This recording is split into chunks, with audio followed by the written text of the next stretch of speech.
from Minute Maid Park in Houston, Texas, Comcast Sportsnet brings you Houston Astros baseball. Tonight, the Astros open a 10-game homestand. It's the first of a 4-game series against the defending American League champion Detroit Tigers. Good evening, everybody. Bill Brown and Alan Ashby. The roof is closed. It's going to be very chilly in Houston tonight. The Astros coming off a 1-6 road trip, really trying to get it fired up against a very good team, Ash. The Detroit Tigers, obviously the team from the American League that went to the World Series a year ago. They kind of fell apart at that point, but they are a good club. They've added Torrey Hunter this year, and on paper, maybe even look like a stronger team.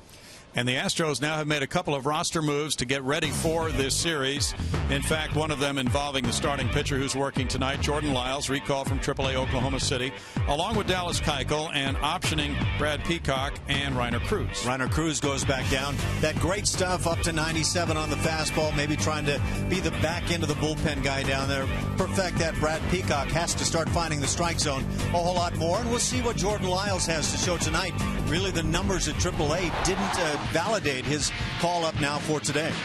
And there you see him from last year. He has good stuff. First couple of times around in the order, pitches well, has a tendency to have a tough time that third time around, and had a bit of a tough spring this year. Some question marks about whether he was ready to really compete this spring. And now he's worked his way back, and his battery mate will be Jason Castro, part of a catching tandem which has really been productive on this last road trip. Boy, has it ever. Jason Castro has continued to swing a good bat, and on top of that, he has played well defensively, and the guys have done a great job. The thing about Castro is he's hit the ball the other way with authority and very effectively on the season.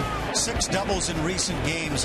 In fact, leads the club with his 10 doubles. Carlos Corporon had a 4-hit game. It came against Andy Pettit in New York, and he could have had 5 hits if he hadn't kind of tweaked a muscle in that ball game.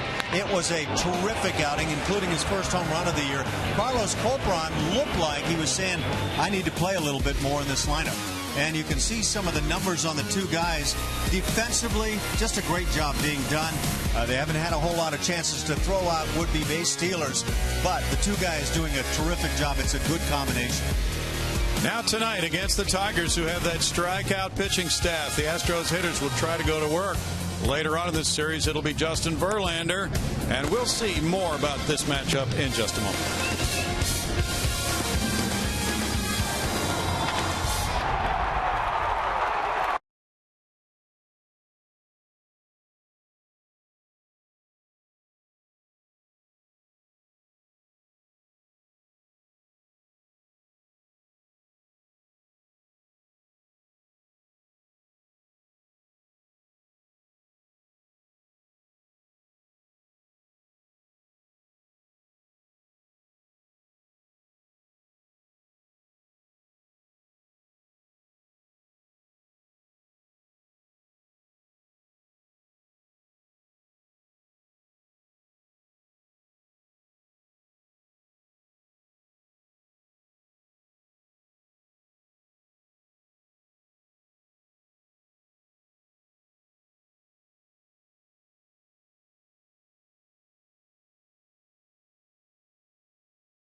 By Southwest Airlines. Find our fares online only at southwest.com. Well, there was a rarity in the American League last year. A Triple Crown winner, Miguel Cabrera, was that Triple Crown winner. He's here tonight after hitting .330 with 44 homers, 139 runs batted in 2012. Ash? Some kind of hitter. Probably the best hitter overall in Major League Baseball. You combine the home runs, the ability to drive in runs. He's done it year after year.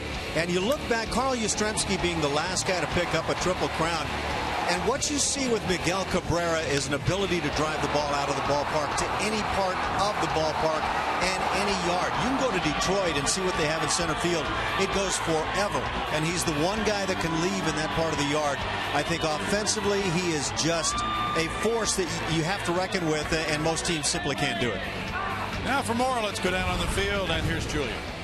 Thanks, guys. Yeah, this Detroit Tigers starting staff came in this season as one of the best in baseball, but what's happened recently has turned the entire staff into something special. They didn't get the win yesterday, but they kept a record-breaking streak alive. Check this out. The Tigers pitching staff has put together 6 straight games with at least 10 strikeouts. The last 6 games here, most recently against the Twins, 11 yesterday. Justin Verlander fanned 8 of those on the 30th. The Atlanta series, more of the same, 18 strikeout game. You see there on the 26th kick things off. Anibal Sanchez was credited for 17 of those, which was a franchise record. Now, Astros have been on the other side of performances like that way too often. They're going to try to snap that streak. Only last year's Brewers have a longer streak, putting up double-digit strikeouts in 8 games. I got a chance to talk to Jason Castro, who's put together some great at-bats recently. He said they know it's going to be a challenge. They're just going to continue to stress the importance of situational hitting here as they prepare for this Detroit club. Guys? Thanks, Julia. Coming up from Minute Maid Park, where there's a cold front moving in. We'll have lineups in the first pitch in just a moment.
We'll show you the starting lineup for Jim Leyland's defending American League champion Detroit Tigers, beginning with Austin Jackson, the center fielder. It's Torrey Hunter in right field, Miguel Cabrera at third base, Prince Fielder, the first baseman, and you see his great career numbers. Then it's DH, Victor Martinez, Andy Dirksen left, Johnny Peralta at short, Alex Avila the catcher, and Omar Infante at second base. The defense behind Jordan Lyles tonight as he makes his first start. Jason Castro does the catching around the infield. Starting at first, Chris Carter. It's Jose Altuve, Marwin Gonzalez on the left, and Matt Dominguez. In the outfield, Fernando Martinez in left, Ravi Grossman in center once again, and it's Brandon Barnes in right. Jordan Lyles comes up from AAA. This is his first start of the season. At AAA, he was 2-2, ERA not all that impressive at 5.32, so a lot of work to be done, and he needs to step up from what the Astros saw back in spring training.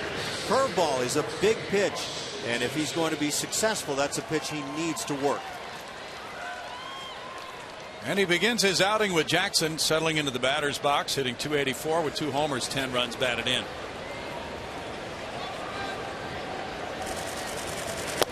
First pitch is strike one. Mike Everett is calling the balls and strikes tonight. Austin Jackson, 26 years old, checks in with those numbers. He's from Denton, Texas.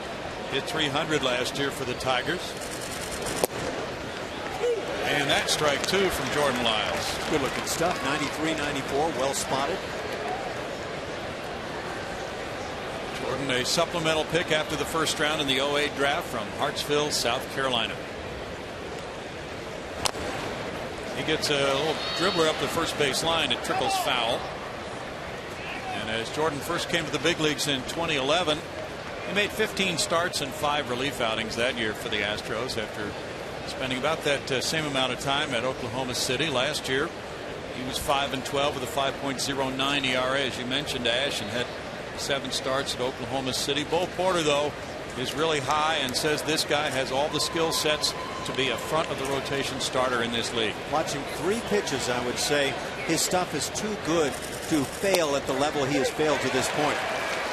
He sizzles with a K, just going right after Jackson with heaters to open this ball game. If he can throw that kind of fastball, spotting outside edge as he has here early, he should be awfully good. Now, yes, he could bring this down a little bit. He's leaving it mid-thigh and above, but again, spotted well on the outside corner.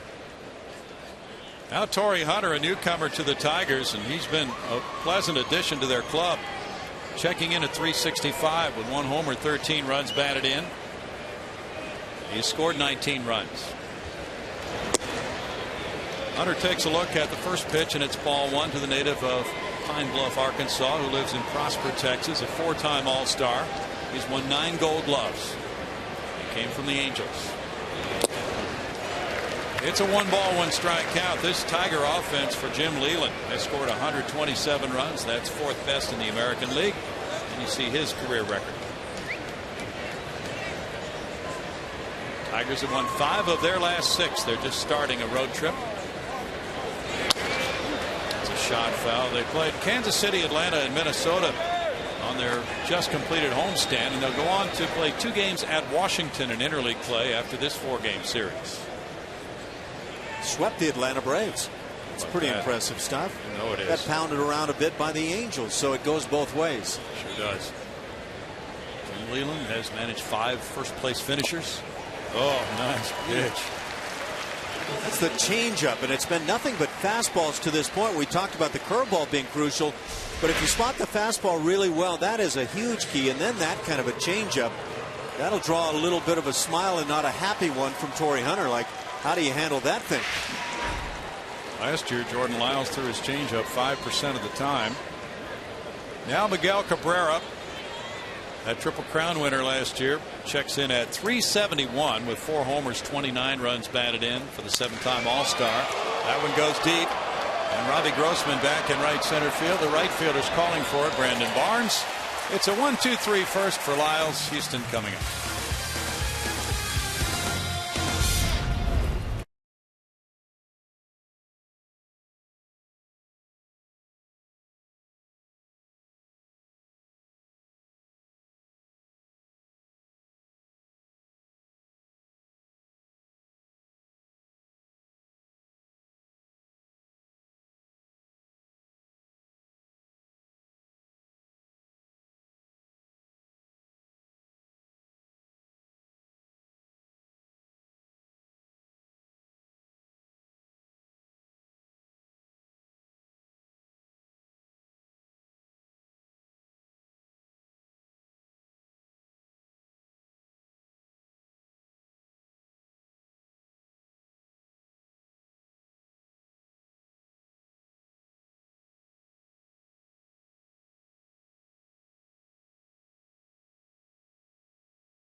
Game homestand for them begins with this kind of a lineup. For Bo Porter, Robbie Grossman in center field, Jose Altuve second base, Jason Castro catcher, Carlos Pena the DH, the cleanup man.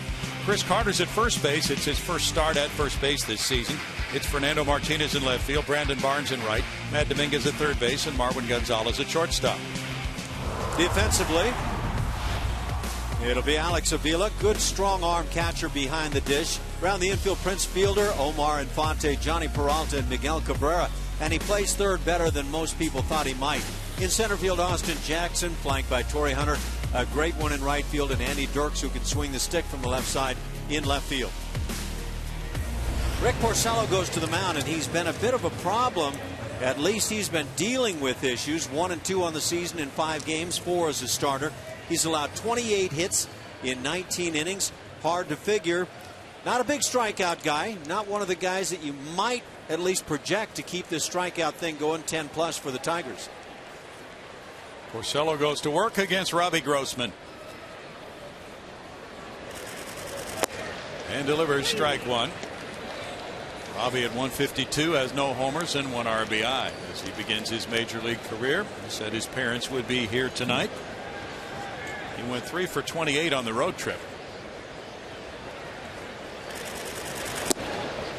In tight, and it's a 1-ball, 1-strike count. Porcello is facing the Astros for the first time in his career. He had a good outing against Atlanta last time, giving up 3 runs in 6 1/3 innings. And the breaking ball dips low, and it's a 2-ball, 1-strike count. Grossman has walked 3 times. This Detroit staff, very good. 4th best ERA in the American League so far.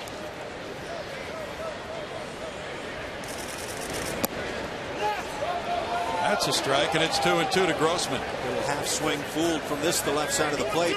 And this has been the side that's given him fits, hitting .087 while hitting .300 as a right-handed hitter. When you're getting that front side opening up and inability to stay back on breaking balls. Punch foul. Altuve on deck. The Astros have won 8 and lost 20. That was an uncommitted swing.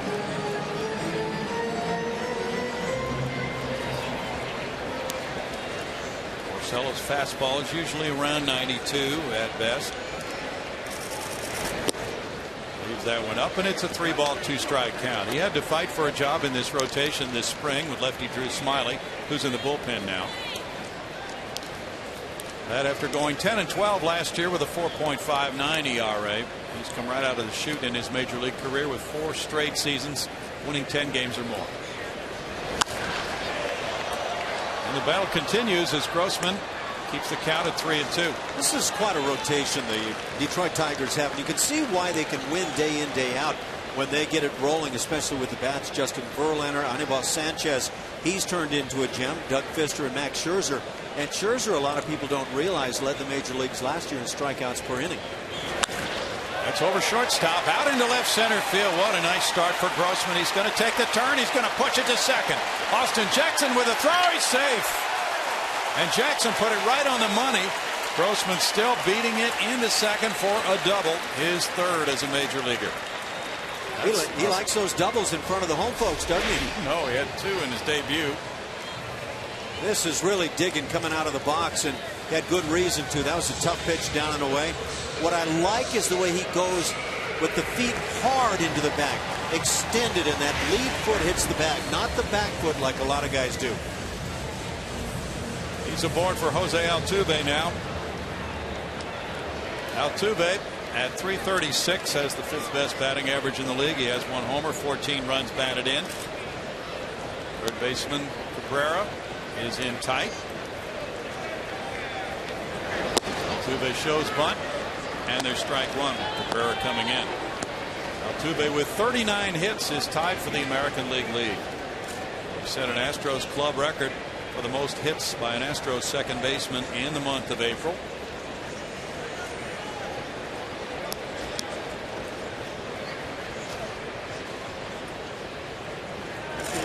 Altuve tops that one foul, and it's 0-2. There's a pretty big hole in the left side of the infield with Peralta jockeying with a base runner at second.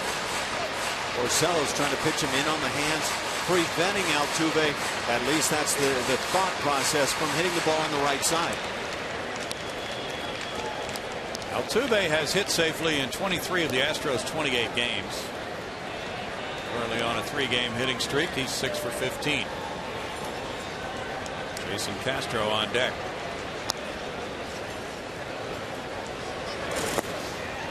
In the dirt, Avila sliding to his right. It's a 1-ball, 2-strike count.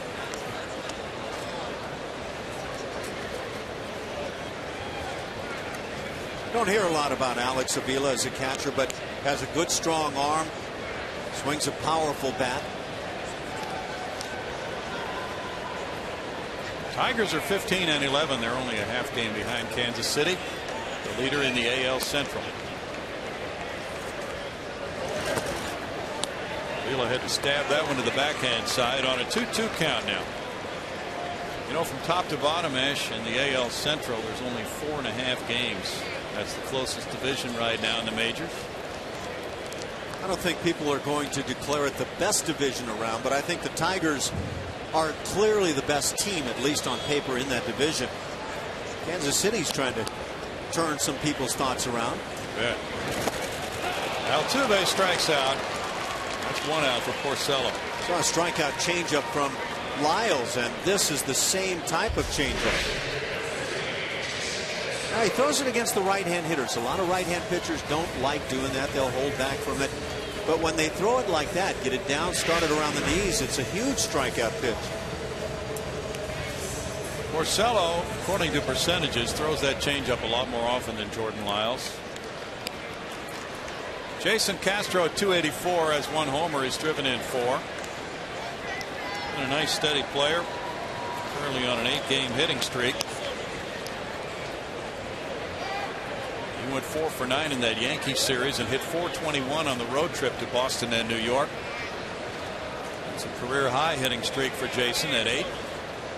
And now with the 10 doubles, he's in the top 10 in the American League. And he added to that with a pair last night.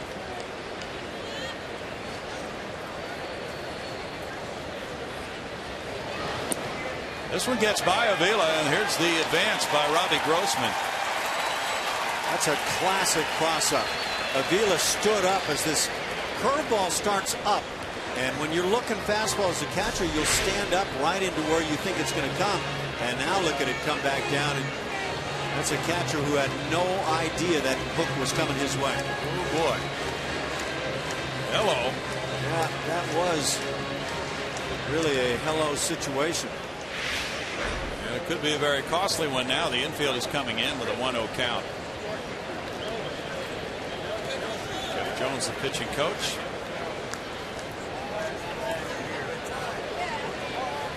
Carlos Pena's on deck. Porcello's 24 years old, born in West Orange, New Jersey. Castro looks at ball 2 from him.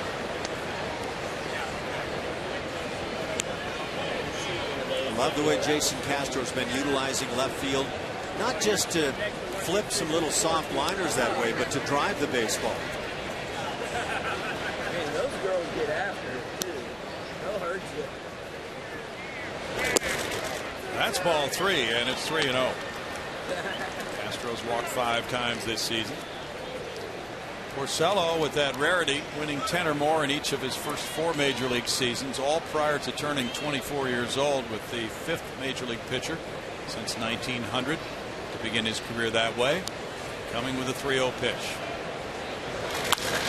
And that's rocked to left field, headed for the seats. Opposite field, 2-run homer. Jason Castro, 2-0 Astros in the first.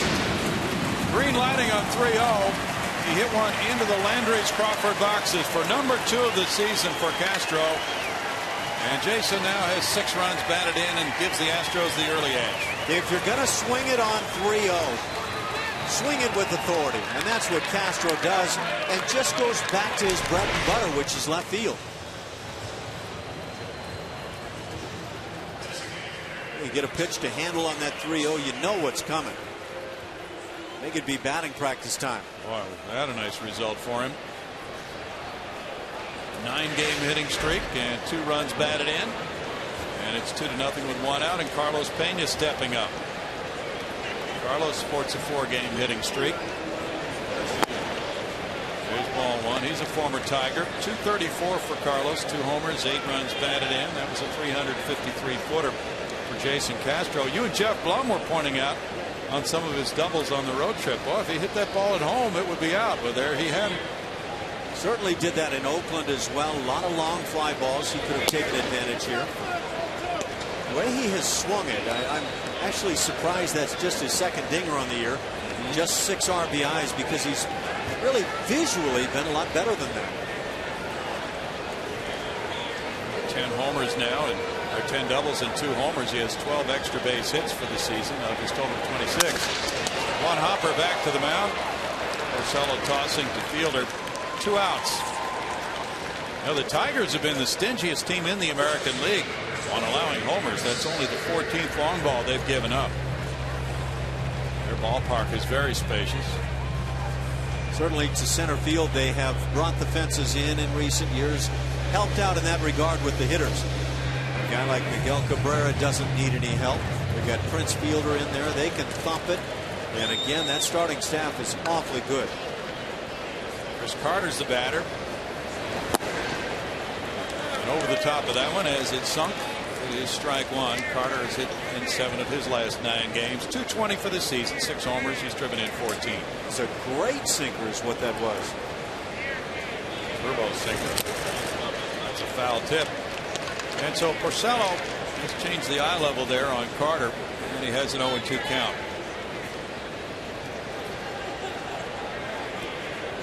Carter just flicked that home run he hit in the 8th inning Tuesday night at Yankee Stadium to right field. Didn't that look easy? It did.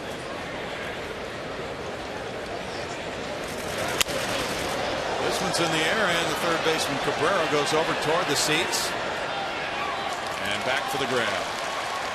Grossman led off with a double, and then 1 out later, a Castro opposite field homer made it 2-0 Houston in the first.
We want to remind you to tune in to Chevy Hometown Kids every Saturday morning at 9:30 on CSN. Chevy Hometown Kids, where it's not about the score but the experience. Youngster wearing the big star and the H on it. He has watched the Astros take the lead 2-0. Jordan Lyles had a 1-2-3 first. Prince Fielder steps up. Ball 1 to Fielder. Fielder had 302 with 7 homers. Has driven in 27 runs. And earlier you might have noticed his excellent numbers at Minute Maid Park. 336 his lifetime average in this ballpark. 9 homers, 26 runs batted in 29 games. He shoots that line drive toward the left field line. Matt Dominguez was playing well off the line, and Fielder went the other way for a leadoff single. It's pretty impressive when you can defensively hold a guy to a single when he lines one down the left field side like that when you're playing him to pull. His job in left field. Prince Fielder, a little bit like Jason Castro. Nice to have Castro in that conversation. That pop going the other way. Fielders aboard, and now it's Victor Martinez. The DH with a .212 average, no homers, 9 runs batted in for Victor. Victor missed last season with an injury. He could be a big help for their offense this season. Fouls that one for strike one. Victor's 34 years old. He had microsurgery to his left knee and reconstruction of the ACL, and then after coming off a very fine season. He used to be a catcher, but now the plans are to DH him. Don't want to expose that knee to any further problems. Victor came up with the Cleveland Indians.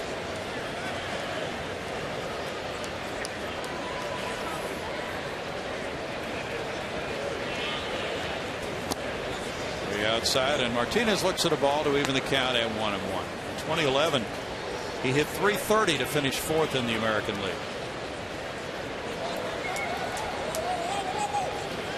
Andy Dirks is on deck. Tigers are a hard-hitting bunch.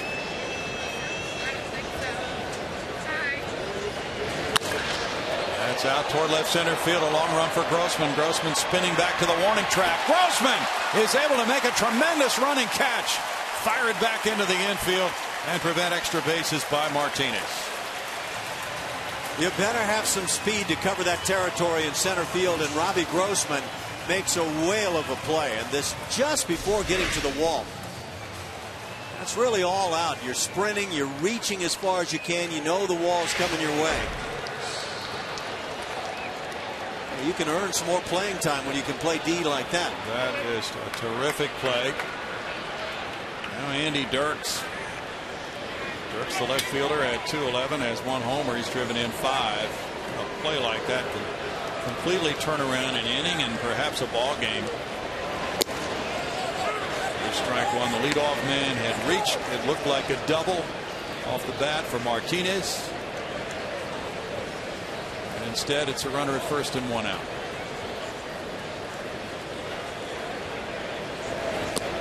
Way outside, and it's a 1-ball, 1-strike count to Dirks. Yeah, I don't know if Prince Fielder has any chance of scoring on that ball, maybe, but it certainly would have at least set up a great scoring opportunity with nobody out. Fielder not being held on by Carter. Andy Dirks, 27 years old, is from Hutchinson, Kansas. Pitch is up, and it's a 2-1 count. Dirks last year had 314 at bats for Detroit and delivered a .322 batting average. He had 8 homers and drove in 35 runs. He's a good hitter. Slot him in left field, and it just adds to what the Tigers already present offensively. Miles misses there, and it's 3-1. Dirks played at Wichita State in college.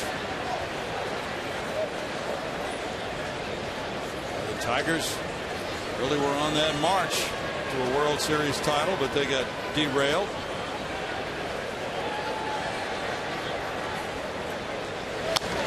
After they swept the New York Yankees to win the American League championship. It's bizarre how the postseason can go. You can look at a team like the Tigers and think, you're not going to totally shut that offense down. The pitching staff is awfully good, and then all of a sudden it just, as you say, derails. Yeah. Tigers swept the Yankees in 4, and the Giants swept the Tigers in 4. Runner going. There's a drive to right center field. Cutting across, Brandon Barnes. Barnes is there for the catch.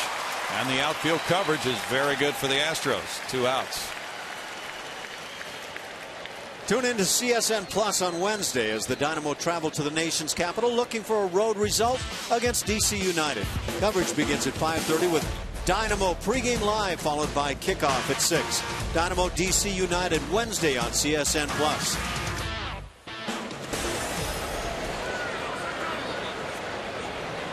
Two outs now, and it's Johnny Peralta. Peralta checks in at 293. Peralta's had some very good offensive years at shortstop. He has 2 homers, 12 runs batted in. He's had 4 years of at least 21 home runs in his career. Came up with Cleveland. Detroit got him in 2010 in a trade. That's a strike to Peralta. The Astros are in a run of tough opponents, Ash. Boston, the Yankees, Detroit, the Angels, the Rangers coming in. Welcome to the American League, and that really is what you're going to see. It is loaded. It's 0-2. They are yet to see Tampa Bay. That's a ball club that has found a way to win year after year under Joe Madden. The Blue Jays have been off to a miserable start, and you'd love to face them during that span. I think they're going to ultimately be a lot better. They're suffering from the loss of Alan Ashby in Toronto. Well, I don't know about that, but some strong coverage. Still 0-2 to Johnny Peralta. You're right, though. I was talking with Gene Lamont, the bench coach of the Detroit Tigers, former Astros coach, before the game about the talent level in the American League, and he quickly agreed. There are so many terrific players and terrific teams in the AL. Well, the Astros clearly got a chance to see what it's all about going into Boston and New York. You know, the Red Sox were forecast as a team that might be down again this year after a rough year last year. They're playing good baseball under John Farrell. The Yankees are beat up and yet still a formidable club. Yeah, that was impressive.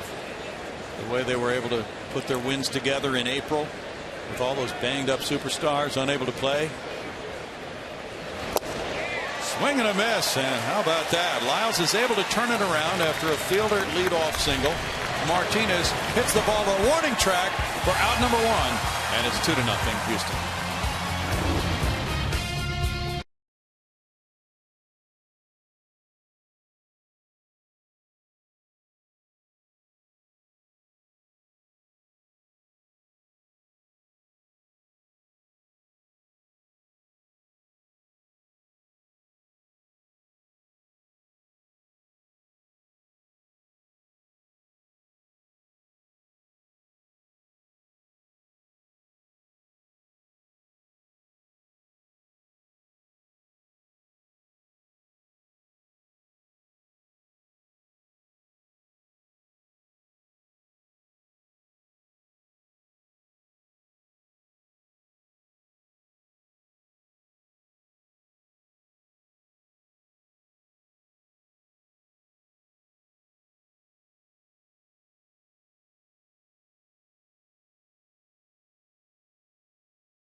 By Jason Castro.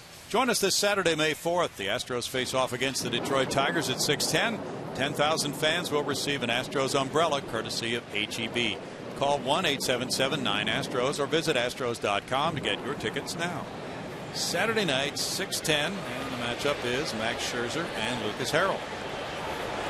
Fernando Martinez taps one foul. There's strike one.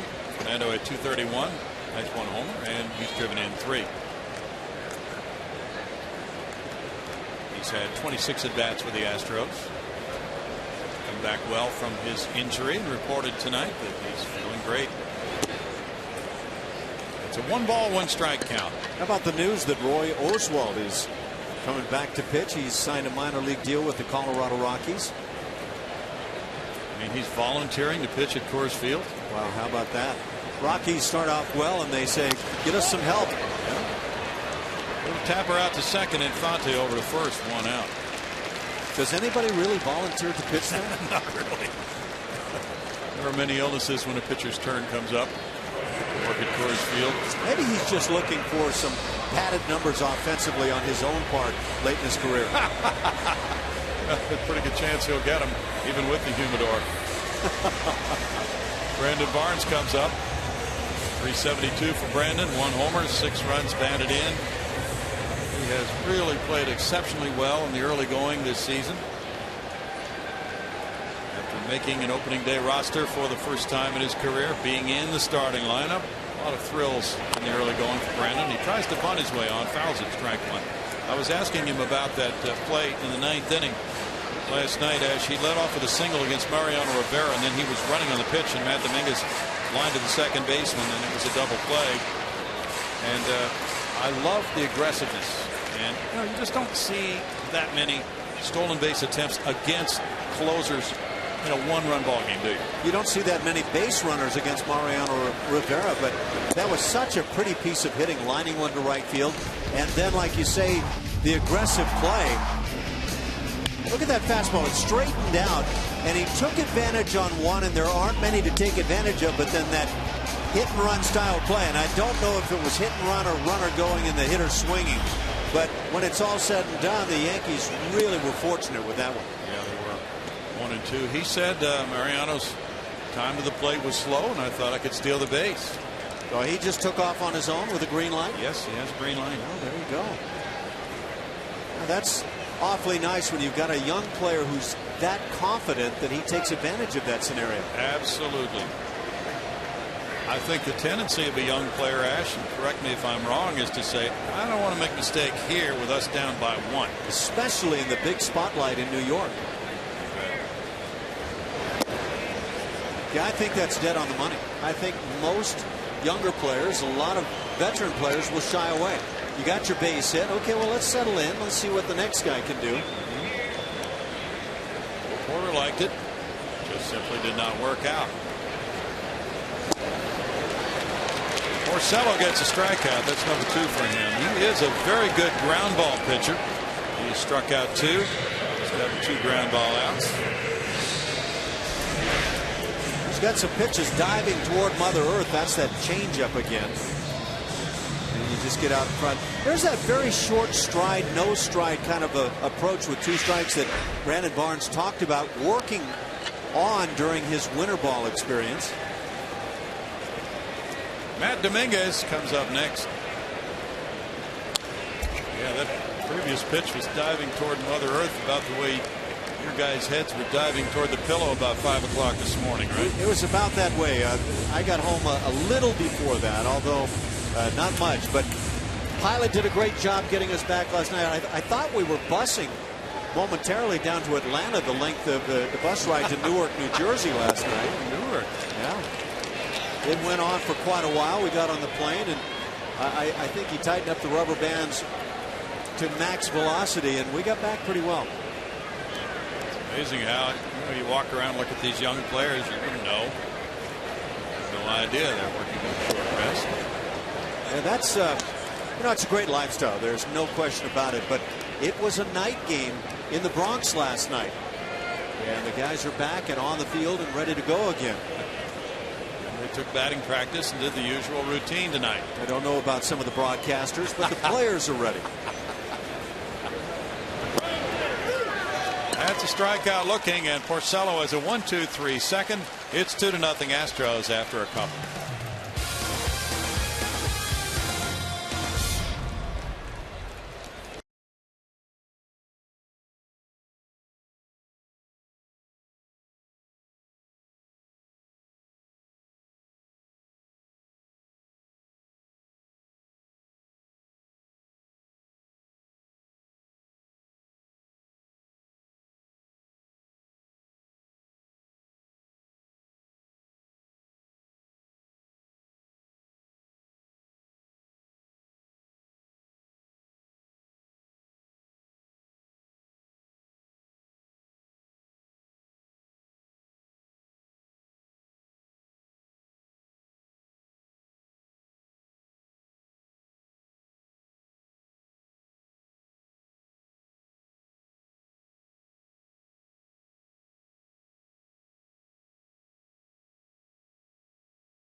Just a reminder, as you enjoy a cold one, to look forward to Miller Time later in tonight's game, brought to you by Miller Lite.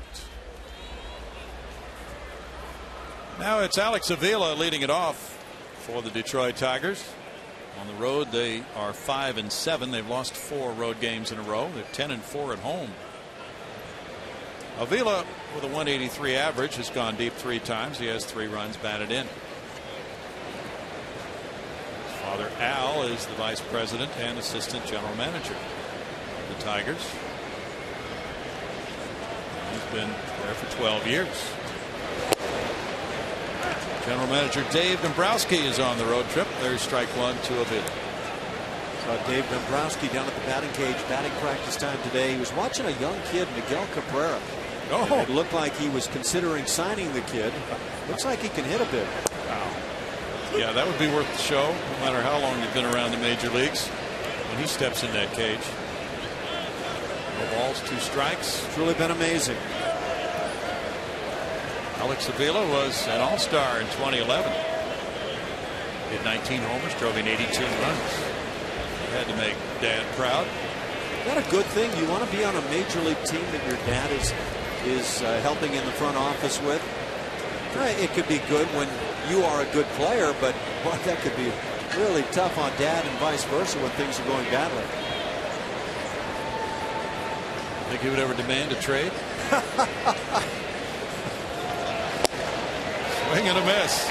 Strikeout number 4 for Jordan Lyle. What about when you get that late night call from Dad? Hey, we'd like you to consider a trade. we know you've got a no trade clause, but you are my son. Going over the top of that one, Ash. Keep the holiday season in mind as you go about this decision. Right in on the hands, tied him up. You can see him shortening that swing, and it's an effective pitch up and in. Now there is strike 1 on Infante at 306. He has 2 homers. And Omar has driven in 9. Good player. Second base, batting 9th. Solid fundamentals. Line drive left field. And Martinez plays it off the wall, knocks it down. Infante cruises in with a double.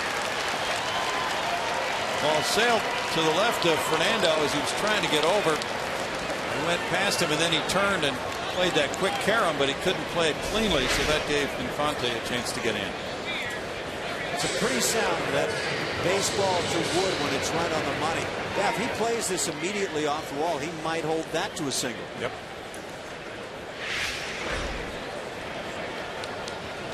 That's hit number 2 for the Tigers. Third double for Infante. He's aboard for Jackson. Austin struck out looking to open this game as Miles just threw nothing but fastballs to him on that situation. We'll see what he comes with here with a runner at second and 1 out. Well, why vary from that routine with it working so well, and there's strike 1. He's got plenty of stuff to succeed. Talking about Lyles, command just seems to me to be paramount, and mix in that changeup as a strikeout pitch, as a ground ball pitch.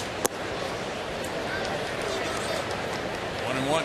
Been relying upon the curveball, and he has a good one, but it looks like the arsenal may be more loaded than he realizes. Jordan threw 81 pitches on Saturday. He went 5 innings, gave up 1 run. That's the most pitches he threw in any of his starts at Oklahoma City this year.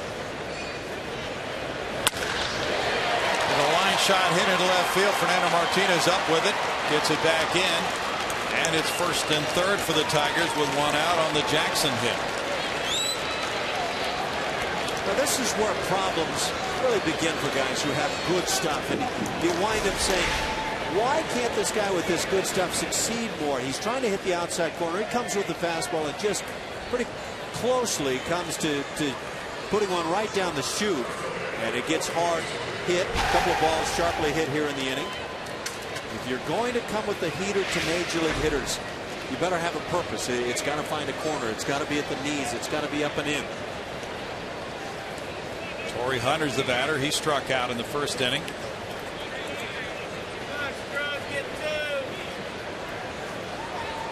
Hunter turned down a scholarship offer to play quarterback for Arkansas. First round pick of the Twins in '93.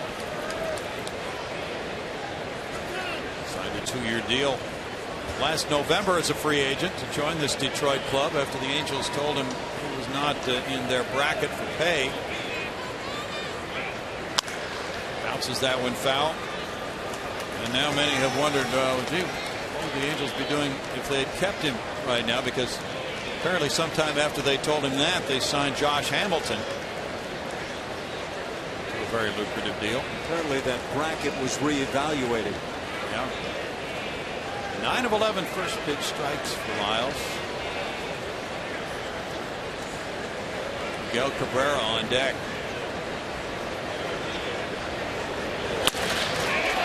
On through into right field to make it 2-1. RBI single by Hunter, his 14th run batted in. I get the impression watching a Torrey Hunter, and there aren't a lot around, that when he sees a gap in the defense somewhere, he'll actually shoot at it, and it looked like he may have taken advantage right here. He found a clean hole. That's 3 hits in a row now of Lyles, and now Cabrera will hit a fly ball deep to right. Cabrera needs one more hit for number 1,000 in his career. And when he gets it, he will become the 30th Tiger to reach 1,000 hits. And he will be the 5th fastest Tiger to 1,000. 4 guys did it faster? Believe it. Man. George Kell, Harvey Keene, Hank Greenberg, and Charlie Gehringer. Strike to Cabrera. Them boys must have been pretty good. They could hit. And I want to tell you, Miguel Cabrera is the guy that will make pitchers' knees quiver. As you pointed out, he hits balls hard every quadrant of the strike zone. Goes with the pitch so well and with authority.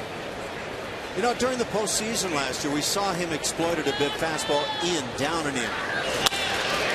Line shot center field. There's number 1,000 for Cabrera, and the runner coming to the plate, and it's cut off, and that ties it 2-2. Jackson scoring on Cabrera's 1,000th hit. It's RBI number 30, and he wants the baseball.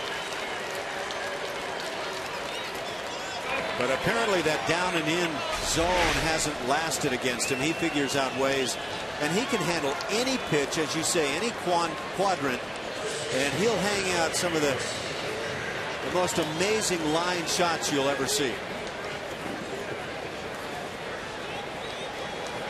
Grossman's throw cut off by Carter on the 4th consecutive hit of the inning, and Doug Brocail goes out. And now it's Prince Fielder. So this is the dilemma for Jordan Lyles right now. Another fantastic hitter coming up. Fielder shot that line drive hit to left field his first time up, and he was held to a single. The ball hit very sharply.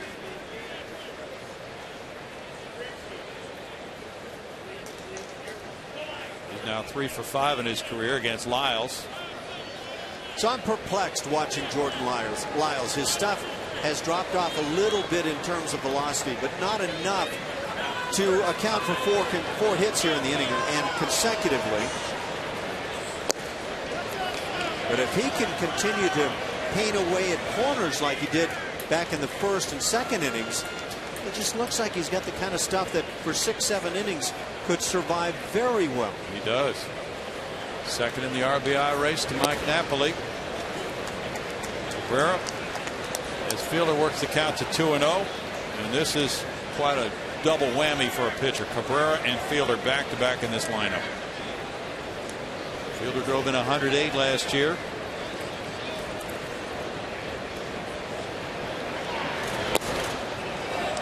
And now it's 3-0 to him. He's walked 20 times this year already.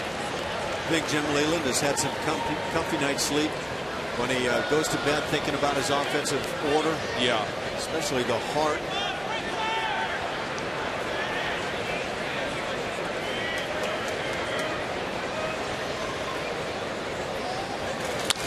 Fielder puts it in the air, and Robbie Grossman's over into left center field.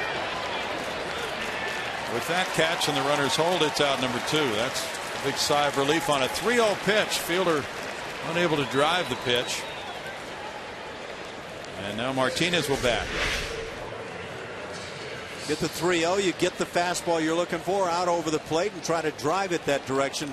Simply get under, and you can see the frustration. That's what hitters feel, but especially the very outstanding hitters like Prince Fielder.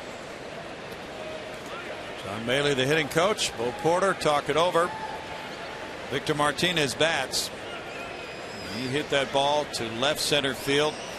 That was an outstanding catch on it by Robbie Grossman, his first time up. That's strike one to Martinez. That was an interesting looking conversation between Bo Porter and, maybe I should say, monologue Bo Porter was having with John Maley. But almost as if he's saying, look at these guys, the Tigers, and the way they go after the baseball and maybe hit it back up the middle and hit it the other way and do it with authority. Now, I don't know that you could just tell every hitter that comes to the major leagues, here's how you're going to do it. Everybody kind of has their style, but if you can teach that ploy and teach it with power, I guess you've got something special. Oh, yeah.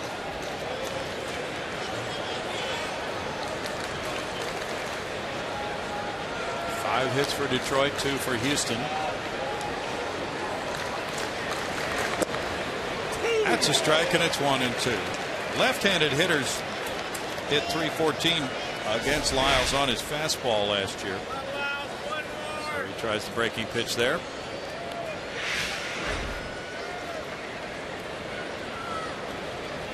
This becomes a difficult issue sometimes for a pitcher who's been in the minor leagues, and something works at that level but not at this level. Martinez checked his swing, and it's 2-2.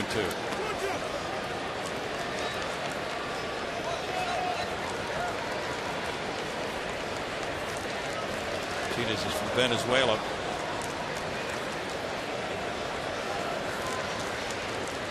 The Astros will be headed for Detroit soon on the next road trip. They'll be there May 13th, 14th, and 15th.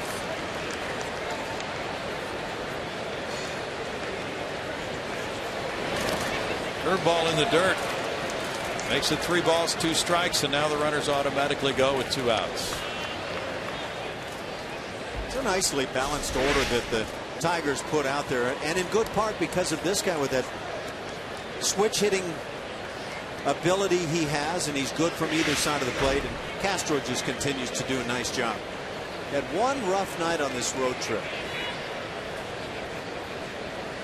Big pitch coming here for Jordan Lyles on 3-2 with the runners moving.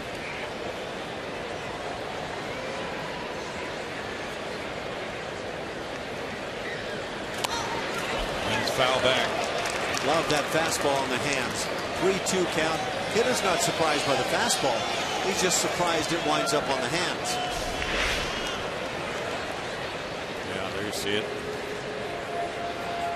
Make that same pitch out over the plate, and it's likely to be a line shot.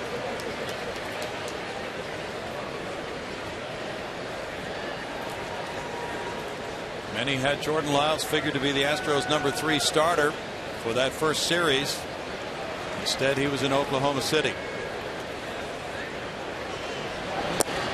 That's strike 3, and what a big pitch for Jordan Lyles, catching Victor Martinez, looking to end the 3rd inning for Detroit. The Tigers tie it with 2 runs, 4 hits. They leave 2. It's 2-2 in the 3rd.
Of the third.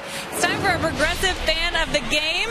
And my fan of the game is getting this awesome bag right here of goodies. This is Nicholas to my right. Nicholas is 6 years old. Loves him some baseball. Nicholas, who's your favorite player? Martinez. Martinez. But more importantly, he turns 7 in 2 weeks. What are you doing for your birthday? I'm having a bowling party. Am I invited? Yes, you are. Yes. That's so great. Well, congratulations. Here's your bag of goodies.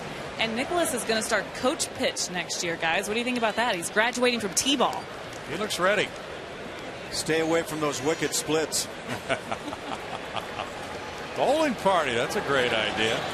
Marwin Gonzalez leading it off in a 2-2 game. Takes ball 1. 279 for Marwin. 3 homers, 7 runs batted in.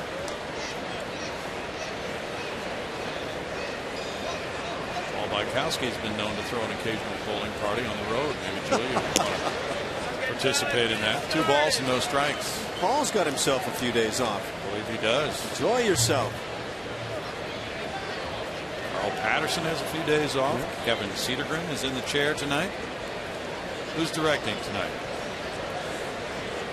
Adam Hinsdale, veteran of many Rockets games and Astros as well. 2 balls and a strike. And won't that be fun if the Rockets can even this series with a win? I think those Rockets might be alive for a while. Ooh. Cabrera is well off the line and time call now. Marwin is a good butter. 2-1 the count as he tries to reach leading off this inning.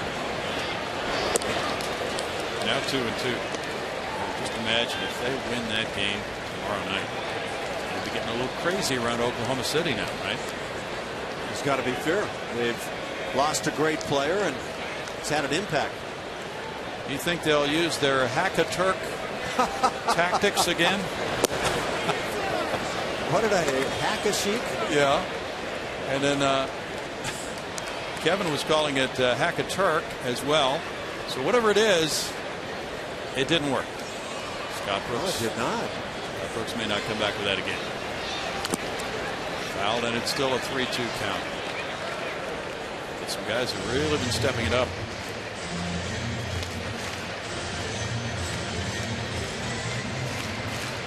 Porcello, because of that situation last year, pitching less than his best, had to win a spot back again this spring.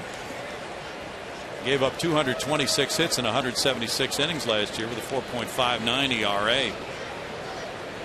Tigers rookie of the year in 2009, and then it slipped. Fly ball, shallow center. Austin Jackson comes in. Peralta out.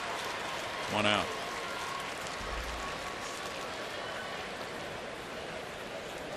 Well, not only did the Astros have their player transactions, getting Jordan Lyles up from Oklahoma City for this game, and also Dallas Keuchel promoted from Oklahoma City. He's in the bullpen tonight as a left-handed long man. But of course the corresponding moves had to be made. Brad Peacock is headed for Oklahoma City, as is Reiner Cruz. Robbie Grossman with a double scored a run on the Castro homer. Showing bunt, there's strike 1. There were other moves in the organization as well. Mike Foltynewicz has been promoted from High A Lancaster to Double A Corpus Christi. Asher Wojciechowski has been promoted from Double A Corpus Christi to Triple A Oklahoma City.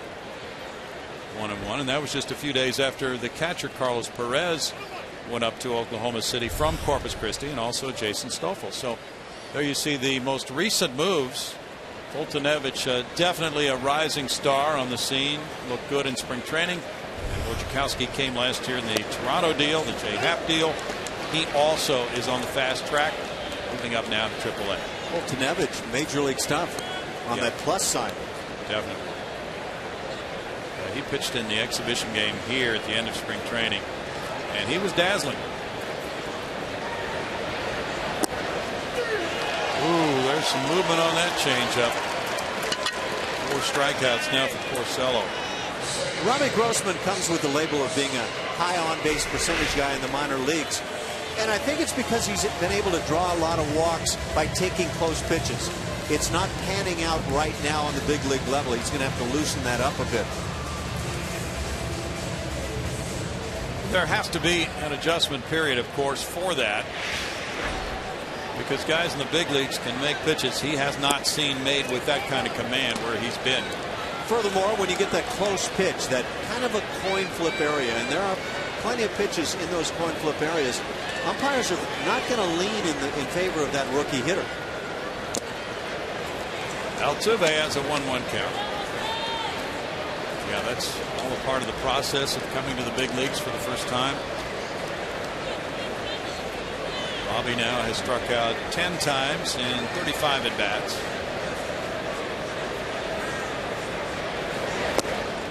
Upstairs, Altuve checked his swing, and it's 2-1.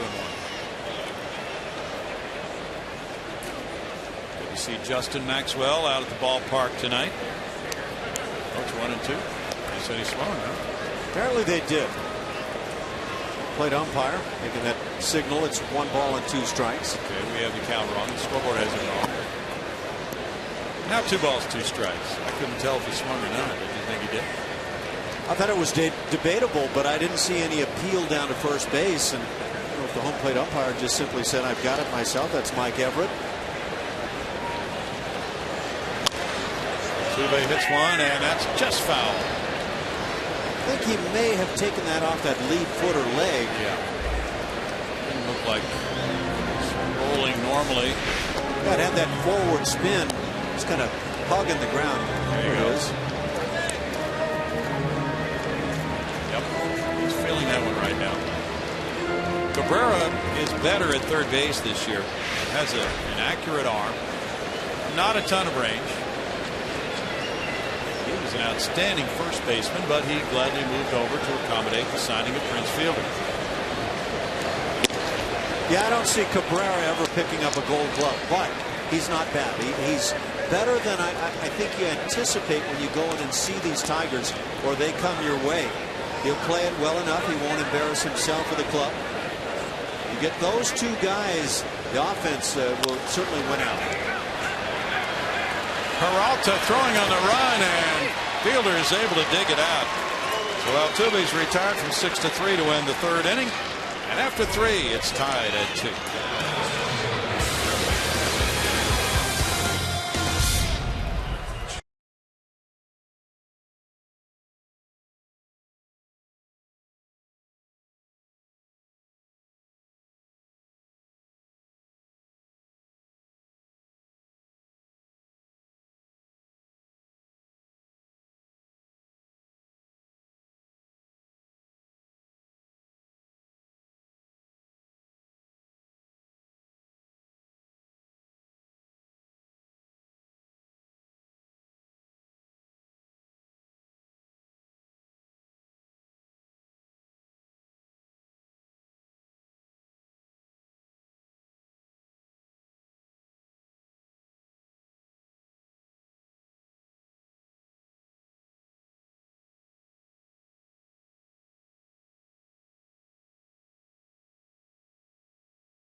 The Astros continue their series against the American League Tigers, or the American League champions, Detroit Tigers, through Sunday.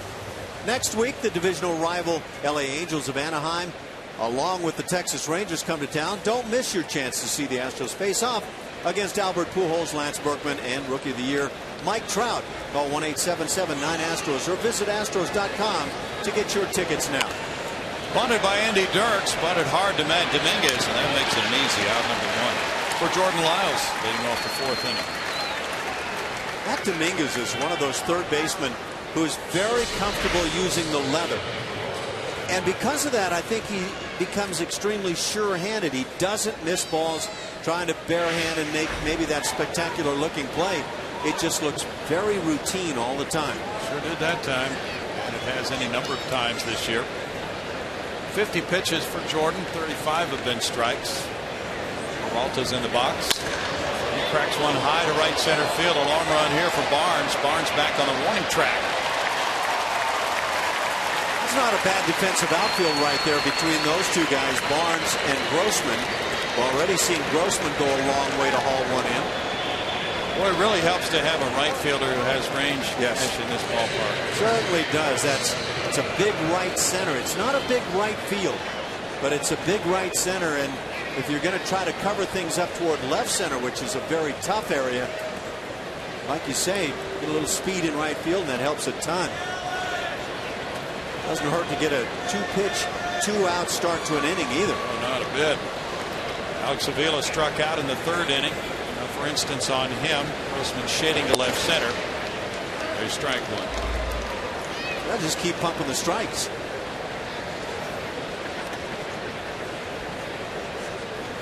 Miles has not walked a man.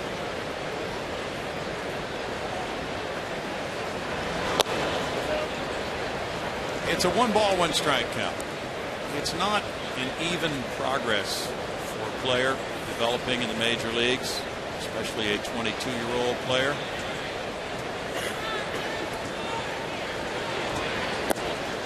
Usually there's regrouping. Usually a player, after coming to the big leagues for the first time, has to go back down to the minors.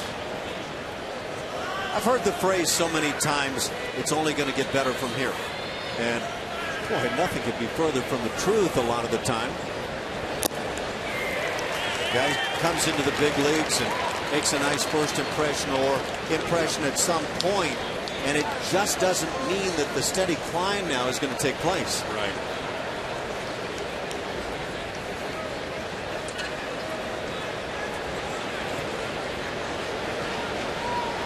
He has the tools. 3 balls, 2 strikes. 6'4".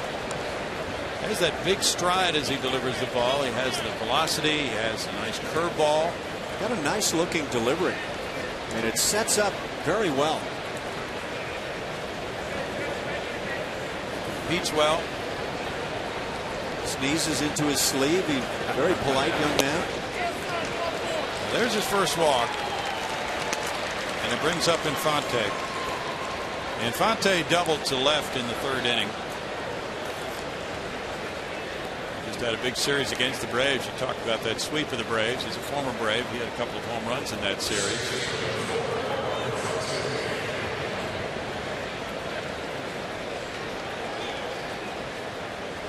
Sometimes a pitcher can command maybe a couple of pitches, but needs to go back down to the minors and earn command of that third pitch to be effective at the major league level.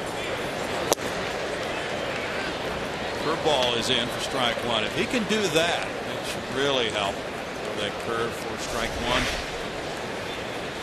Number one, spot your fastball well. And then from that point on, if you've got that kind of a natural curveball to go with a changeup we've seen, he's in great shape.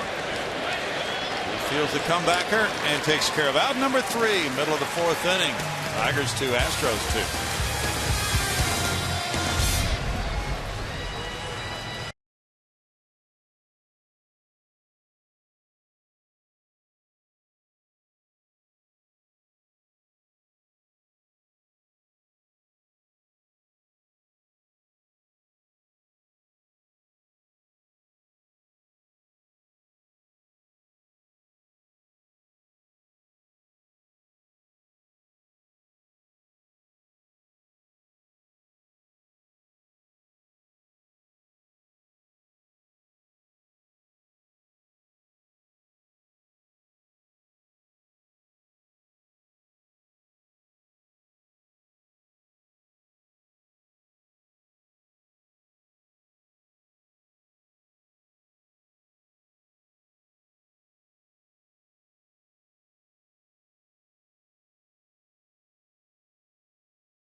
A fourth inning like the one they had last night in New York. He got to swinging it pretty well, you might say, and started by Altuve, who dunks one into center.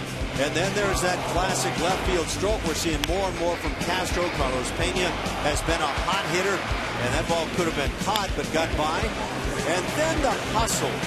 Brandon Barnes going down the line. Look at that, just laying it out and able to stay out of the double play, and that provides a run. To Julia Morales. Well, what you were talking about leads into our Geico quote of the game. Comes from the skipper, Bo Porter. When you know that your club is resilient and they're going to fight to the end every night, that there is a staple of what we've talked about from the beginning of spring training, guys. That was a nice comeback to tie the game 4-4 with that big bat around inning. Now it's Jason Castro. Gave themselves a chance to win that series against the Yankees. Yeah, it was a hard-fought game last night. It's a hard-fought game and series. Strike to Castro. Took a 3-0 pitch to the Landry's Crawford boxes for a 2-run homer in the first inning. And now it's a 1-ball, 1-strike count. Yeah, that was great to come from behind because they didn't have anything going the first 3 innings. The minimum 9 men had come to the plate. And they roared back to tie it, but the Yankees were able to get the go-ahead run in the 6th inning and won it 5-4.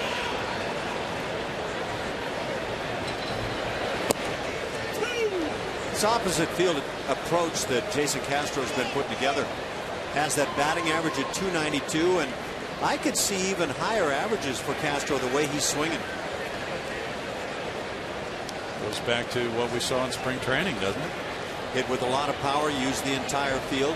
He's staying quite consistent by hitting a lot of balls to left field.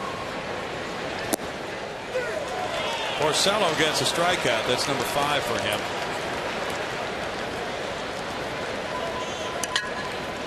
See that kind of a hammer, that curveball right over the top, and that'll lock up a lot of hitters. That's a good one. He does not throw his slider very much anymore. Last year it was a troublesome pitch for him. Curveball working there. But Porcello 2 starts ago in 2/3 of an inning allowed 9 hits and 9 runs in a loss to the Angels on the road. But Dan Dickerson, who does the radio play-by-play for the Tigers, said a lot of those hits were really not well hit balls at all. Carlos Pena, the DH, grounded back to Porcello first time up. He said Peter Borges had 2 hits in that inning. There's a fly ball deep to left field. Pena trying to shoot one up into those boxes as well, and he does. Oppo for Carlos Pena, number 3. The Astros grab the lead 3-2. Welcome back home, where the Landry's Crawford boxes are close.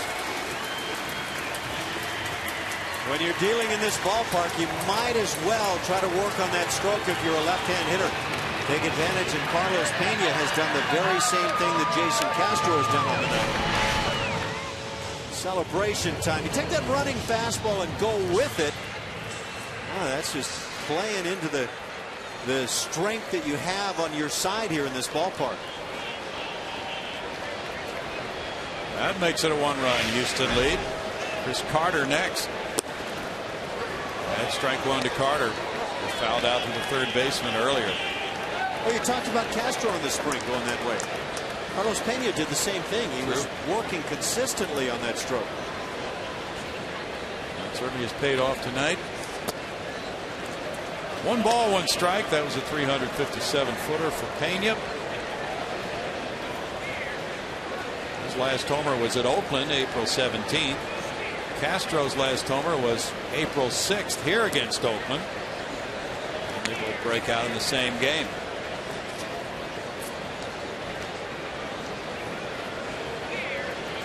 Yeah, the big fly will make you smile. Make you popular with your teammates, too. That's a shot going foul. I don't know if you caught the conversation that Jeff Blum and I had about Chris Carter and 6 home runs for the month of April. Not a great month. He struck out a ton, a lot more than he would like. The batting average not where he would like, but come the end of the season, if he continues on that type of pace and hits 35, 36 home runs, do you say he's had a very good year? Cabrera to his left. I did catch that conversation, and I was interested in what you guys had to say. You know, the other night, trailing 4-0, he flicked that homer to make it 4-2. Flicked it out to right field. I think a lot of times, we look at just the quantity of production when the guy gets to the end of the season. How many homers, how many runs batted in, how many runs scored. But if you follow the team very closely throughout the entire year, you tend to think more of when they happened. Were they meaningful? Yeah, that's a good point. Some guys will just pile up numbers in blowout games and really not produce in the tight ones. Right. So if you hit a home run in a 10-1 win, that probably was not very significant. Or a 10-1 loss. Well, unless it's one that came early and gave your team the impetus to jump ahead and pick up that victory. Right. But now if it's 4-4 in the 9th inning and you hit one, that's one that people remember. 2 balls and a strike. I don't know if Chris Carter even knows who he is right now as a major league hitter. He should know by the end of this year if he keeps getting regular playing time. This should be the year that everybody finds out about him. Out to the right side. Fielder way off the line. Now he throws back to Porcello in time. He took that ball away from his second baseman Infante for out number 3. Pena makes it 3-2 Astros.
Brought to you by Jack in the Box. The Chipotle Chicken Club Combo is back for a limited time at Jack in the Box. Try one today with fries and a drink for just $4.99 plus tax. And by Progressive. Visit Progressive.com today. It is going to be very chilly overnight in Houston. 3-2 Astros. Temperature may reach the 40s, we're hearing. There's strike 1 to Austin Jackson. You could feel that weather change come in this afternoon. Jackson singled and scored in the 3rd. Yeah. Dropped considerably in the space of a couple of hours in temperature. Check swing call goes Detroit's way. That makes it 1-1. Called by Marty Foster. I don't think you're going to hear many people here in Houston complain about cool weather maybe a little late into the spring. No. In tight. 2 balls and a strike. Beginning here for Jordan Lyles. 62 pitches. He's going along well after he gave up the 2 runs that tied it in the 3rd. He wants to keep that going. He got Jackson to expand his strike zone, and it's 2-2. Lyles now maintaining that velocity at 93 here in the 5th inning. That's good, but maintain command of the strike zone.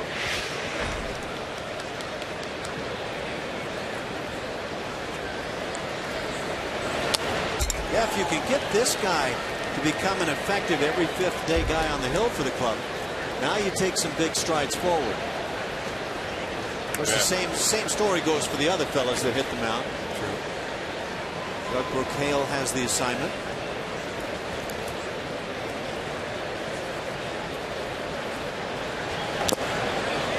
It's Almost a strikeout, but not held by the catcher Castro.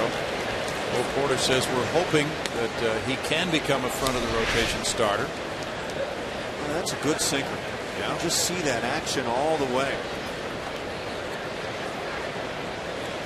Porter says the step he took back this spring added motivation to never take it for granted.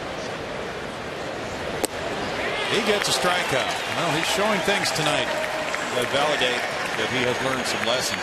Well, I hope he didn't take things for granted. I'm not convinced that he totally did. I think he may have just run into a tough time, and it's not like, again, that his numbers really show that, well, he learned the lesson at AAA this year. It was a great lesson to learn. The numbers weren't all that good, but sometimes that can happen, and you can still make the step back up to the big leagues and turn it around. Torrey Hunter singled in a run in the third inning, going to right field. There's strike one to Torrey. He has 298 career long balls. Very nice career. How do the Angels let this guy get away? Not surprising. And then you bring in Josh Hamilton, and he's fallen on his face to this point. Yeah. 1 ball, 1 strike.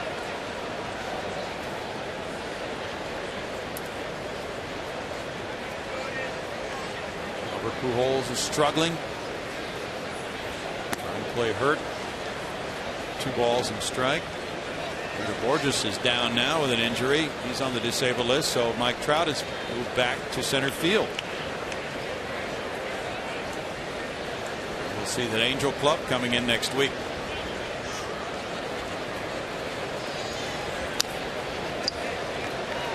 Two balls, 2 strikes to Torrey with 2 eyes. Hunter. You know, Peter Borges, who you just mentioned, has been good for the Angels this year, maybe surprisingly good. But Mike Trout's the guy they need to be great. And I wonder, by moving him out of center field and putting him in left, did you maybe hold back some of that greatness he showed a year ago? Ground ball is short. Marwin Gonzalez wondered the same thing. 2 outs. Come spend your Cinco de Mayo right here at Minute Maid Park with us. First pitch against the Tigers is at 3:10, and 10,000 fans will receive a Los Astros t-shirt. That's courtesy of Goya. Come out early for the Cinco de Mayo Street Fest from 12 till 3 in the afternoon, presented by Budweiser. Call 1-877-9-ASTROS to get your tickets now.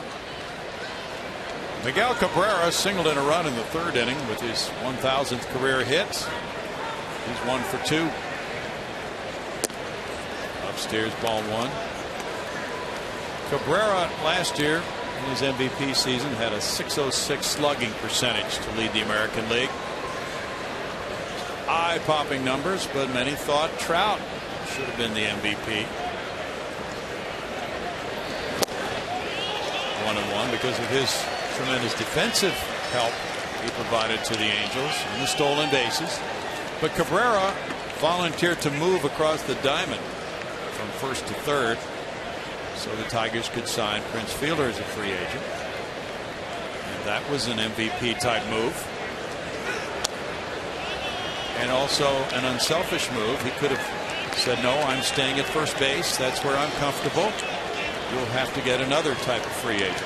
I think anybody who would argue against Miguel Cabrera would have a very tough argument to make. But if you watched Mike Trout throughout the course of the year and everything he did, there was a strong argument. It was just one of those years, but I think the right man got the award. Bouncing hit through the right side. Altuve was stationed up the middle, and Cabrera took it into right field for his second single of the game. The Astros had Altuve playing well towards second base. That provided a big hole on the right side. Does this swing look like a guy shooting right toward that hole? It certainly does to me. Yep. That's, you know, the really good hitters, to me, can at times in the count just say, well, I'll take advantage of what's presented me. He seemed to be doing that, and the count was 1-2, so not his usual full rip on a different type count, but he was down to 2 strikes, and he got a hit, and he got aboard for Fielder. Fielder's 1 for 2. That's important too with Cabrera. He was a .330 hitter last year. He's .318 lifetime, hitting in front of Fielder. Right to Fielder. So are you saying that maybe Cabrera sees himself as an on-base percentage guy with 2 outs and nobody on? What? And you've got Prince Fielder coming up next? I think in that situation on a 1 and 2 count, he may have. I think it's a very good move.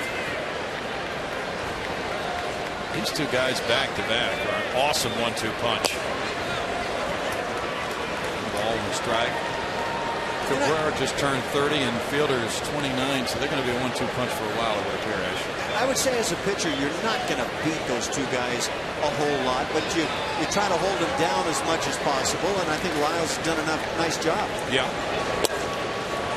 In for a strike, 1 and 2. Let's face it, this is no picnic pitching to this Detroit club.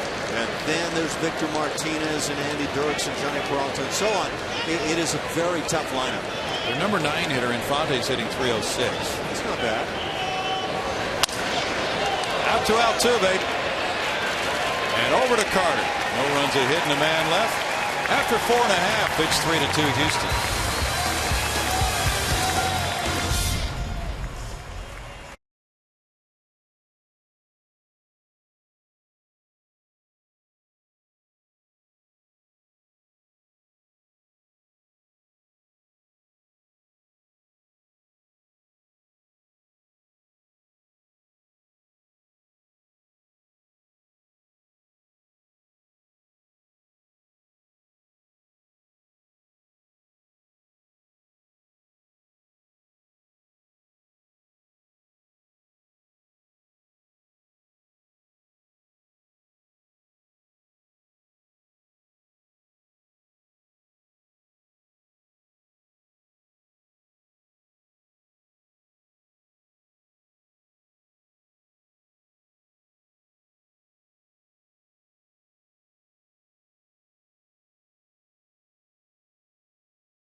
For Detroit. MLB.TV is celebrating 11 years. Join the millions of fans and subscribers today. Watch every out-of-market game live online on your favorite mobile and connected devices in HD quality with MLB.TV Premium. Visit MLB.TV. Baseball everywhere. A lot of orange as folks are geared up in the new colors. Well, they're watching the Astros' 5th inning with Brandon Barnes leading it off. He struck out in the 2nd with Porcello on the mound. And there's strike 1. With Dominguez and Gonzalez to follow here in the Astros' 5th inning. Lefty Travis Blackley has begun to get loose in the Houston bullpen.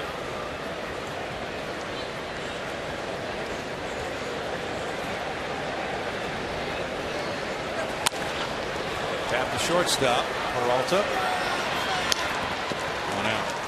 He is the sure-handed type shortstop, makes the routine plays with high frequency. There's Blackley. Guess what kind of an infielder pitcher's like? That guy who makes that routine play. Yeah. When you get a ball hit to the infield that you feel should be an out as a pitcher, you want an out. You bet. And when you can get 2 outs on that ball, you absolutely want it. And Dominguez struck out looking in the 2nd inning. Yeah, rather than a guy with tons of range who makes tons of errors, right?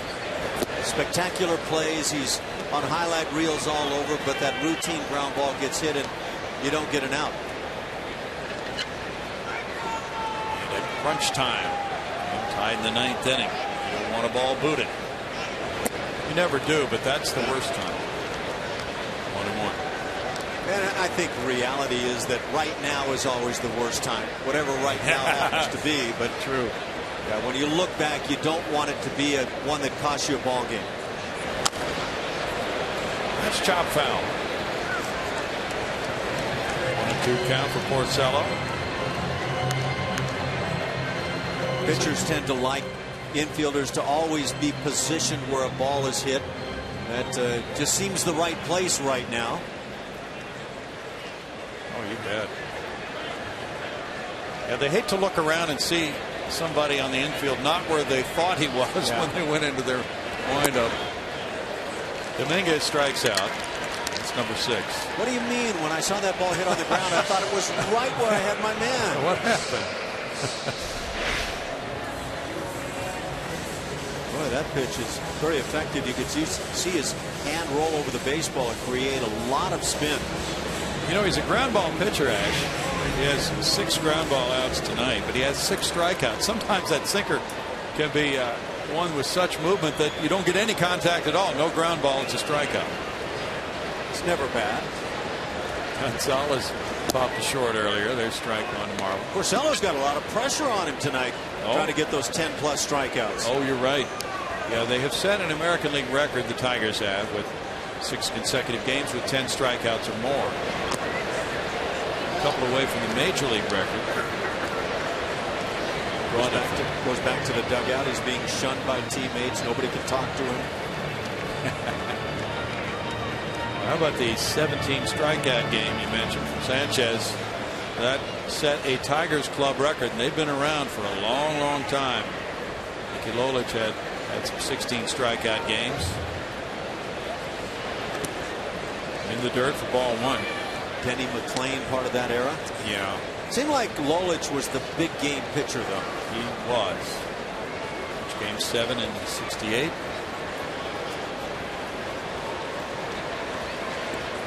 Playing a 30-game winner.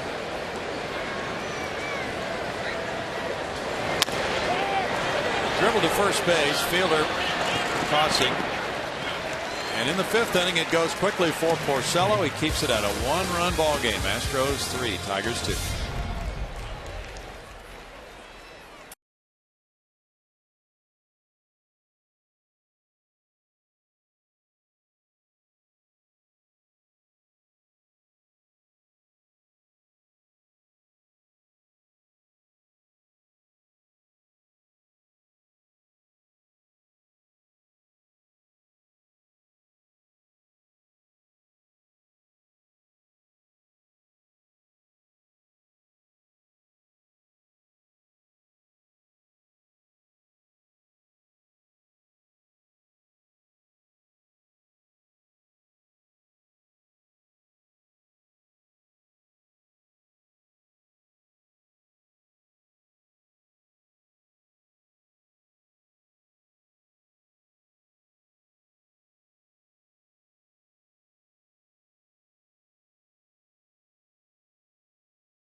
Made a move to the bullpen. Jordan Lyles leaving after 5 innings, allowing 6 hits, 2 runs with 1 walk, 6 strikeouts. Just an excellent night for Jordan as he returns to the Astros starting rotation.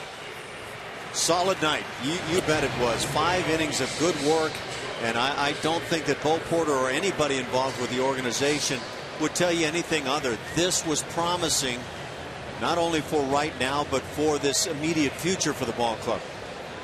Travis Blackley brings it from the other side, the left-hander. Worked just 7 2/3 innings to this point. Opponents hitting just .222, so he's got some good numbers, especially against left-hand hitters. Travis from Melbourne, Australia. Waits for Victor Martinez to step up. Martinez, a switch hitter, 0 for 2 batting left-handed against Lyles. Lyles threw 73 pitches, 49 for strikes tonight. Martinez has hit a ball a long way to left center, caught by Grossman, and strikeout looking. for Blackley. Blackley on the road trip had a total of 4 2/3 scoreless innings in 3 appearances. 2 in Boston, 1 in New York.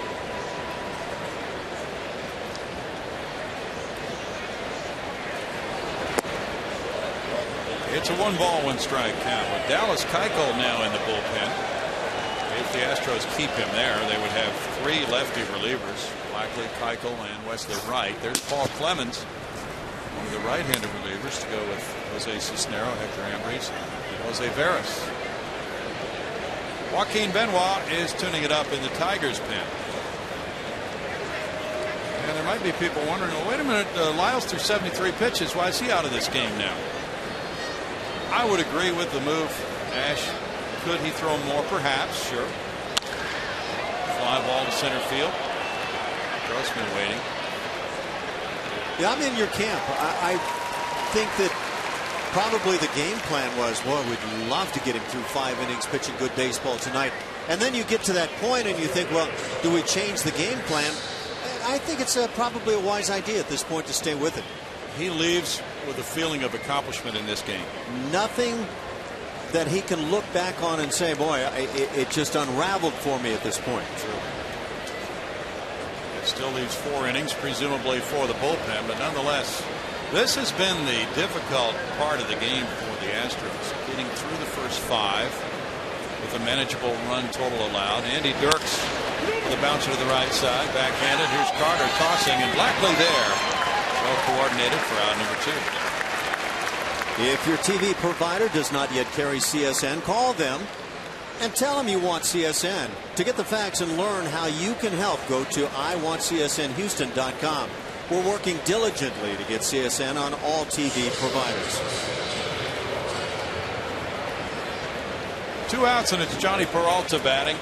Peralta has struck out and flied to right. Blackley's had some outstanding appearances for the Astros.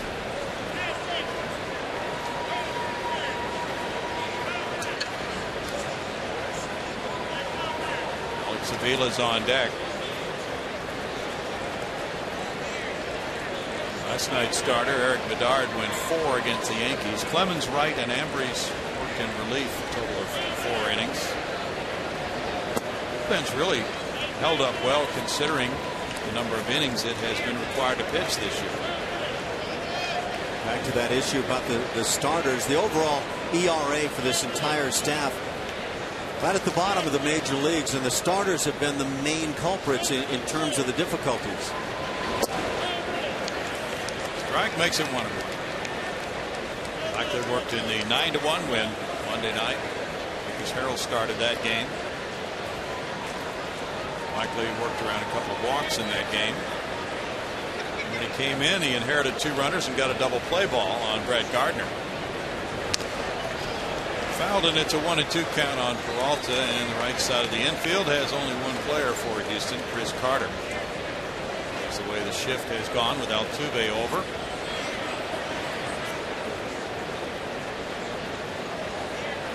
Blackley sets a nice tone. Aggressive. Really attacks that strike zone.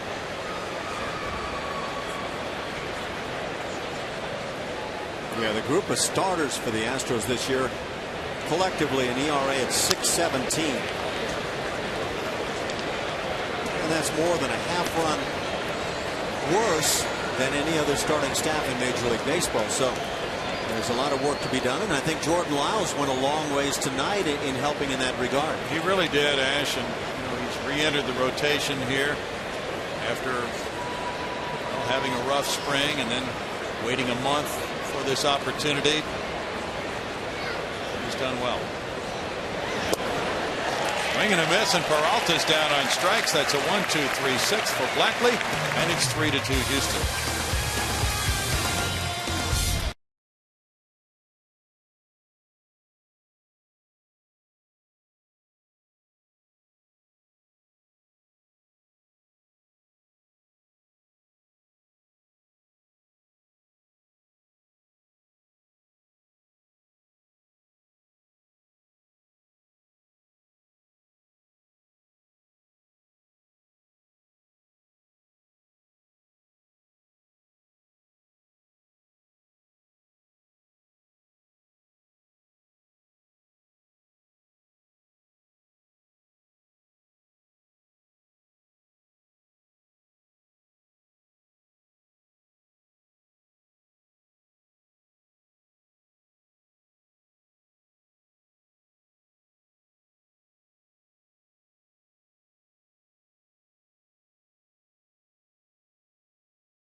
Round of the NBA playoffs continues Friday. James Harden and the Rockets look to force a deciding 7th game. Rockets Thunder Game 6. Coverage begins at 7:30 with Rockets pregame live. Hopefully James and company will be on the way they were in Game 5. Now Robbie Grossman leads it off. Bottom of the 6th inning. He doubled and scored in the first. He struck out looking. Now he lines one over shortstop. And Robbie gets his second hit of this game. Well, he loves hitting in this ballpark. Julia Morales, down to you. Well, you were talking about the Rockets, and I'm going to jump in with this. Justin Maxwell's our AT&T tweet of the game. He obviously didn't make the trip, so he got to watch the Rockets. He says, she should be the player of the game. The Rockets brought it back to Houston. Big win for the Rockets. Well, yeah, he clogs up the middle very well, as we've been seeing, and well, they've just really played as a team. Now Jose Altuve, who is struck out and grounded out, tries to get something working in this 6th inning. Is that what a guy wants to hear about himself, is that he clogs up the middle really well? Yeah. I used to clog the bases, and I never really enjoyed that when I heard about it. Well, clogging in baseball is not a complimentary term the way it is in basketball. Clogging in Ireland is generally considered a good thing. Yes, it is. Grossman has not attempted a stolen base with the Astros. Fielder playing a step off the base. Way outside, ball 1.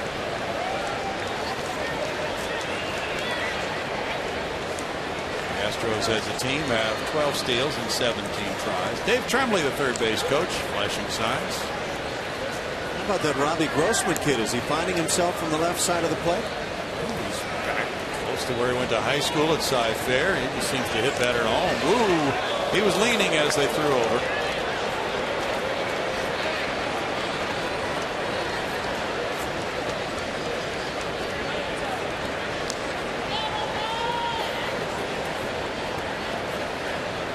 J.D. Martinez has had a couple of games in on his rehab assignment in the minor leagues at Corpus Christi, by the way.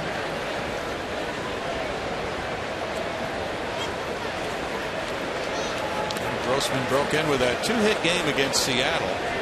This is his first home game since then.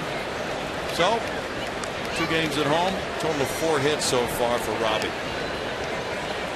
Wasn't that a great move by Bo Porter to get him into that lineup that last game of the homestand so he could do that at home? Whoa, what a play by Fielder. He didn't know where the ball was. Maybe it wasn't a play by Fielder. I thought he got in his glove. Let's see it here. No, I don't know. I don't know who officially knocks this down. I think Robbie Grossman gets the assist on the play. It's a play by Grossman, actually. Oh, yeah. He's got good reason for a tight hamstring tonight. And very lucky Rick Porcello still has a runner at first. Drilling him with that pickoff throw. 2-0. He could be on third base if that hadn't hit him as he went diving back into first.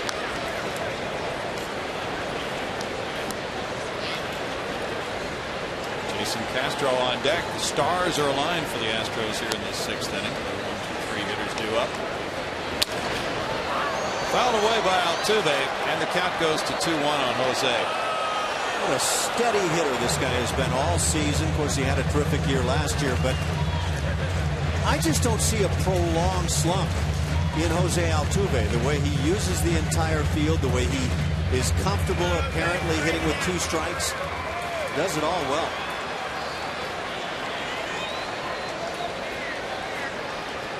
He's had 4 3-hit games. Yeah, he just picks up hits in bunches, and he's been pretty well slump-proof so far this season. Porcello's got his mind on Robbie Grossman. Well, with a 2-1 count, there's reason for that. Good running count.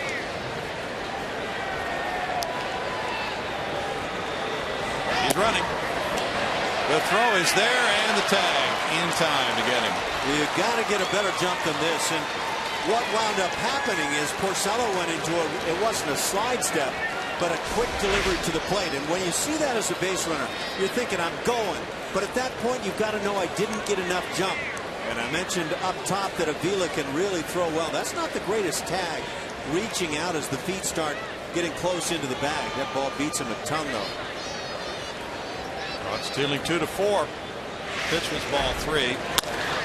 On the 3-1, it's grounded to shortstop Peralta.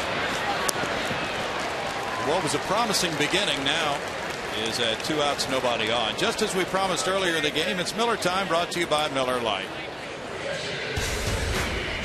And we look at the Castro 2-run homer. That's pretty nice when you can hit it the other way and drive it out.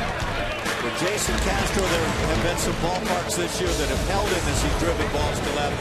But if he maintains that stroke right here at home, well, he could find a bunch of shots to the Crawford boxes. Well, Homer takes his hitting streak to 9 games. Earlier, Altuve had a 9-game streak in April. Ball 1 to Castro. Castro's settling right into this number 3 spot in the order. It wouldn't have been something that many Astros fans would have thought would be happening, probably, but he's making it work. Second sacker Infante gets it over first. No runs, a hit, nobody left after 6. 3-2 Houston.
Lone Star Series showdown.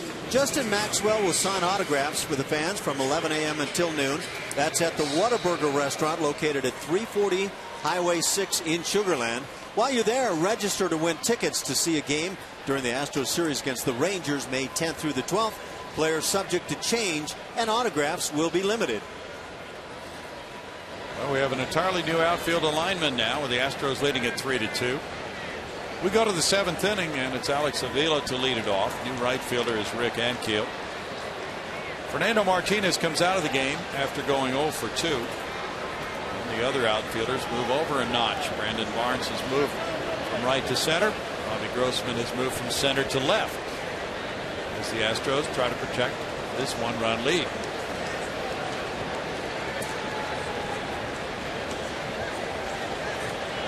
Avila has struck out and he's walked. That's ball 1 from Blackley, who had a 1-2-3 6th inning relief for Jordan Lyles. Part of what Bo Porter talks about, his theory: offense early, defense late.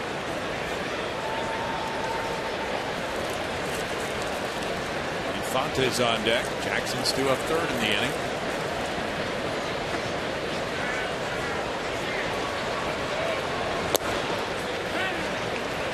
Makes it 1-1.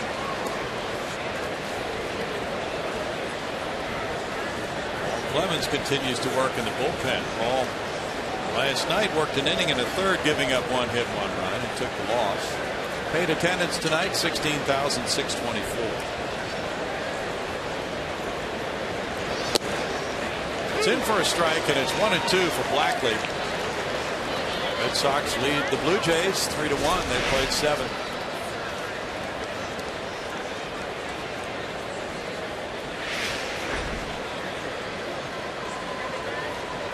Laurie hit number 3 for Toronto. Blue Jays are 10-16. The Red Sox 19-8 record. Ooh, swing and a miss for a strikeout. That's number 2. That is totally putting away a guy who's been a pretty tough out in the past this year, struggling on his start. Slider down and away will put away many a left-hand hitter.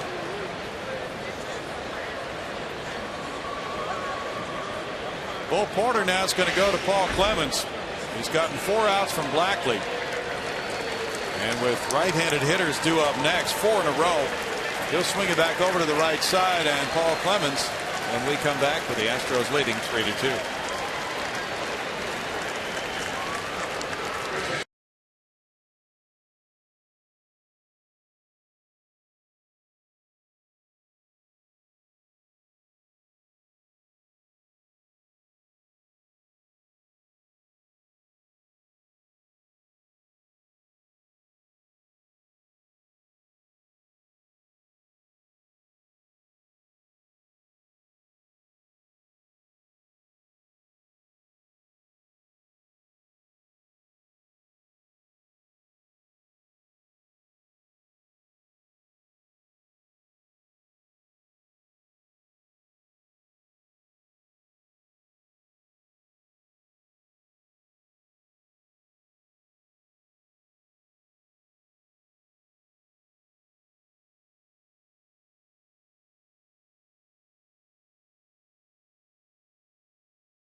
They've changed their outfield alignment, and they now change the pitcher after Travis Blackley worked very well through 4 outs and turns it over to Paul Clemens. 25-year-old right-hander, a free and loose spirit to say the least, and he's been pitching effectively for the ball club. 18 innings to this point, that in 6 games. He's finished out a couple of games, allowing just 15 hits in that span. 9 runs. Obviously he'd like to cut that down. 5 home runs, a big part of what he has allowed. He'll be working to the number 9 hitter, Omar Infante. We'll get to Julia in a moment. Infante's 1 for 2. And let's go to her right now, Julia. Yeah, guys, Clemens took last night's loss very hard. You were talking about his emotion and things like that. He gave up that leadoff double after having a nice inning, 1-2-3 inning right before that. But he took it really hard. He came, he said, I'm going to sit on this one for a while. I don't enjoy letting my team down, and then I'm going to get back out there. Hopefully he doesn't hold on to it too long, as he's already back out there. Probably the best thing for him, actually. He gets strike 2 rather than dwell on that 1-run loss, which he absorbed last night. In relief of Eric Bedard. If you're ever going to succeed in this game, you have to have that short memory, especially if you wind up being a back end of the bullpen pitcher. He had a 1-2-3 inning when he started last night. And he gets a strikeout here on Infante, carving him up on 3 pitches, much to the displeasure of the number 9 hitter. You see bottom of the knees right here, maybe even below. That's getting a pitch you'd love to get a bunch over the course of a season.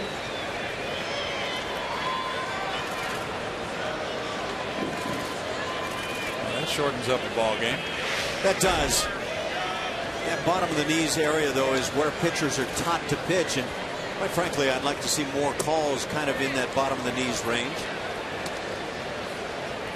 That's ball 1 to Austin Jackson on the hook from Clemens. Jackson is 1 for 3.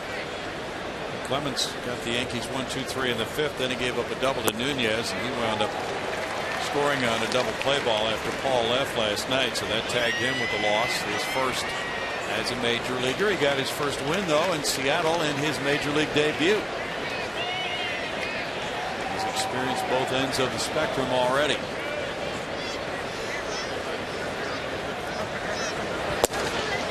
And then we'll have a guy go through an entire season with maybe 50 or 60 appearances in relief without a decision.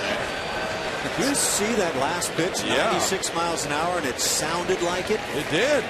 Sounded like 95, and he exceeded the sounds. Oh, that is a very nice version of Paul Clemens. He and Blackley have gone through the Tigers 1-2-3, 1-2-3 in the 6th and 7th. It's 3-2 Houston.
Seventh inning stretch.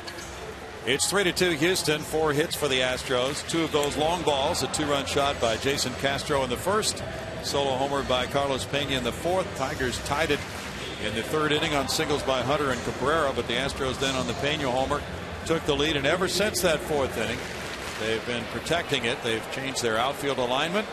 They've made a couple of pitching changes, and now they come up in the bottom of the 7th looking for more runs against Rick Porcello, with Pena to lead it off. He has a homer and a ground out to the pitcher. You know, you mentioned a good game tonight, and it is. And the reason? Very good pitching. Yeah. Both with the starters and now the relief coming in. Pena takes a look at it. It's strike 1 to him. Jose Ortega's warming up for Detroit. The infield shift is on Pena. That's nothing new. Ortega getting loose there as 3 infielders work between first and second base. Miguel Cabrera is way out there where the shortstop often plays. So Pena wants to bunt. Be a good way to do it, and he does. Porcello drops the ball, throws it away. Pena will stay. No, now he's going. Here's a throw, and Infante gets it there early, and that was not a choice that worked out well for Carlos Pena, as Peralta made the tag on him from Infante. A 4-6 play for out number 1. An unfortunate set of circumstances and a poor decision right here, but let's watch the tag at second base. This is another one of those reach tags, and I'm not so sure the feet don't get in. It's a good idea on Carlos Pena's part. Let's get a start to the inning. Now as he slides into second, watch this tag reach out, and I don't know. Obviously the ball beats him by a wide margin. That's going to get the call. Can't fault him for lack of effort. Well, he was trying to make something happen. And it's out number 1. Now here's Carter. He's 0 for 2. Strike 1. Still waiting to see. It is an error on the Tigers. Well, they do get the tag in time, but young infielders out there put the glove down, not reaching. It was ruled an error on Porcello. Little play at second, went for 4-6. what happens when guys try to barehand rather than use the glove or the combination of glove and hand. He had time. They make the play tougher than it needs to be. And one to Carter now. Beats that into the ground, 1 and 2. Well, that was a good thought, though, by Pena. They were giving him the bunt, and he was trying to take advantage of that, and would have been at first base had he not tried to stretch it when the throw got away. So leading off an inning, it's a time to think seriously about that one try. It's a shot foul. Upper deck foul.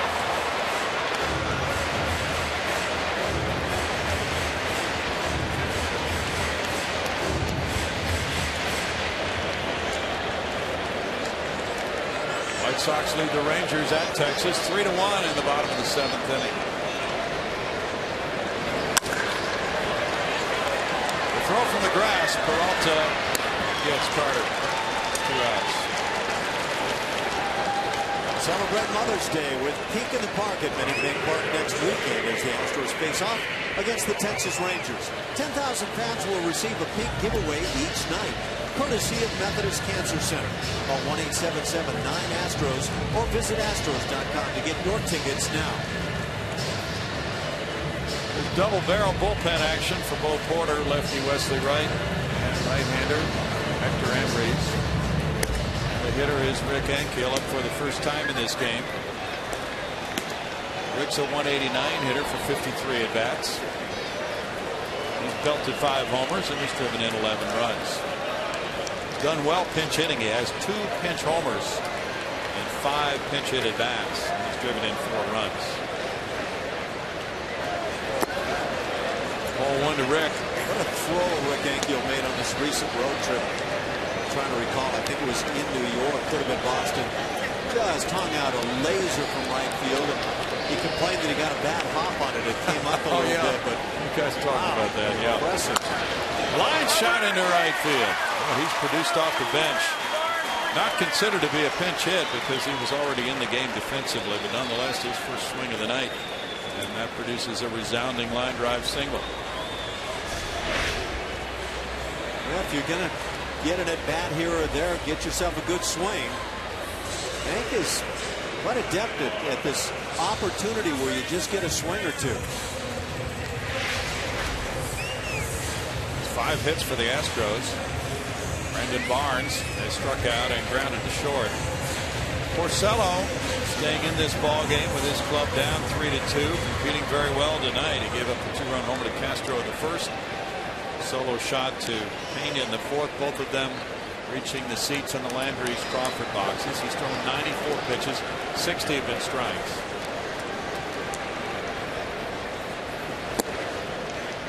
Strike. The starting rotation has produced 7 consecutive quality starts for the Tigers. This would be number 8 unless something blows up here on Porcello in this inning. And their starters have won 14 games. That's the 2nd best victory total by a starting staff in the American League, with the 2nd best ERA as well, 3.23 for Detroit starters.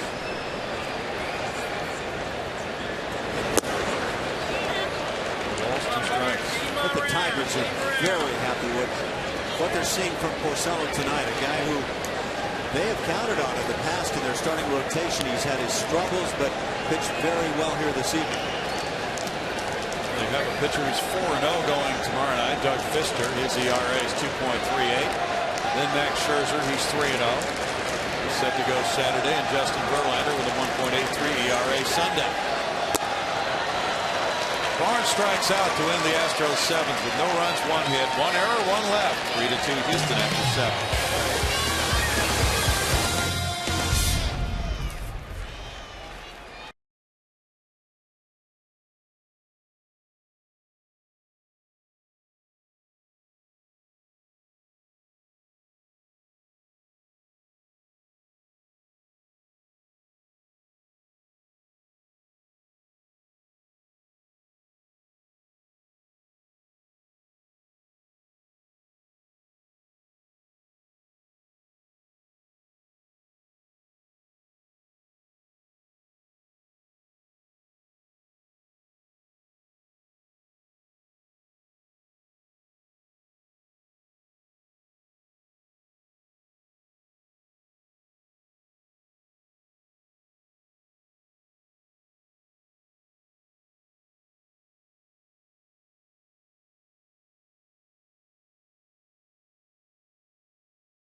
Astros. Make sure to tune in to CSN Plus tomorrow for Game 2 of this 4-game series with the Tigers. Coverage begins with Astros pregame live at 6:30, followed by the game at 7. That's on CSN Plus tomorrow. And here is tomorrow's pitching matchup, brought to you by Chevron. Care for your car. We've been talking about these Detroit starters. Here's a guy, Doug Fister, with an outstanding changeup and great numbers. And Bud Norris, 3-3 with a 4.20.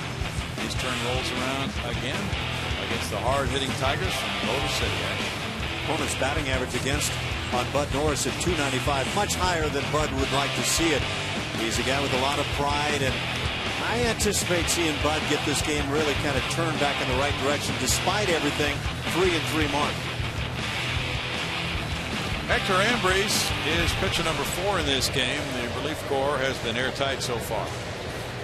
Hector Ambriz, you can see the ERA up over the 5 mark as he's 0-1. 20 hits allowed in 14 in the 3rd innings. Far too high for the stuff he possesses.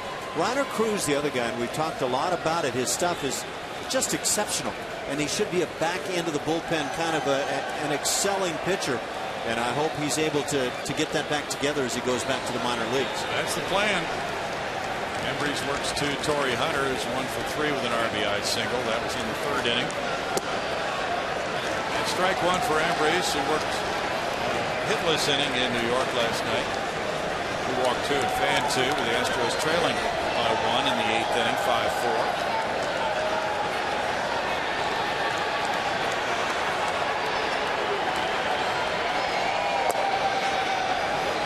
For a ball, and even to count him 1-1. The Astros were talking about that. Bo Porter was asked about Reiner Cruz being demoted along with Brad Peacock. Peacock will start for Oklahoma City, and they want Cruz to really fit into that back end of the bullpen and refine his stuff so he can come back and be an effective force for the Astros. I think sometimes on the big league level, when you start to scuffle, it makes it tough to go out there the next time and the next time, and you feel like you're just starting to snowball in a bad way. And so if Reiner can get that turn back around and regain the confidence in the strike zone, the sky's the limit with his stuff. He is the power arm in the bullpen.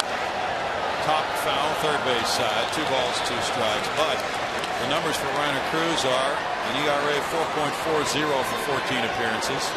Batting average against .357, 9 walks in 14 and a 3rd innings. So if the Astros can see some improvement in Reiner Cruz, I would imagine he could be back fairly quickly, Ash, depending upon what's happening with this player. 26 years of age. His stuff is exceptional. He's giving up far more hits than innings pitched. Makes no sense to me, but the walks. 9 walks in those 14 innings for Reiner Cruz, an area that he does have control of, and he needs to improve there vastly. Jose Veras is warming up now for Houston, with the count reaching 3-2 on Hunter.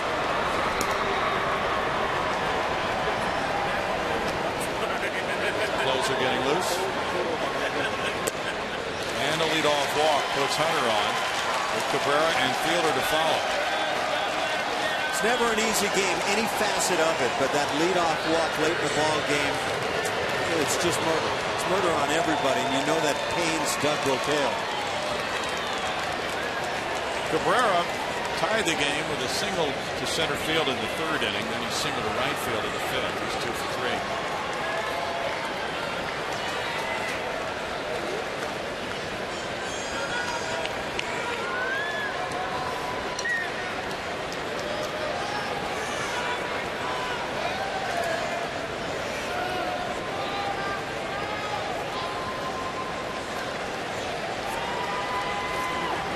Cabrera, for all his abilities as a hitter, does not run well, but he's only grounded into 2 double plays so far. It's in 108 at bats. As if he knows how to guide the baseball. No. Strike on a good breaking pitch that catches the corner for Ambriz.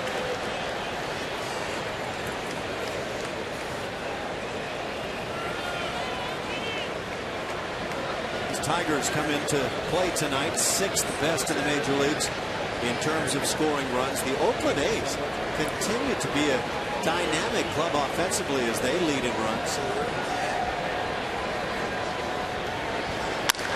Ground ball sharply hit. Dominguez on a knee. Gets it to second. Altuve on to first. Their double play, ball number 3 of the year. And Cabrera on a very important pitch by Hector Ambriz. Bounces into a twin killing around the horn. And the Astros defensively continue to get the double plays. It's about base runners. Yes, that's a big part of things. But this is a good-looking infield. Matt Dominguez can play third. The guys at third, short, and second have been awfully good. That'll be it for Ambriz. Prince Fielder coming up next. And Wesley Wright is making his way in for a lefty-on-lefty matchup. 3-2 Astros.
And that continues now. It's been Blackley, Clemens, Ambriz, and now Wesley Wright, as Bo Porter has alternated his relievers left, right, and then now right, left. And it's Wright coming in with no decisions and a 2.57 ERA.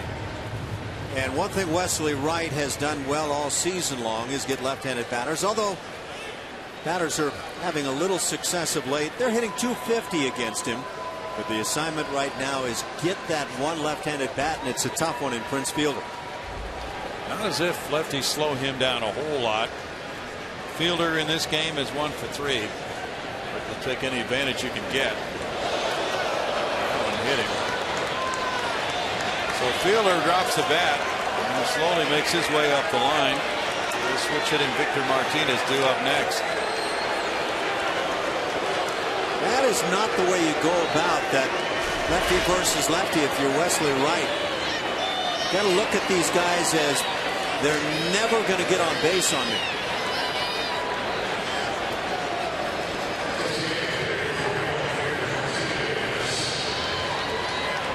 The left forearm, it appeared.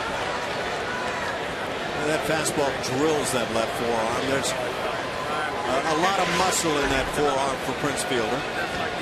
Looks like a man who's hurting pretty severely. Now Doug Brocail's coming out.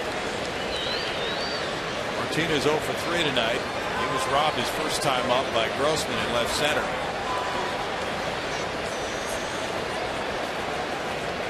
Porter could opt for a 4-out save by Jose Veras.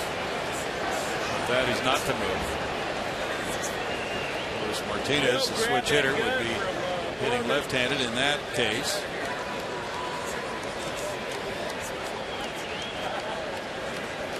Martinez hasn't been a hot hitter so far this season, but he's been a little more effective by about 20 points or so against left-hand pitching. So maybe a break as far as he looks at things. Victor's a .303 lifetime hitter. Much better than he has performed this year.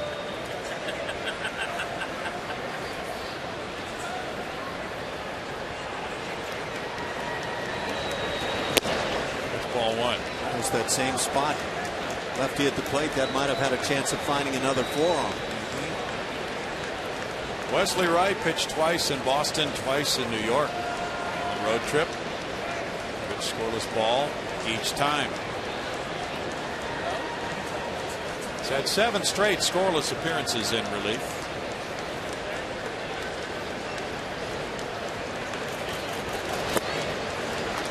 Falling behind here 2-0 after hitting Fielder on the first pitch, so he has yet to throw a strike. A left-handed specialist, he's the guy that really has the best opportunity to succeed in my book. Comes in to get 1 or 2, sometimes a little more left-handed bats. And left-hand hitters historically struggle against left-hand pitching. But get yourself ahead and give them a tough night.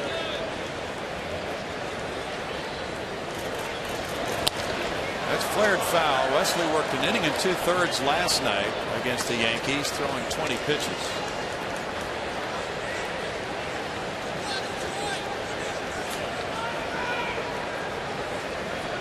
Been very dependable down through the years. Astros skippers, no matter who they were. And right in a tight spot here tonight with a 1-run lead and a runner at first. He made 77 appearances last year.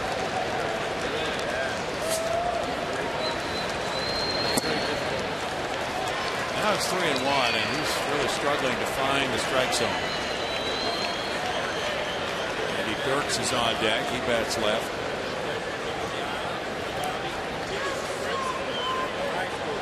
You certainly don't want to move on to the left-handed Dirks just because in the process, if you do, you've got that tying run at second base.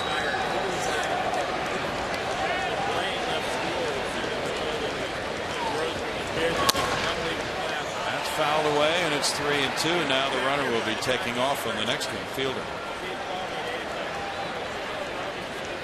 Been a very unusual game. 2-run homer by Castro. First, 2-0 Astros. Tigers tied it. They put together 4 consecutive hits in the third. Pena with a 1-out homer in the fourth. Gave the Astros a 3-2 lead, and that has been the scoring. So it's been unusual for both ball clubs in terms of the starting pitcher. When you talk about Porcello for the Tigers, he's had his struggles, and for the Astros, just simply getting those good starts, and they're starting to happen a little bit more of late. Into right field. Enke was very deep. That'll flare in for a hit in front of him. And now the ball gets away from him. Fielder's going to be sent home by Tom Brookins. And here's the throw to the plate. Not in time. The Tigers have tied at 3-3. Enke was playing almost on the warning track. And by the time he got there, he had run several steps and then did not make the clean pickup. That gave Fielder a chance to score. Yeah, this was a combination of mistakes. Just getting to Martinez, bringing that right-handed bat to the plate, a big mistake. And Rick Ankiel was having a tough time. The skates were sliding all over the ice.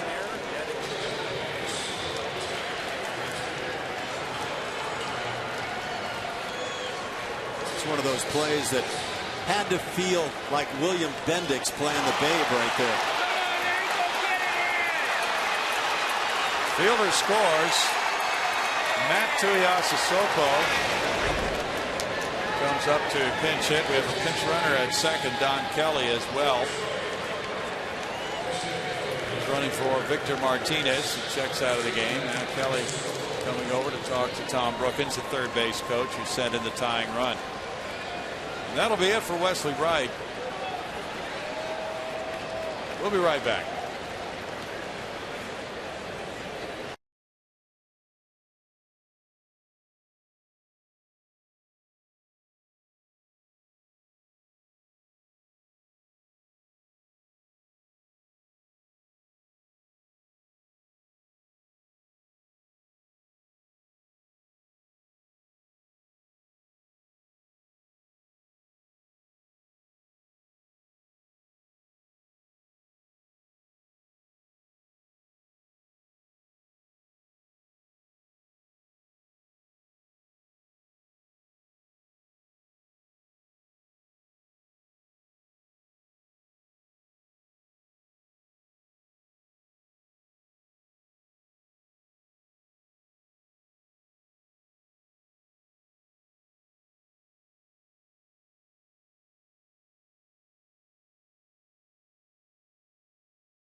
That tying run with double by Martinez and then the error on Ankiel. Watch how difficult this play became. Once the bobble was made, feet are sliding all over the place. Sometimes that gravel can be loose on the warning track, and you see the reaction of Prince Fielder, a very excited guy tying the ball game. Yeah, for me, hitting Prince Fielder was kind of the key that set it up, but that was a rugged play defensively for Hank. Second error for Rick. Jose Veras takes over on the mound. He's pitcher number 6 for the Astros. The pinch hitter is Matt Tuiasosopo, right-handed batter. Pinch hitting for Andy Dirks. Veras is 2 for 3 in save opportunities. Don Kelly, the pinch runner, in a tie game here. No RBI in the double by Martinez. At strike 1 to Tuiasosopo. A 5 RBI game on Friday against the Braves. 300, 1 homer. He's driven in 6. Matt turns 27 next week. Bellevue, Washington. Sharp breaking ball outside. Makes the count 1-1. Matt was a 3rd-round draft choice by Seattle in 2004, and he has a Seattle background. He was born in Bellevue, Washington. His father Manu was the Seattle Seahawks defensive lineman, and his brother Marcus was a quarterback in the NFL with both the Raiders and the Jets. He went against the grain and didn't play football. Tigers signed him as a free agent last November. Line left field corner, that's foul.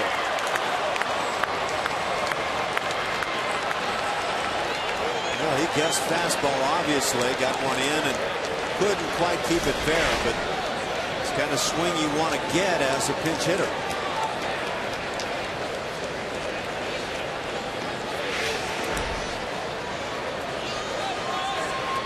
Tuiasosopo was with the Mariners from 2008 through 2010. Didn't have many at-bats in any of those seasons. He spent each of the last 2 seasons at AAA, Tacoma in 2011 and in Buffalo last year. Wasn't his brother the quarterback known as the throwing Samoan? I think so.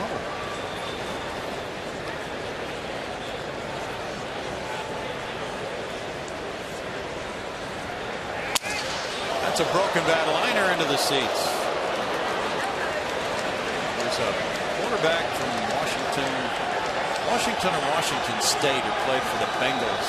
He was also known as the throwing Samoan back in the. And I'm wondering if I'm crossing that up. Maybe Tuiasosopo was not the guy.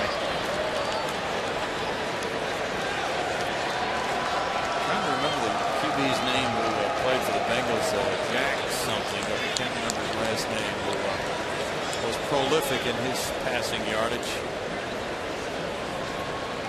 back in his college days. 1 ball, 2 strikes. The Tigers have tied it here in the 8th. They've had an evolving bullpen situation. They have 2 relievers on the DL right now, Octavio Duatel and Phil Coe. Jack Thompson was the throwing Samoan. That's right, Jack Thompson. 2 balls, 2 strikes. He racked up the yards in college. Eagle break. It's a wonderful aspect of life these days. You know, it's amazing how quickly things start to come to mind as you play around. Peralta's on deck. Swing and a miss. And Veras snuffs out the Tigers here in the 8th, but they tied with a run on 1 hit and an error and a man left. We go to the bottom of the 8th inning, and it's tied at 3.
Airlines. Find our fares online only at southwest.com. It's 3-3 now here at Minute Maid Park in downtown Houston. Colorful guy there watching things unfold as we go to the bottom of the 8th inning. Definitely looks like a power hitter. We might need him here in this inning. Well, now it's going to be the bullpen coming into play for the Tigers. And Jose Ortega, Rick Porcello in 7 innings, allowed 5 hits, 3 runs, didn't walk anybody, fans 7. Ortega comes in to face Matt Dominguez, who struck out twice tonight. Backtracking to the top of the inning, that was ruled a single by Victor Martinez, not a double. Single and an E9, allowing him to get the second. And off the end of the bat, there's strike 1 to Dominguez. Matt Tuiasosopo stays in to play left field.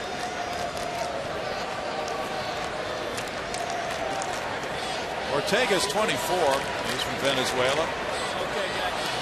Last year at AAA Toledo. This is his first season as a major leaguer.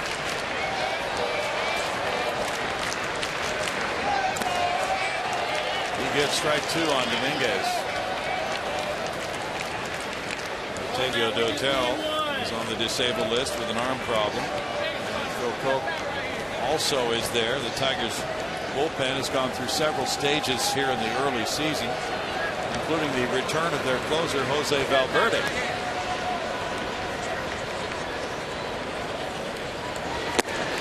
Dominguez is down on strikes. 8 for Tiger pitching. When you're in a tie ball game late, it's never good to look and see that the opposition is using their second pitcher on the night. And the Astros have used 6 as we speak. Dominguez just had to deal with a pretty good hammer. And the Astros closer Veras had to come in and get that final out in the top of the 8th inning. Marwin Gonzalez is 0 for 2. Tigers about hit the Astros 7-5. Each club has made 1 error. Chopped high and foul. Ortega was recalled from Toledo prior to the game yesterday against Minnesota. And he had not allowed a run in 10 outings with Toledo this season, over 14 innings. Tigers signed him as a non-drafted free agent in July of 06. It's a 1-ball, 1-strike count.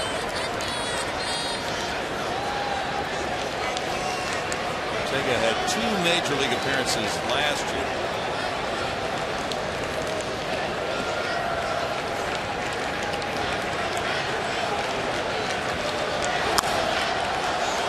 Fouled away by Marwin Gonzalez. Ortega has legit stuff. That fastball at 96, and it just looked like a riding 4-seamer.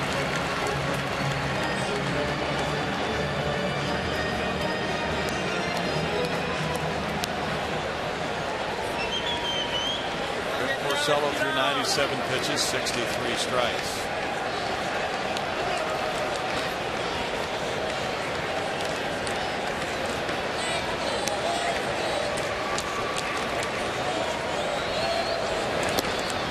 Marwin takes a look at ball 2. It's 2-2 with Robbie Grossman on deck.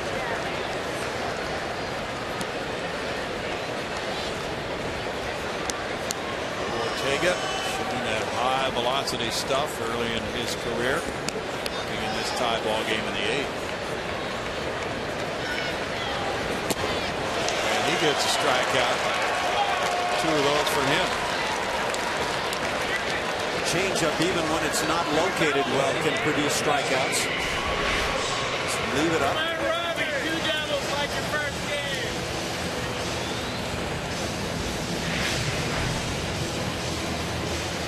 Tigers have their 7, 8, 9 batters due up in the 9th. Walter, Avila, and Infante. Robbie Grossman has a pair of hits tonight. A double and a single.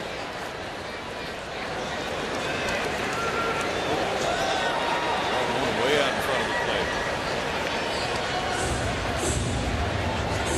It'd be a nice video for young catchers to learn how to block a pitch. That was how not to block a pitch, I guess. Mark Sevilla is saying, look, there's nobody on base. I don't need to get down and block that, but that's not your standard effort. No. Cardinals got 6 in the third. They lead Milwaukee 6-2 in the bottom of the 7th now. Pass to second, Infante. And we go to the 9th inning with the score: Detroit 3, Houston 3.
And here in Houston at Minute Maid Park, a 10-game homestand. It's an interesting ball game tonight. Tied 3-3 now after the Tigers got their run in the 8th inning with the Victor Martinez single to right and the help of an error by Rick Ankiel. Detroit got that tying run home. Now we move to the 9th inning.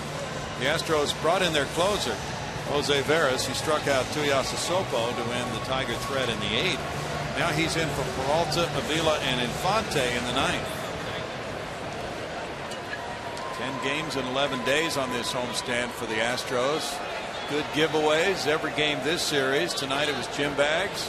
Tomorrow it's t-shirts. Saturday umbrellas. Sunday the Los Astros t-shirt. Fireworks after tomorrow night's game as part of Big and Bright Friday nights. There's strike one. And Sunday before the game, celebration of Cinco de Mayo. That celebration is from 12 to 3 on the plaza on Crawford Street. Mariachi band, Mexican food, and beer Sunday, and then the ball game starts at 3:10 Sunday. Mexican food, you say? I'll see you a little late in the ball game. Okay? Oh, you won't be around for that till about 6 o'clock. You'll be the closer that day. 1 ball, 1 strike. I am a rather large fan. Here's a look at what lies in front of us. This weekend the Tigers, and a break Monday, and the Angels for 3 next week, followed by another weekend date. That one with the Rangers. Back into divisional play. Tap foul, and it's a 2-ball, 2-strike count, and he is down. Peralta feeling that one.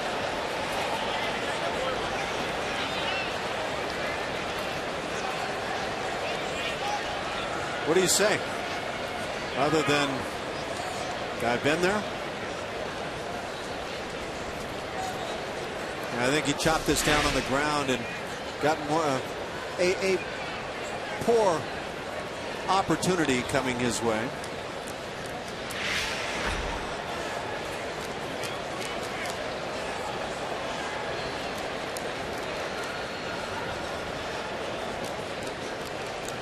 Every catcher has had to deal with such pain, and so go out to the mound and try to provide a little time.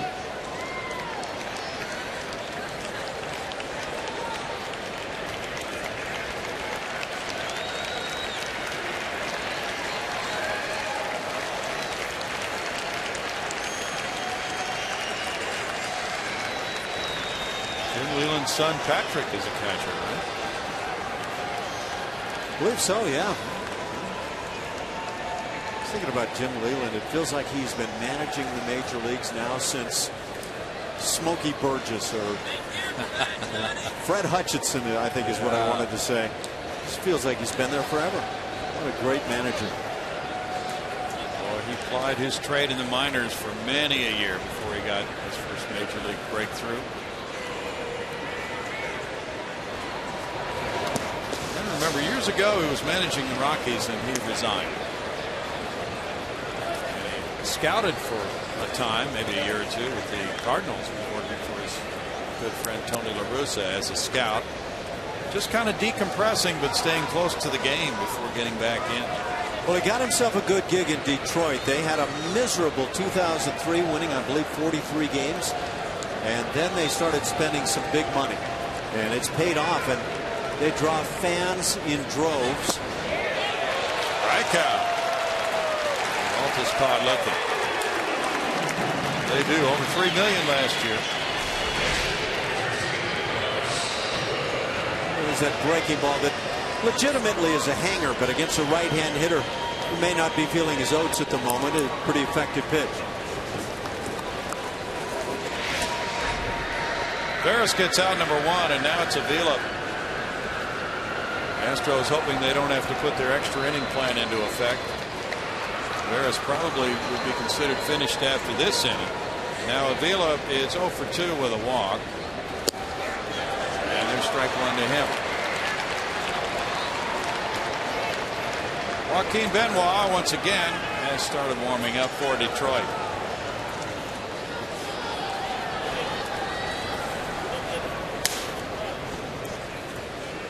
Astros have their 2, 3, 4 hitters due up in the bottom of the ninth. Altuve, Castro, Pena. It's a 1-ball, 1-strike count for Jose Veras. There are balls flying all over back there for the hitter, catcher, and umpire.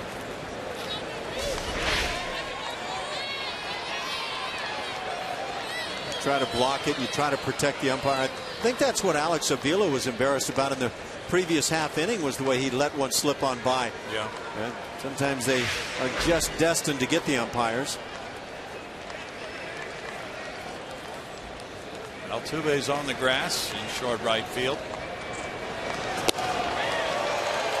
1-2 to Avila. Rick Ankiel almost on a warning track and right, as you can see on that shot. Jim Leland began managing in the minors in 1971 at Bristol. Managed through 81 at Evansville, and then his first major league opportunity came in 86 with the Pirates. Got him looking. That's 3 strikeouts in a row since Veras came in. Now Infante. Well, the Astros staff with 13 strikeouts tonight.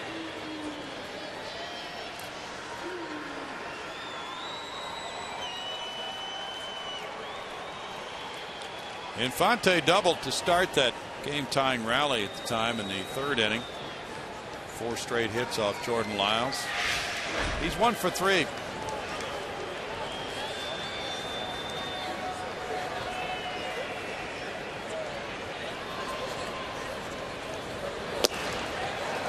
That's strike 1.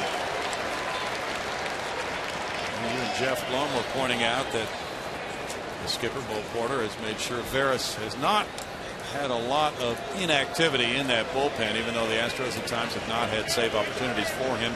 He's pitched every 3 or 4 days.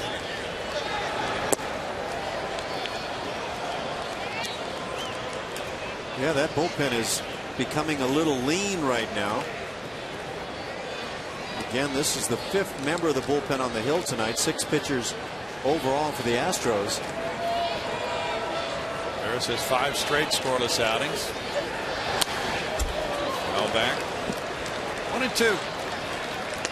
Fastball went up at 93 miles per hour from Jose. You see, this is a strikeout high for the Astros in a game this season. It's tough if you're looking at your closer on the hill. He's working in his 2nd inning. He's just working toward his 4th out right now. But in his 2nd inning, and you may be forced to run him out there again. Boy, yeah, there's some urgency to the bottom of the ninth, that's for sure. Time called. And with Benoit, one of the setup men, warming up for Detroit, he is getting ready to come in for the bottom of the ninth inning when it'll be Altuve, Castro, and Pena. So those three are going to be feeling that they really need to end this thing.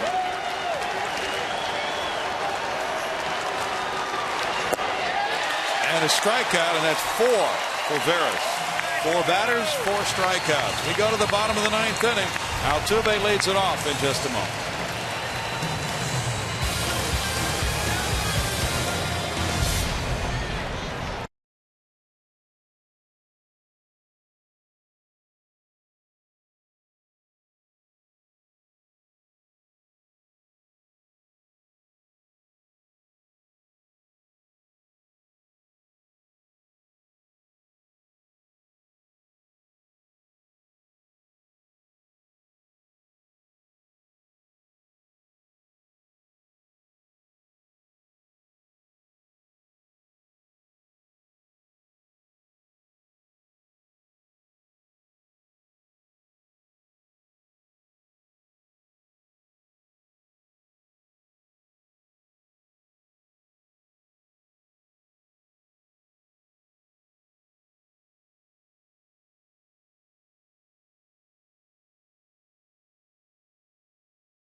And for the Astros, their 2, 3, 4 hitters will be due up and try to win this, as Jose Veras has been magnificent. He came in with a runner at second in this 3-3 game. In the 8th inning, he struck out Tuiasa Sopo. Then in the 9th, he mowed down Peralta, Avila, and Infante. 2 of them were looking. So 4 batters faced 4 strikeouts. We're not sure if anything more will be asked of him, but right now, lefty Dallas Keuchel is warming up in the Houston bullpen in case of extra innings. And Altuve's 0 for 3. Keuchel could well be that guy that's asked to suck up a good number of innings if it should come to that. Ooh, a high strike call into the bottom of the ninth. Ortega had a 1-2-3-8 in relief of Porcello, who went 7.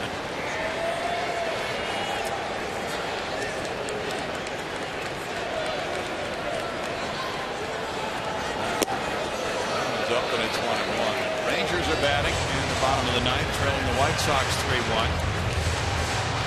Addison Reed in the game to try to close it out for the White Sox. They have a homer from Tyler Flowers, his 4th. Adrian Beltre hit his 6th for the Rangers.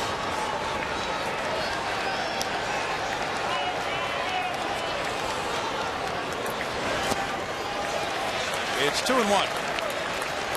Cabrera's very close to third base. It's what you call your no doubles defense. You don't want a ball getting between third baseman and the line. Jim Leland, like many managers, absolutely wanting to play no doubles at this stage of things.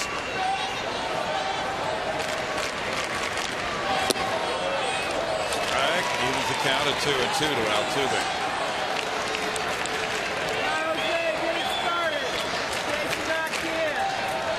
Padres beat the Cubs 4-2. Phillies down to Marlins 7-2 with Kyle Kendrick winning his 3rd. Altuve strikes out. That's the 3rd strikeout for Ortega. Contact has suddenly become a very difficult commodity, and I think Jose Altuve realized he got a hanging breaking ball up and in, and might have been trying to win this thing on the one hack. He looked livid then he missed that pitch. The Tigers attain one of their goals tonight, he says with tongue-in-cheek. 10 strikeouts for their staff. Well, that is 7 straight games for them with 10 or more. Jason Castro homered in the first. Since then he has struck out looking and grounded out. Strike to Castro. Those are the recent games with all those strikeouts. Of course, if you ask Jim Leland about it, I have a feeling what he'd say is couldn't care less. Let's just win ball games. Right.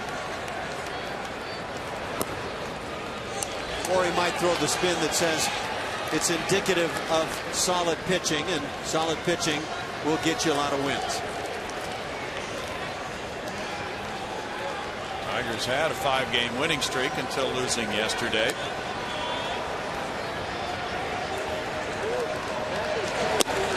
Right there for Castro, and it's 1-2.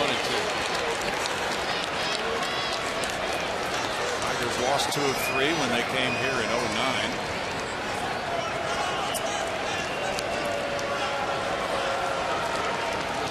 Astros are 5-1 overall at Houston against Detroit, 9-6 here and in Detroit.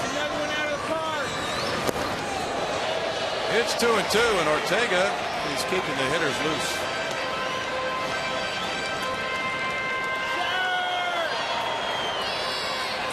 Ryan Dexter pitched another beauty. The Red Sox down the Blue Jays 3-1. They beat Jay Happ. Can a manager, John Farrell, make that much difference for a ball club, the Red Sox? Well, you know him. What do you think? He's a bright guy, and I think he tries to cover all the bases. It didn't work out in Toronto. That's all I can say.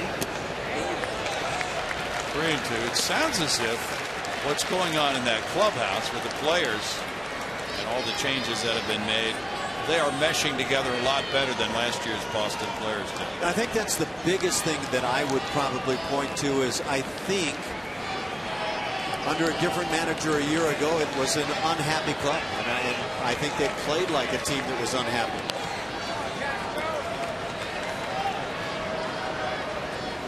Grounded, and there's the second baseman Infante spinning and throwing him out. That was an amazing play. Looked like it would get by him. He got it just in the webbing, and then he was able to spin and make the throw. And the position from which he throws here really makes you marvel. Yeah, that's tough to throw accurately when you're doing that. Let's see if we can get Baryshnikov to throw from one of his spins. Good way to sprain an ankle. That is some kind of throw. Very accurately done. Good time play. Here's the 4th inning homer by Carlos Pena. That made it 3-2 Houston. Tried to bunt his way on in the 7th, and he reached on Porcello's error, but then he was thrown out trying to stretch it at second base. He's 1 for 3. Tops that one foul. Strike 1. Chris Carter on deck. Fielder guards the line at first.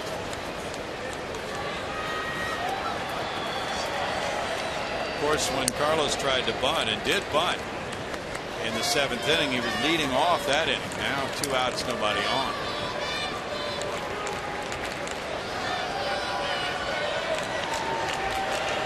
He's a .255 career hitter against Detroit with 6 homers. It's a 1-ball, 1-strike count. Tiger bullpen has a 1-5 record, a 4.56 ERA. Well, they've done well at retiring the first batter. They've gotten the first batter by a reliever 51 times in 72 tries.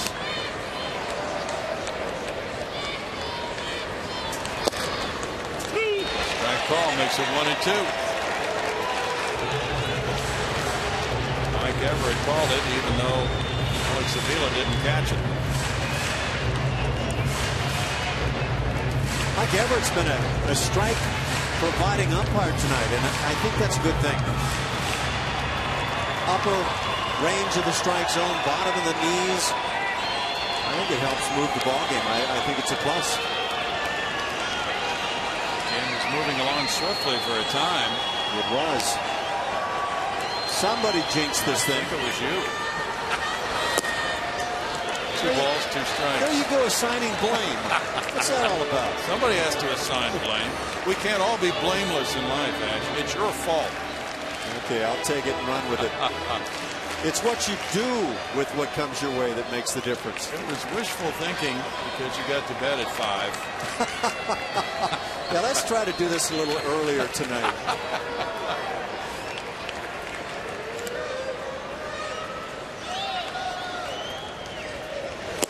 Mania looks at it. Now it's a full count. You, on the other hand, with that cushy studio job. We enjoyed watching you guys. I hope you did. I hope your flight was a good one.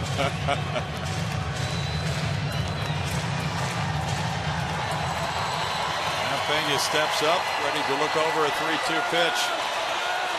Carter on deck.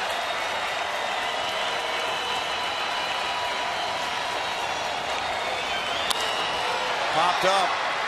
Cabrera to send the game to extra innings. It's 3-3 through 9.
Jack Link's beef jerky. Feed your wild side. Here at Minute Maid Park, extra innings come with Dallas Keuchel taking the mound. He'll be pitcher number 7 for the Astros. The Tigers have used only a couple of hurlers to this point. Keuchel just arrived back in an Astros uniform today, making the trip from Oklahoma City to Houston to now pitch in this tie ball game. The Tigers had the edge in hits 7-5, each club with an error. The Tigers tying it in the 8th as Wesley Wright was charged with an unearned run. So now Keuchel working to the top of the lineup here in the 7th inning. Jackson, Hunter, and Cabrera due up against the left-hander, who had some good outings earlier this year for the Astros, Ash. You know what we have here? We have, number 1, a failure to communicate our need for a regulation ball game tonight. And number 2, the first extra inning game of the year for the Astros.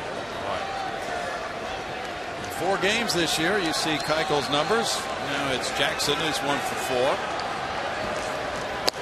And there is ball 1 as we go to Julia Morales.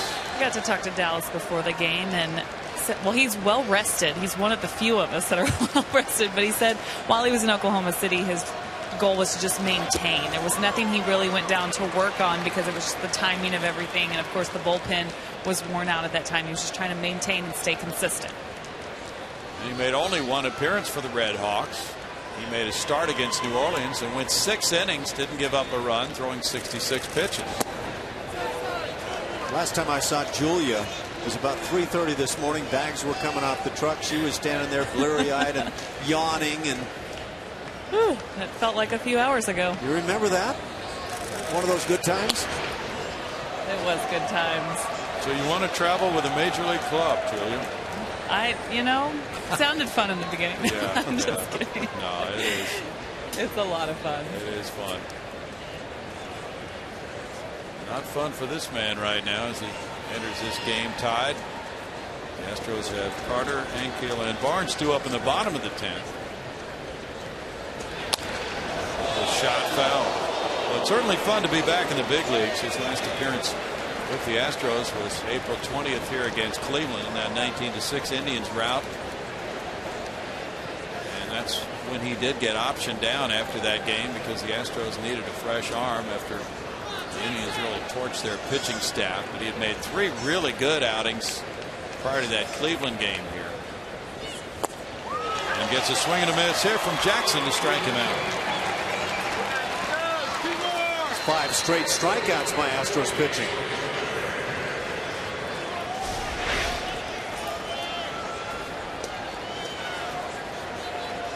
I think you get to this stage of a ball game at times, hitters one by one take it upon themselves to be the guy that's going to hit the home run that wins it for their club. 15 strikeouts tonight. It's a ground ball to Dominguez. And he takes care of Torrey Hunter's grounder for out number 2. And Matt Dominguez playing that no doubles positioning near the line. Now it's Cabrera. That's the way to do it. Get that glove down on the ground. You can always bring it up, Ash, if ball comes, takes a bad hop. See him take his time and set that 4-seam throw. That's crucial. Infielders want to make sure that you can get that ball that you know where it's going to wind up. Cabrera takes ball 1.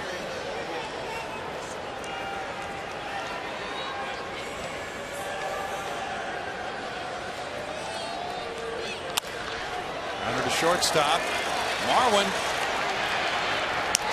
takes care of the Tigers' 10th. Carter, Ankiel, and Barnes due up in the bottom half. It's still tied at 3.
Middle of the 10th inning, first extra inning game for the Astros this year. The Tigers already have played 4 extra inning games. They are 1-3.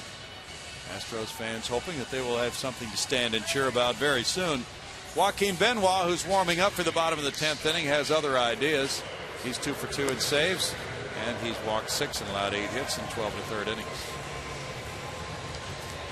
Big right-hander, and another one of the reasons the Tigers were able to move on to the World Series a year ago. Back into the bullpen had been strong at one point. They had some issues, but Jim Leyland finally has his bullpen back together. Strong starting staff and a very good looking offense. I would say the Tigers are one of my favorites probably to head back toward postseason play again this year. In fact, I would probably say they're as close to a lock as anybody that I might point at. They appear to be primed with that strong starting rotation. Excellent lineup. Bullpen you talked about. Benoit had an ERA of 0 in the League Championship Series and 0 in the World Series for Detroit. Chris Carter first to face him. He's 0 for 3. Rick Ankiel is on deck. Brandon Barnes due up third in the Astros 10th. Benoit pitched against Minnesota on April 30th. That was his last outing. And goes foul, strike one. See the story out of Toronto yesterday as Clay Buchholz picked up another win, and it might have been misreported to begin with, or this one may be the misreported job. But Jack Morris, who's now a radio broadcaster up there, claims that Clay Buchholz was cheating throwing a spitball. Oh, really? Whoa, the bat takes off. Cabrera didn't move, and that almost hit him in the head. That didn't go that far over his head. And he didn't even move on that thing. This guy must have known exactly how far that bat was. This is professional quality bat tossing right there. And he kept it fair, too. Not easy to do. Well, he knew exactly where it was going to land, and he put his glove up, having some fun. Looked to me like Cabrera called it. Yeah. No balls, 2 strikes to Carter. No, I didn't see Mr. Morris's charges. Clay Buchholz is indignant.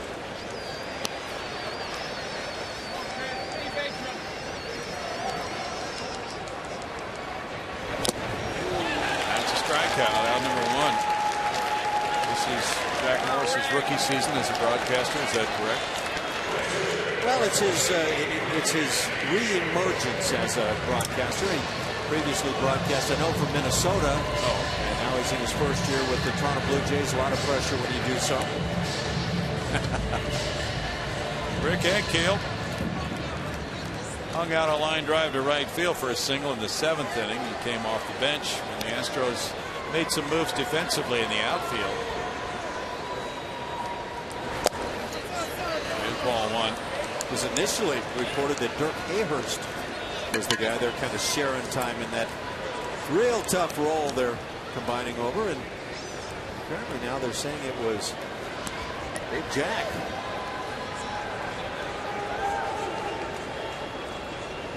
Have you ever been able to impersonate another broadcaster you worked with? No, I can't say that I have. Okay. Good way to get somebody in trouble, though. 2 balls, no strikes.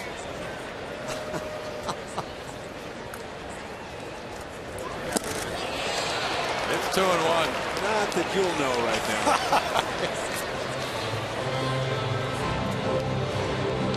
Benoit, with those 2 saves, had his turn in the closer's spot before Valverde was re-signed. And Phil Koch. So they've taken a look at some different people in the late innings. 2 balls, 2 strikes. The Astros got several looks at Benoit when he pitched for the Texas Rangers. Then he moved along to Tampa Bay before signing with Detroit.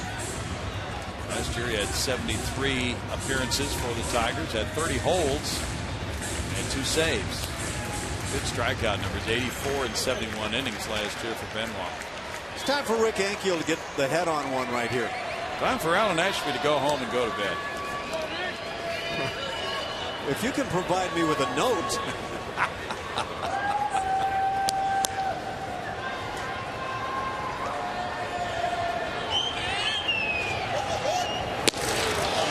Strikeout.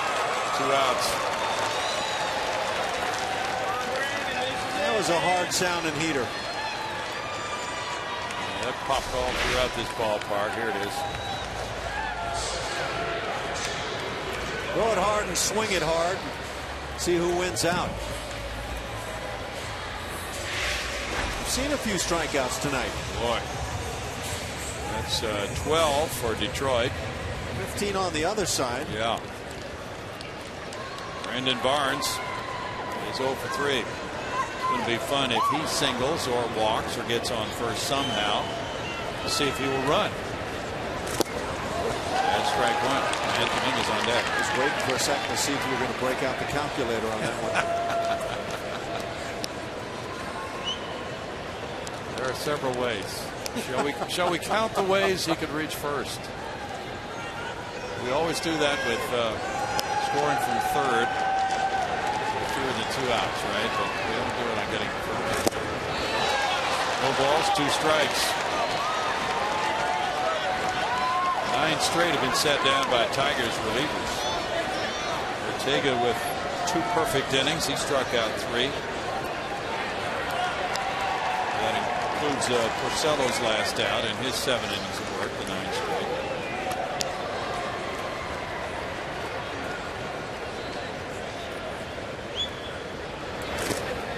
In the dirt for ball 1.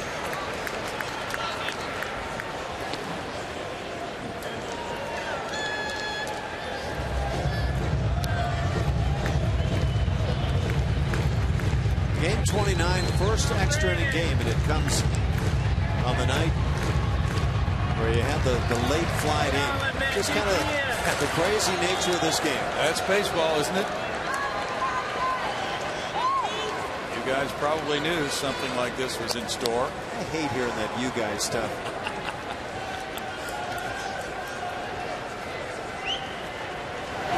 Way outside, and it's 2 balls, 2 strikes. Benoit, here's a note about him, Ash. Back in 02, he had a major league record of 7 innings pitched to get a save. I don't even know how that's possible to you. I thought they had the rule book. If you pitch 6, you automatically get a save, no matter what happens.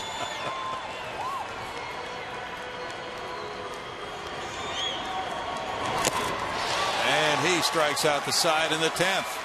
Moving this game to the 11th inning. Tied. Detroit 3, Houston 3.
Season long, Jack Link's beef jerky. Feed your wild side.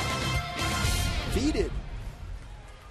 You're about ready to be fed right now, aren't you? It's mealtime again after. It gets that way. Yeah, after 10 innings. There's the pitching breakdown. Lyle started 5 good innings. Blackley, Clemens, Ambrose, Wright, Veras, now Keuchel. Jose Cisneros still out there in the bullpen. Prince Fielder takes the first pitch. There's ball 1. Dallas Keuchel at a 1-2-3-10. What I have awaiting is some luscious strawberries at home, and there is some chocolate that will be covering them soon. Oh, nice. Soon is the operative word here. Now Keuchel falls behind Fielder, 2-0. A guy who has tremendous power.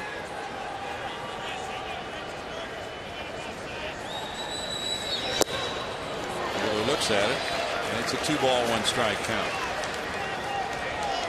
Fielder scored the tying run in the 8th inning after being hit by a pitch from Wesley Wright. He scored on an error by Rick Ankiel. 3 balls, 1 strike. Porter's club led 3-2 after 4, and he changed his outfield alignment in the 7th inning, bringing Ankiel off the bench. To Hopper, and coming in from right field, here's Altuve. So that bullpen has really seen the appearances tonight.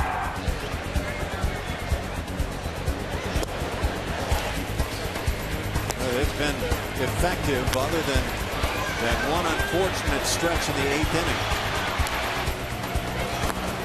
Defense for the Astros can flat turn a double play. Brocail's pitching staff hanging right in there. And now Don Kelly, a 3-game hitting streak, faking bunt, takes a strike. Brownie, you think you're going to be watching the Cubs in the future playing somewhere at home other than Wrigley? No? What do you think? There's no way. Somebody had a good line about that. See if you agree with this. Without Wrigley Field, the Cubs are the White Sox. Well, they might hope to be that. Kelly strikes out, 2 down. You know, minus Wrigley and everything that kind of somehow combines there, you're probably not looking at your basic 37,000, 38,000 fans every day for a game. Right. Probably somewhere well shy. No doubt. Tuiasosopo comes up. He struck out in the 8th inning. Die-hard fans sticking around to see what happens here in the 11th inning. Keuchel is doing well. There's strike 1. Tigers haven't had a hit since that Victor Martinez looping single over by the line. Rick Ankiel came over to field it back in the 8th inning that tied it. Here's the good news for the Cubs, though. An independent team. The Schaumburg Boomers have offered the Cubs to be able to play in their home ballpark in the event it's needed. Well, that was very charitable of them. 25 miles west of Wrigley. What's the capacity there? Any idea? Well, I don't know that they can pack 38,000 in there, but somewhere probably around 3 or 4. 3,800. 1 ball, 2 strikes. But the offer is standing. Nice to know they're not closing the door on that. They need renovations at Wrigley, folks. 500 million? Is that what we're talking about? I think that's right. 2 balls, 2 strikes. And the big hang-up is the large video screen they want to put up that could block the view of the rooftops across the street. Yeah, how about that? Neighbors complaining. 3 balls, 2 strikes. Supposedly they'll get more night games in the deal if they get a deal. We've been watching games from our rooftop for all these many decades. You can't take that away. Exactly.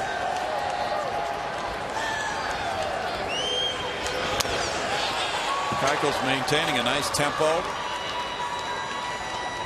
That could be important because the guys behind him could be zombie-like.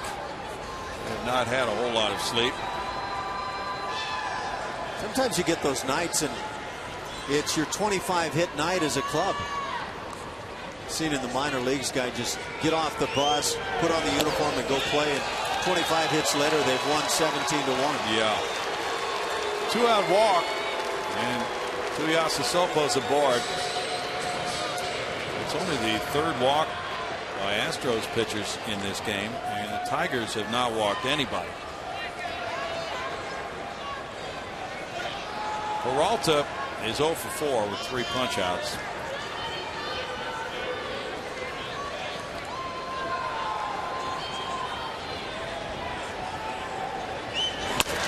There's a shot into right field.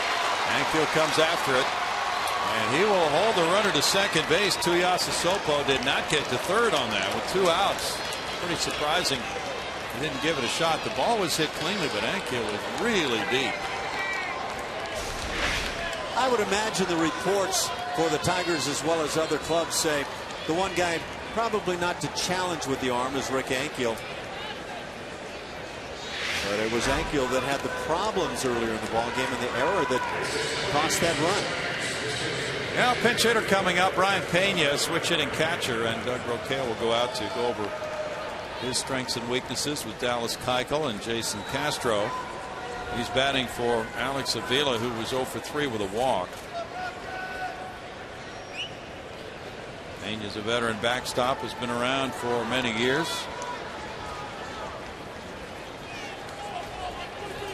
Ramon Santiago, another switch hitter, is available on the bench.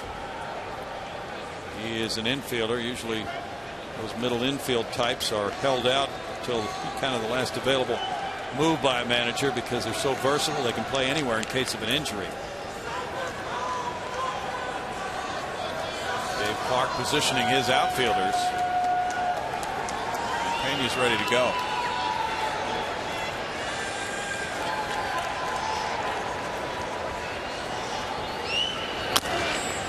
Keuchel comes over. It's a foul ball, though.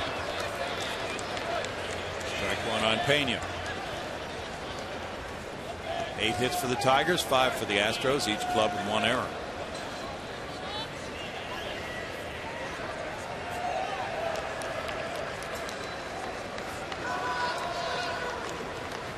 Pena is 31. He was born in Cuba.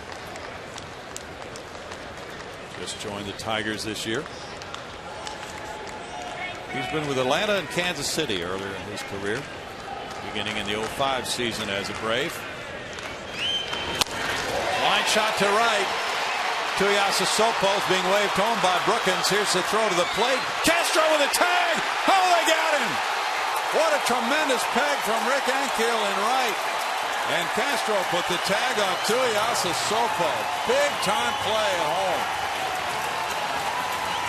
An amazing throw. And we talk about this arm all the time. But tell you what, the fans that are still around got treated to a terrific play by Rick Ankiel combining with Castro. That is hanging it out.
Tigers were attempting to grab the lead. He made a bullet of a throw to home plate. You cannot do it better. And there are very few people who have played this game who have that kind of an arm. Rick Ankiel, a lot of times he'll make some would-be throws, but not cutting it loose. But this one, I mean, that's got to be, I'd love to see a radar gun on a throw like this and right on the money. That throw never got above shoulder high, did it? Watched him in the spring during drills for the club, and that's what he would throw like time and time again, and have been just dying to see him get this opportunity in a game. And at clutch time, he made his 3rd outfield assist of the season. Now the Astros try to win it in the bottom of the 11th with Matt Dominguez leading it off. He's 0 for 3 with 3 strikeouts. Marwin Gonzalez to follow. Robbie Grossman due up 3rd.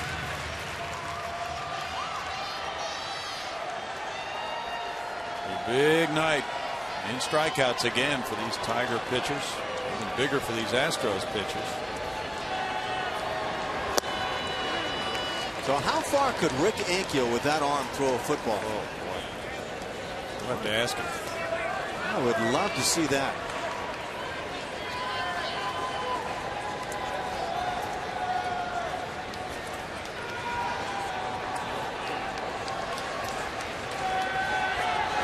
It would be a good question. You probably, being a teammate of Nolan Ryan's for years, heard the story about Nolan throwing football, right? But Tom House was the guy that used to have the guys throw footballs as part of the drill to strengthen your arm and to throw properly, pronating and the whole bit. And so I'm not sure what story you might be referring to. When he was in high school? Oh, no. Supposedly when they were conducting these football throws, just general athletics program, and the baseball coach was watching, of course. Football coach was out there, and they were testing how far different athletes could throw football. He threw it the length of the football field, according to one story. Wow.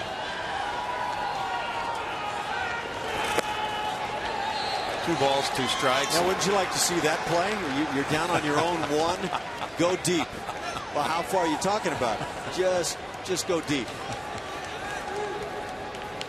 So that's one measure of arm strength.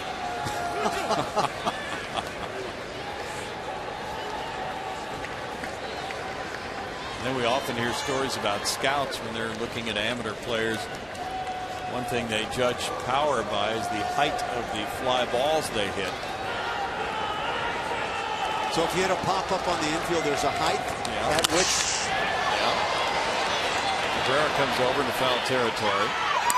One out. So if you hit a fly ball, it's caught, say 280-foot fly ball. They'll look at how high it is as a possible measure of power. Oh. Have you heard that one? No, I hadn't, but I had hit in my career many a pop-up that might have qualified me as a bonus baby. Marwin Gonzalez is 0 for 3. The Astros have been out hit now 9-5. Detroit has stranded 8. Houston has left 1.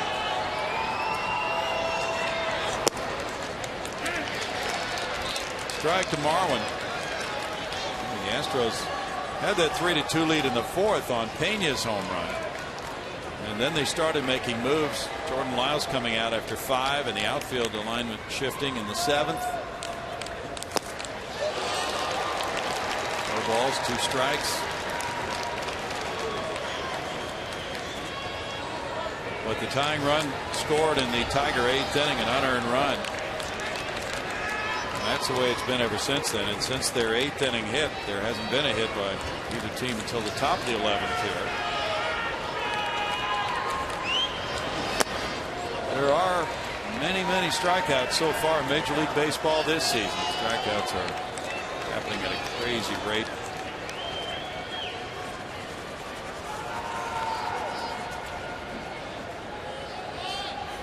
White Sox beat the Rangers 3-1 in Arlington, Texas. Backhanded Peralta. He throws accurately to fielder. 2 outs. Robbie Grossman comes up. He's 2 for 4.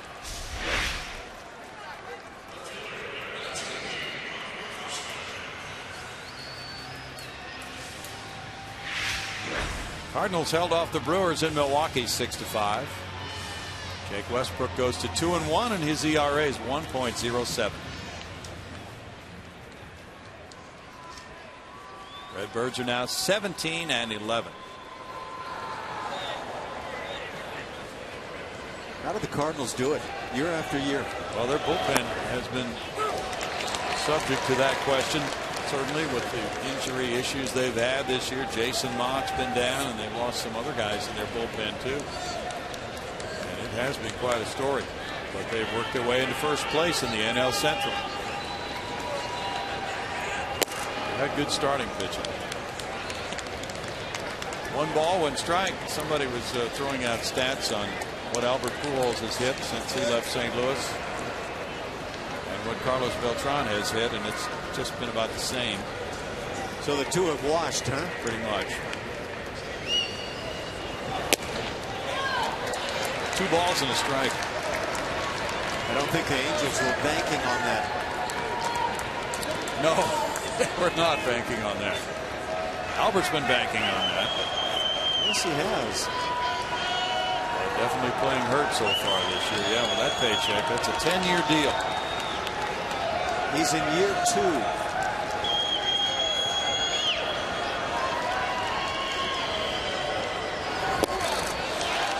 2 of 2 to Robbie Grossman. Healthy swing by Robbie. Jose Altuve's on deck. Is it getting cold in here? Yes. It's supposed to be, what, in the mid-40s, I believe, tonight, Ash, for a low. I was concerned about my blood pressure there for a second. Maybe lack of sleep. I thought you were going to say your petunias. 3 balls, 2 strikes. You wouldn't be the type of guy who would be concerned about petunias, though, would you? I've never considered that. Although now that you put it in my head. Good fielder guarding the line at first. 3-2 coming to Robbie Grossman.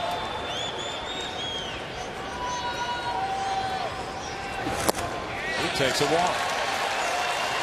First Astro base runner since the 7th. So Robbie Grossman, I believe, if memory serves, stole 1 base at AAA this year. Gets on a lot. Might he have the running game in mind here? He might.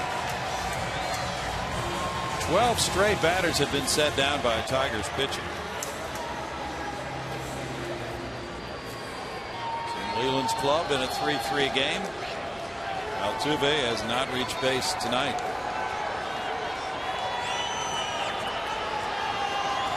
Grossman not going anywhere there, and it's ball 1. Jason Castro's on deck.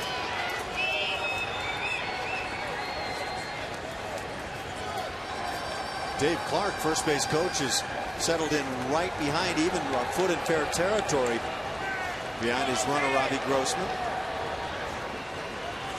Fielder's playing off the bag. Strike, and it's 1-1. Sometimes you get a pitch to handle when you're maybe trying to provide a chance for a base runner to take a bag.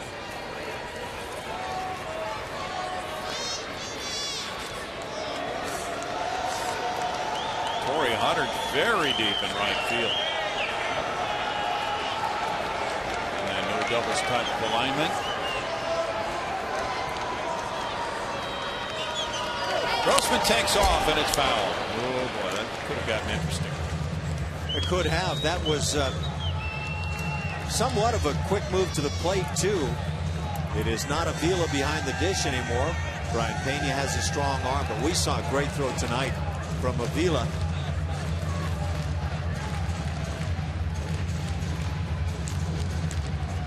That was on Grossman back in the 6th inning.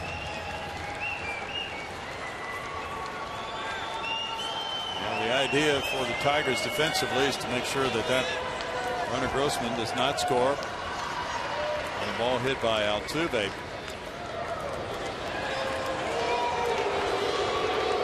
Now the reason he can bluff to first base there is right foot off the rubber. At that point you can do anything you want.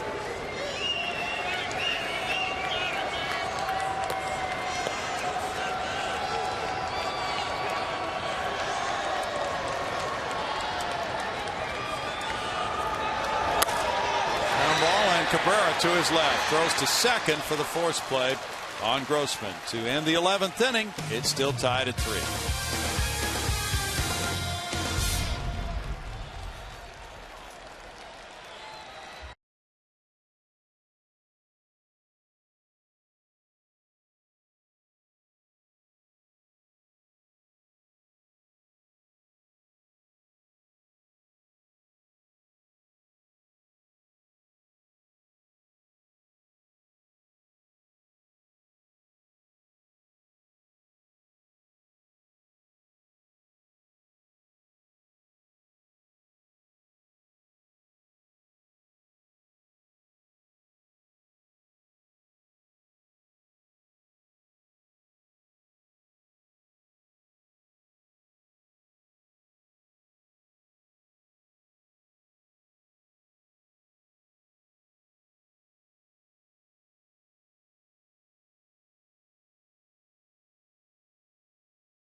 this game tonight from Minute Maid Park in that 8th inning.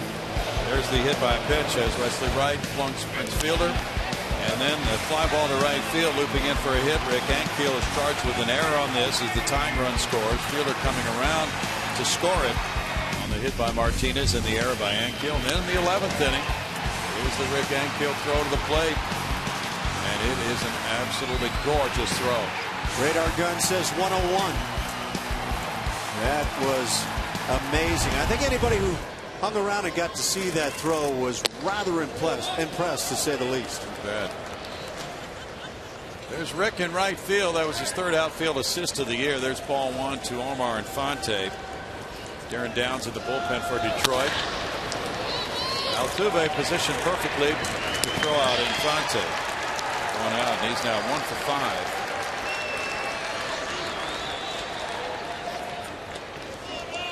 Now the incentive, of course, for Keuchel is to get Jackson and Hunter. That way Cabrera doesn't come up here in the 12th. Jackson singled and scored in the 3rd, and he has punched out 4 times in this game.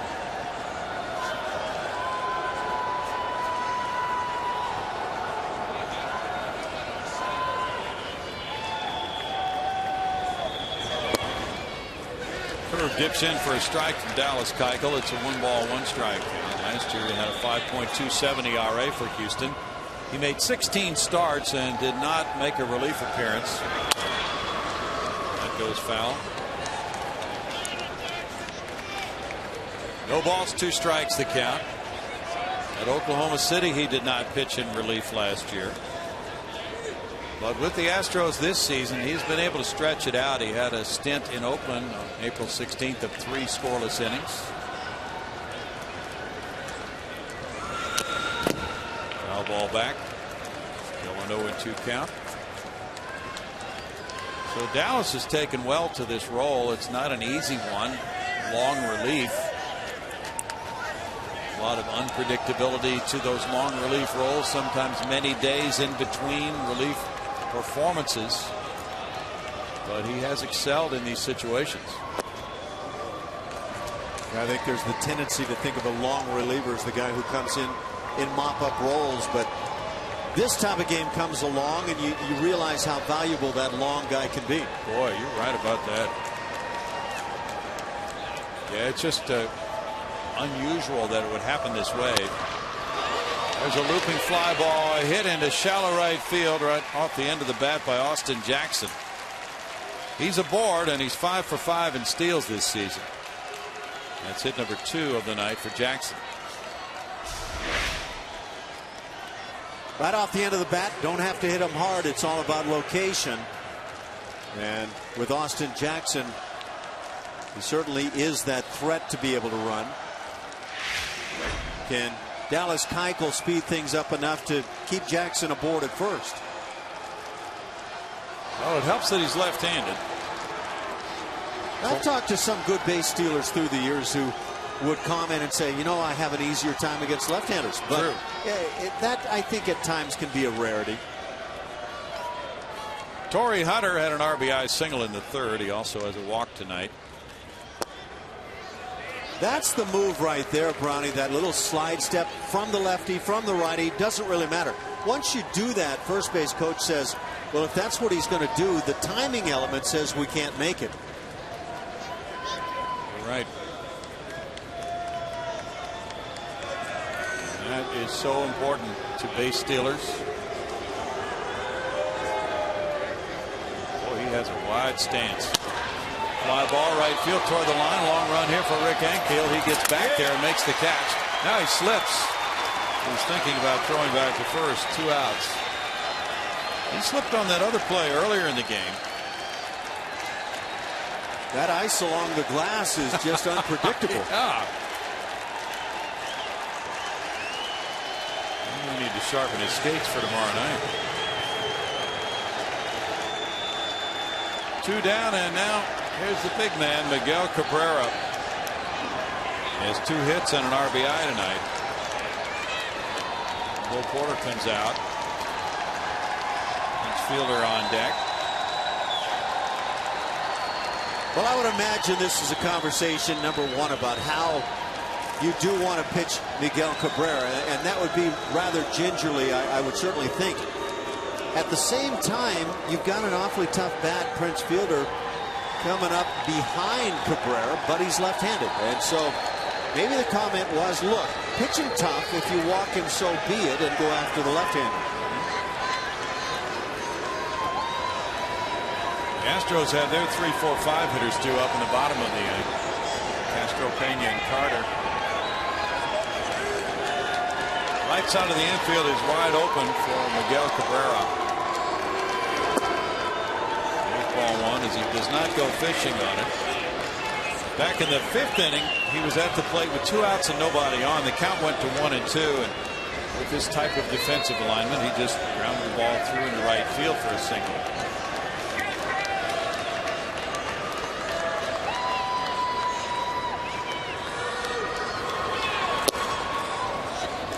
Apparently he's not going to see anything here. It's 2 balls, no strikes.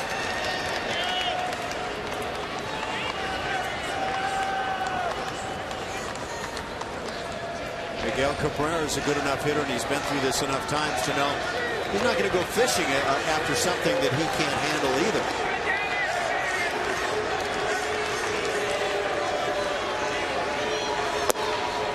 3-0.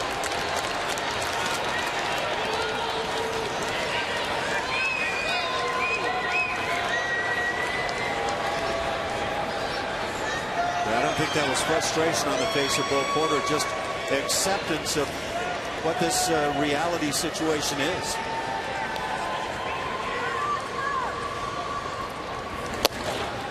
He did not see a pitch to swing at. He took a 4-pitch walk. Now 2 on, 2 outs for Prince Fielder.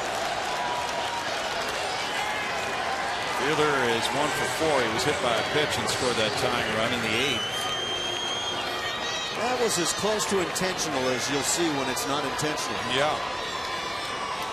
Pretty rare to see an intentional walk with a runner at first base. Barry Bonds saw one with the bases loaded once. True. Well, Fielder was facing the lefty Wesley Wright, who hit him with that pitch in the 8th inning. Now, as he looks out at another lefty reliever, the 3rd lefty reliever of the game for the Astros, likely also. Fouls at strike 1. That was a decent hack by Fielder.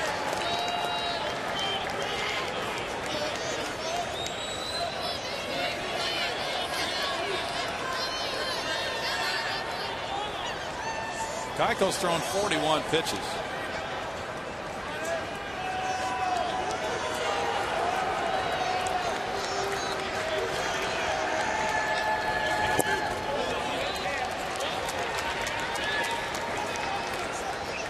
One ball and 1 strike to Fielder. Don Kelly is on deck. Not suggesting a walk to Fielder here in this situation, but Kelly usually is not the number 5 hitter on the Tigers. He bats left. Fly ball near the left field line. Grossman on the run. It will go back into the seats. 1-2.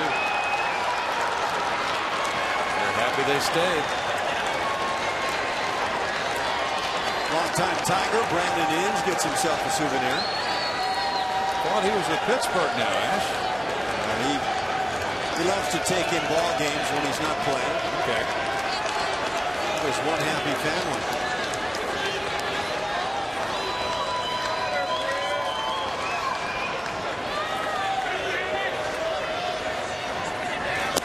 Way outside, and it's 2-2 now. Prince Fielder. He's had some monstrous years, including 09 when he drove in 141 to lead the National League with Milwaukee. Kelly on deck. Fielder, a first-round pick of the Brewers in 02. Ground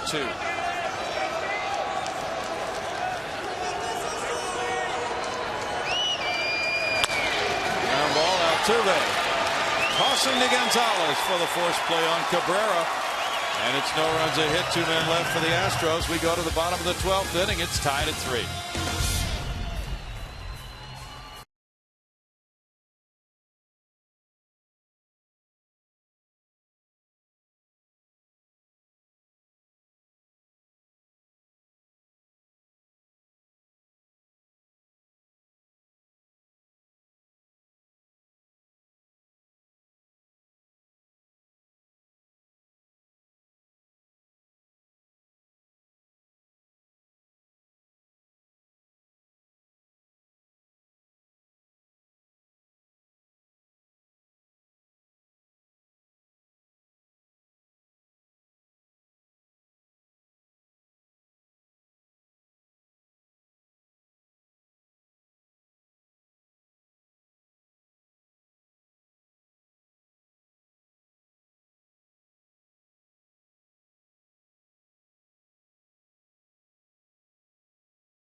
Number 4 is on the mound warming up. He is Darren Downs, a lefty, 28 years old, from Southfield, Michigan. Carlos Pena is watching, as he does. He'll be due up second in the inning. A lefty because it's Castro, Pena, 2 left-handed batters. Then Carter for the Astros here in the 12th. Darren Downs with those numbers for 10 2/3 innings. He's allowed a couple of home runs in those 10 2/3 innings. That's my focal point. Oh, yeah. Opposition hitters hitting just a $184 though. Well, actually, lefties at 235, better than right-handed hitters so far. 143 against Downs. So the lefty hitters Castro and Pena will get it started, or maybe Castro can finish it. He hit a 2-run homer in the first inning. He's 1 for 4 in this game. Joaquin Benoit in 2 hitless innings, walked 1 and fanned 3. Jose Ortega had 2 hitless innings. So this is quite a job by this Detroit relief corps, working after Rick Porcello went the first 7. Downs pitched in yesterday's game against Minnesota. This was his first year on an opening day roster. Pitched in 18 games last year with the Tigers, going 2-1 with a 3.48 ERA. He pumps in strike 1 as the bottom of the 12th gets underway. But Downs has spent 10 years in the minors. He was drafted in 2003 by the Cubs. He has had some perseverance. Detroit signed him a year ago last November as a free agent. No balls, 2 strikes.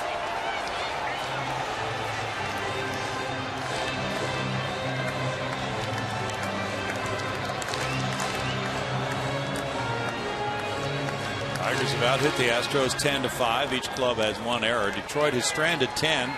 Houston has left 2.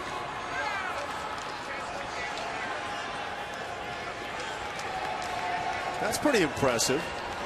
11th inning, you've left just 2 runners on and you're tied, obviously. Yeah, it is. 1 ball, 2 strikes. The Orioles lead the Angels 2-0. They're in the bottom of the 6th inning in Anaheim. Angels are 10 17. Rolled out to second. Infante over the fielder. That's 1 out for Downs. Everybody talked back in the spring about the Angels pitching staff and that it was going to be problematic, but in no way did I imagine the Angels with Josh Hamilton now, along with Albert Pujols, and a lineup that looked like it was going to thump, that they would have this kind of a slow start. True. It's been pretty shocking. Carlos Pena reached the seats in left field with home run number 3 of the year. That was in the 4th inning. He's 1 for 4.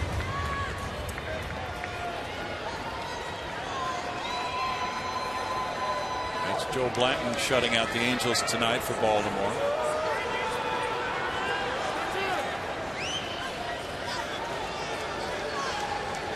Nationals down the Braves 3-1 in Atlanta. Dan Herron squaring his record at 3-3. He beat Chris Medlin. Rafael Soriano got his 9th save. Dan Uggla hit his 5th homer. It's a good Nationals Braves is a good matchup in the NL East right now. Strike to Pena. Both teams expected to perform well this year. Luke Petonen is warming up for Detroit now. The only difference being that I think most people felt that the Nationals would be the possibly runaway best club in that division. True. The Braves have been astonishing with what Justin Upton has done as their new outfielder. Brother BJ hasn't quite hit his stride yet. Justin's got some amazing pop. He really does. White Sox top the Rangers tonight 3-1 as Hector Santiago took the win over Justin Grimm. And the Rangers have had their share of pitching injuries as well this year.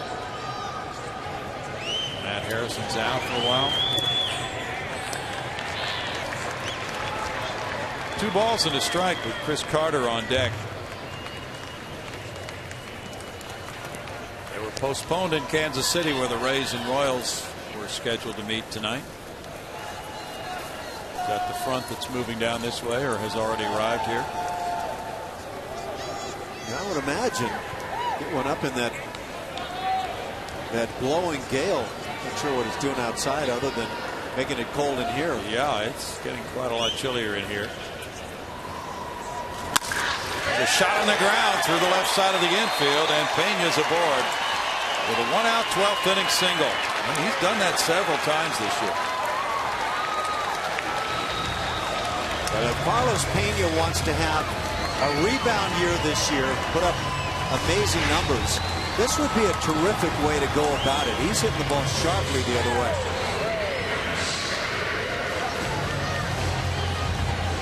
You've seen a lot of shifts put on against Carlos. This will turn that shift around very quickly. Chris Carter is 0 for 4. He's not been able to get the ball out of the infield tonight.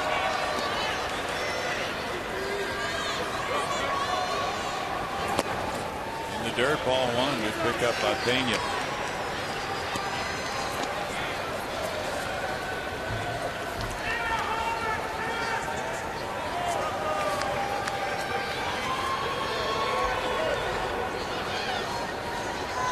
Ankiel is on deck. Carter's hitting .200 against lefties. This one goes foul. It's a ball and a strike to Chris.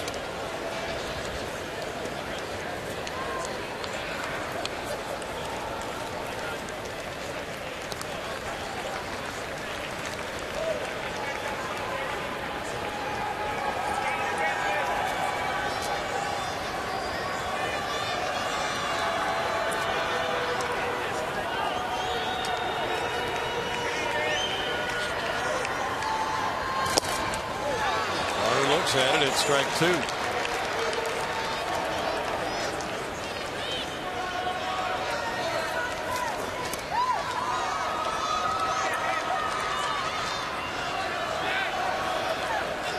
First extra inning game for Bo Porter's club this season.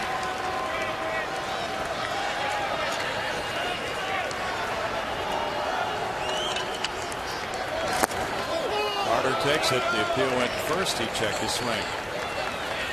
Marty Foster with that call. The count runs to 2-2 now on Chris.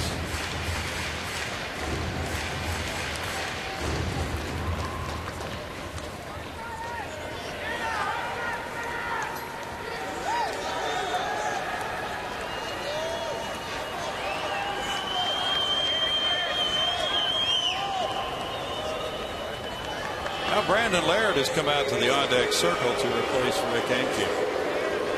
Got man here lately.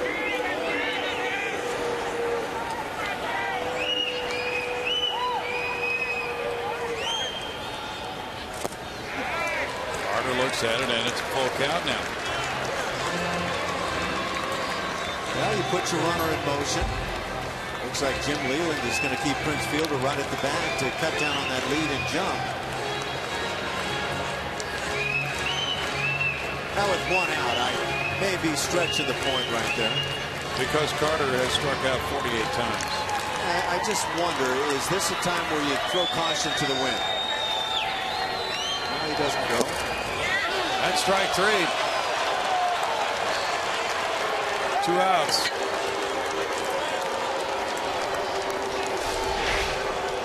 See what Chris Carter saw here. Looks like it's high enough.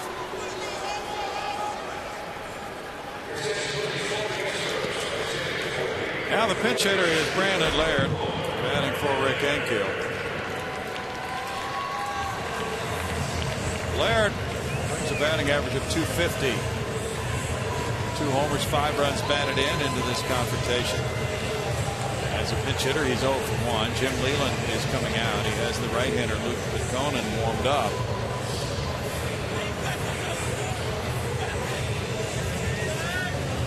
He's going to go to Pitconen. And it's tied 3-3 in the 12th. Back in a moment.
Bottom of the 12th inning, 2 outs. And the Astros now have been watching as the pitching change has been made by Jim Leyland, bringing in this 26-year-old right-hander, Luke Pitconen. 1-0 at Toledo. 16 2/3 innings there. Just recalled today with a 2.16 ERA.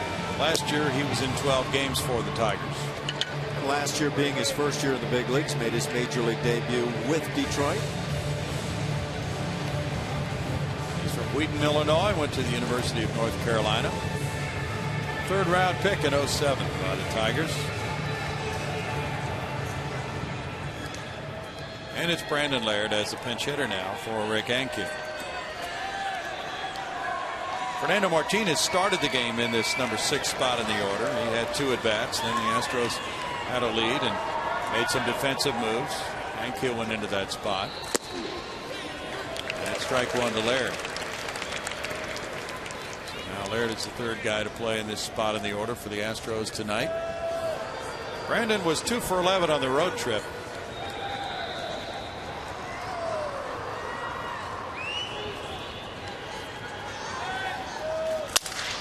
Broken bat roller out to Peralta. And he throws to fielder in the dirt, but Prince picks it out for the final out of the 12th inning. We move to the 13th, and it's still tied at 3.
With Brandon Laird staying in the game to play first base after pinch hitting for Rick Ankiel, and we have other changes as well. Chris Carter has moved from first base to left field.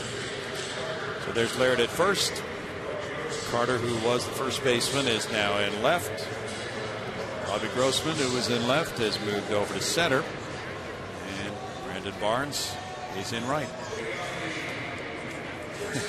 Well, if we're going to play a long time, we're going to make it difficult on the score sheet. That is where we're going to go. Yeah, Grossman started the game in center, then he moved to left. Now he's back in center. Barnes started the game in right, then he moved to center. Now he's back in right. We go to inning number 13 now, and Don Kelly leads it off. There's strike 1 on Kelly. And Dallas Keuchel is working effectively. Got out of 12th inning trouble by getting fielder. This fly ball is going to be inside the left field line for a line drive hit. Carter will get it in, but not in time to get Kelly's pretty speedy getting to second. On a leadoff line drive double here in the 13th. He does run well. That was just slash away, do a little curvature down the left field side and take off running. Now we'll see how the Tigers play this. You get that leadoff double, it creates small ball opportunities. Kelly turns around to second base. Now we'll see how they do play it. Matt Tuiasosopo coming up.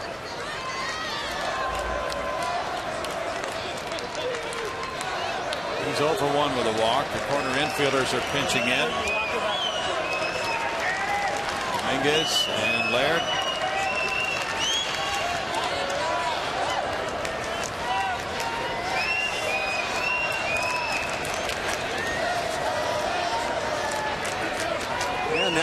moments where make sure and go out to the mound and have all question marks covered. A lot of times the big question mark for a pitcher is, what do I do in a bunt scenario? If it's on the first base side, third base side, where am I covering? At times you're trying to get that base runner heading to third base, and so what is the best option to make that happen? Usually it means you leave your third baseman, in this case Dominguez, back at the bag, covering only a bunt that's pushed past a pitcher covering, likely Keuchel on the third base side.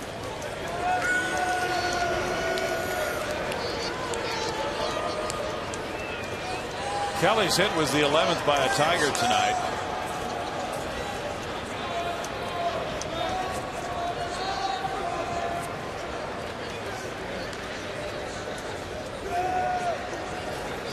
Keuchel's thrown 47 pitches. There's a strike there to Tuiasosopo.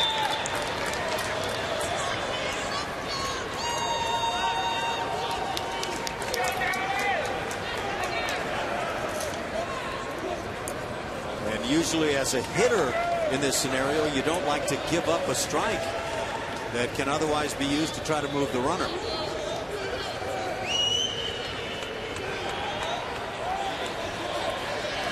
You can see just about any version of that move towards second base.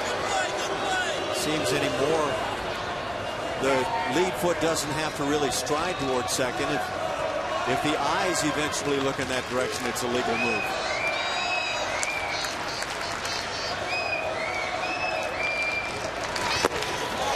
He went for it. No balls and 2 strikes to Tuiasosopo.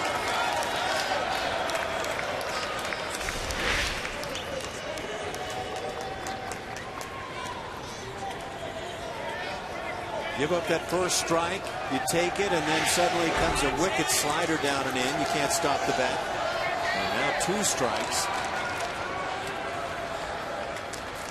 This is the 4th inning for Keuchel tonight.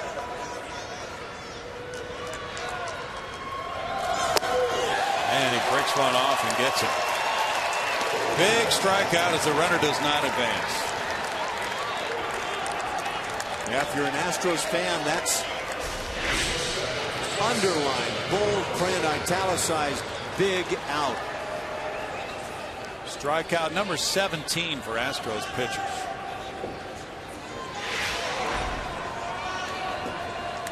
Johnny Peralta's the batter. He singled in the 11th inning. He's 1 for 5. Looks at strike 1. Roger Clemens got 20 strikeouts in 9 innings. Amazing, isn't it? Rocket. I was just going to say, Rocket, you got to be kidding me. Yeah. Keuchel is pitcher number 7 for Houston.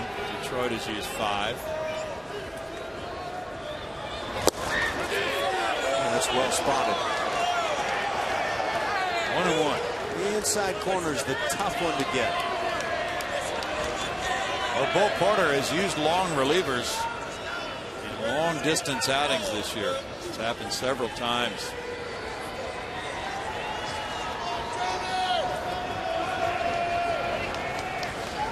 But it's what can happen when, as a manager, you feel like you're in a ball game, you have a chance to win, you've got a 1-run lead, and you're holding it for a while, and you go to the bullpen back and forth, and you're bringing guys in for an inning and 2/3 of an inning, and whatever the case may be, and pretty soon the bullpen gets very thin.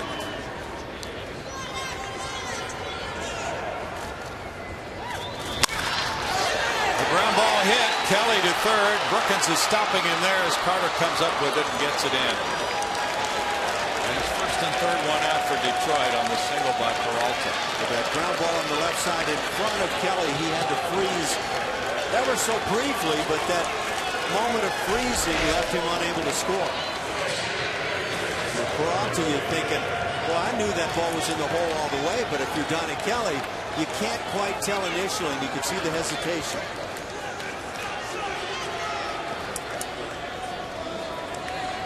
And that's enough to keep you from scoring. Now with runners at first and third and one out, it's catcher Brian Pena. Double play possibility here.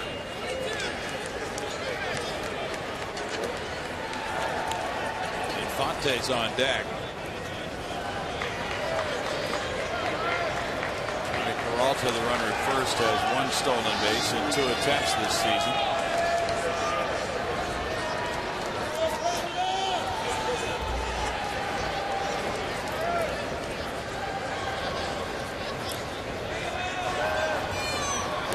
Checks him with a throw. Tigers coming into this game had 10 stolen bases in 12 tries.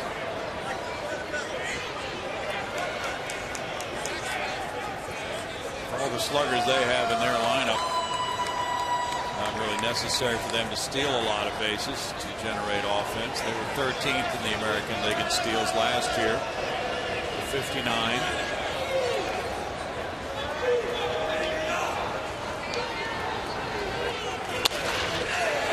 Play, there's strike one.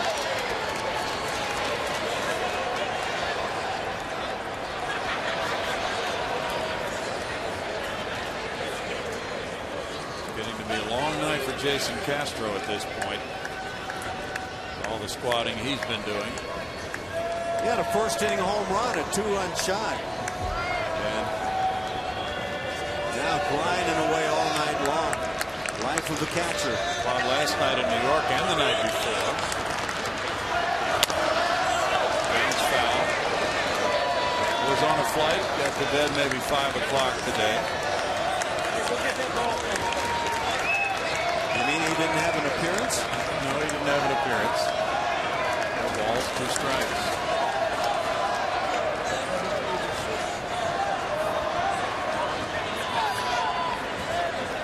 Don Kelly's the runner there, and Johnny Peralta there.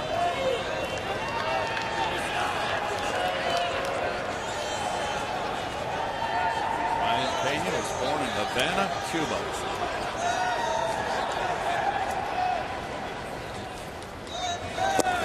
In tight.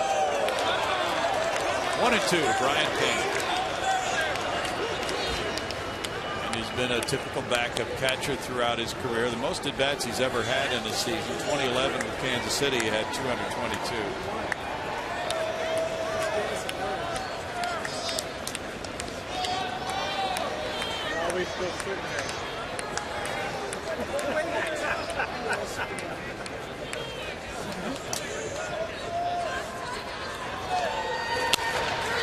Flared foul. And that will be dropping and bouncing into the seats. Still a 1-ball, 2-strike count. Right in the cap.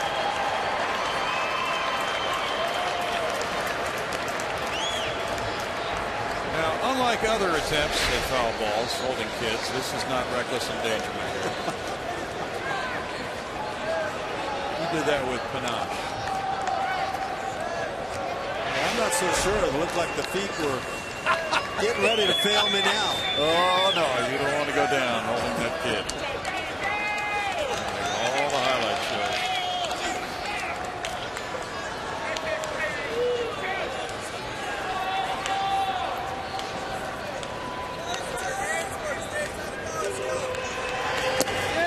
That one again inside. Makes it 2 balls, 2 strikes now to Pena.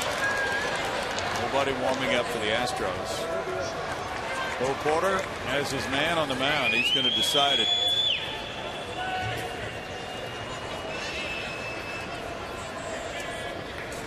He has Jose Cisnero if this game should really wear on longer term.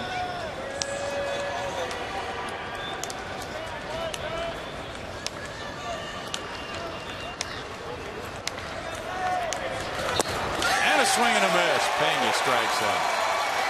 2 down. Now you want to talk about big outs. I can't say which one is bigger, the strikeout of Tuiasosopo or this one right here of Pena, but just enormous from Keuchel. That's some pressure work for Dallas Keuchel. And now he'll try to put up a 0 by getting Infante. Omar doubled and scored in the 3rd inning.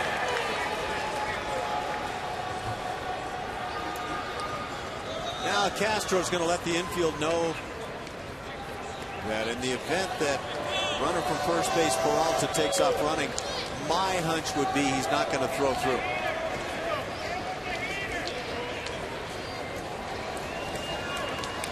Seen teams that have that play where the throw looks like it's going to go to second, but the pitcher cuts it. Ball one to Infante. I once took Dennis Eckersley right out of a ball game with that play. He didn't realize the play was on. I fired it back, hit him in the head. He had to be carted off. Right after he'd struck out his 200th man, I believe in his rookie season.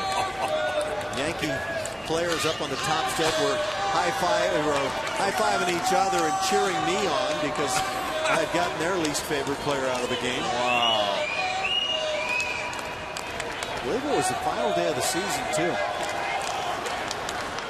Now, if you're the runner at third and you want to break on that throw to second, what is your cue to break? The ball leaves the catcher's hand? Well, yeah, you're probably edging.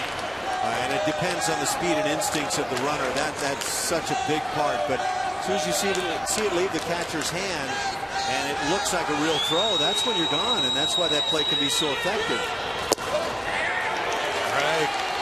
1-1. You cut it loose, looking like you're firing to second base, and it's a pitcher cut it off play.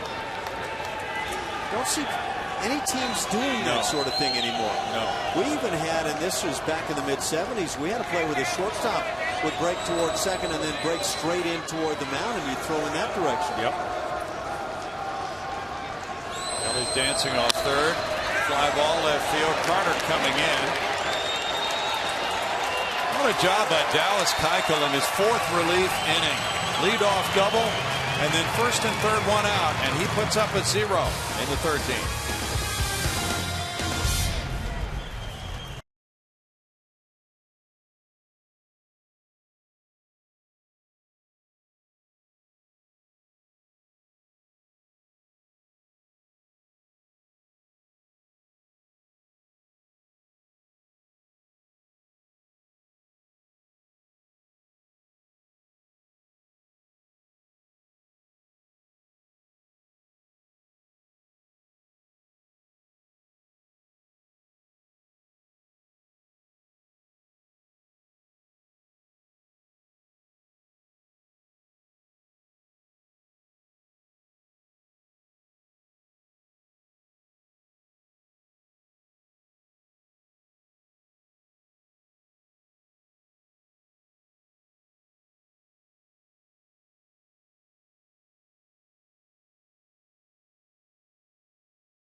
What unfolds here. It was good pitching by Dallas Keuchel in the top of the 13th to give these fans a chance to see perhaps a game-winning hit.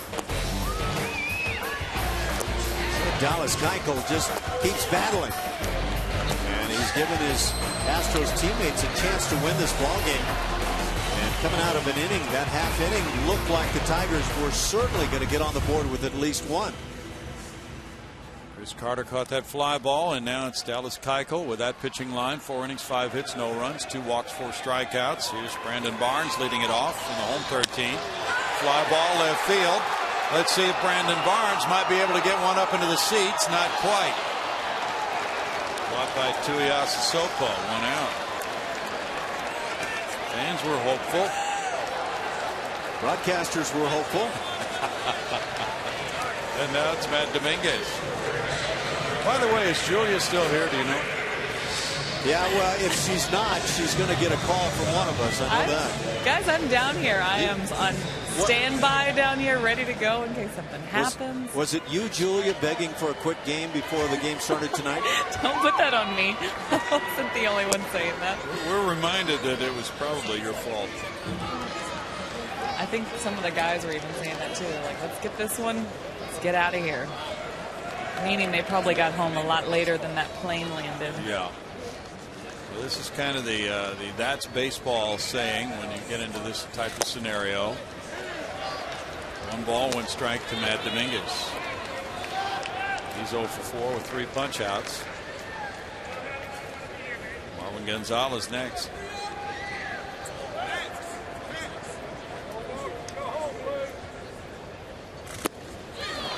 It's 1 and 2. Ash, do you remember the longest game you played in? Wow. I would probably put it in the neighborhood of 16, 17 innings. I remember it used to occur to me, oh, please don't let this be one of those 25-inning games.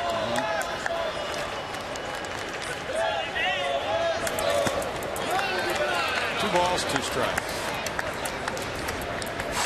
The Angels were involved in a 19-inning game, I believe, yesterday, if I'm not mistaken. Right. And, I'm not sure who their opponent was in that game. Oakland, right? Was it Oakland? Yeah, it was Oakland. The thing is, neither one of those teams was on the wake of a long midnight travel arrangement. No. Not come out looking. But then neither one of those teams had one of their broadcasters talking before the game about a short game. Yeah. Conan made his pitch. Now Marwin Gonzalez comes up.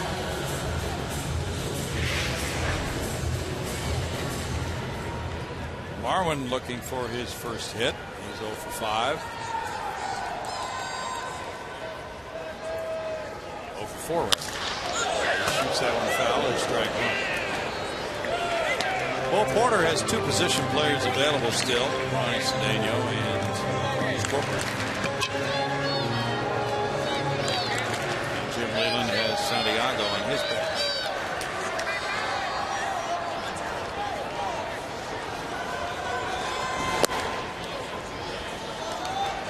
It's 1-1. Jose Cisnero had begun to warm up when Dallas Keuchel was pitching to Infante in the top of the inning. But he has sat down now.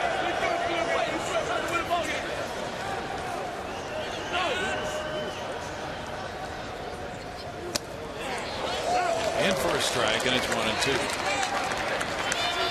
The Astros and Dodgers played a 22-inning game back in June of '89.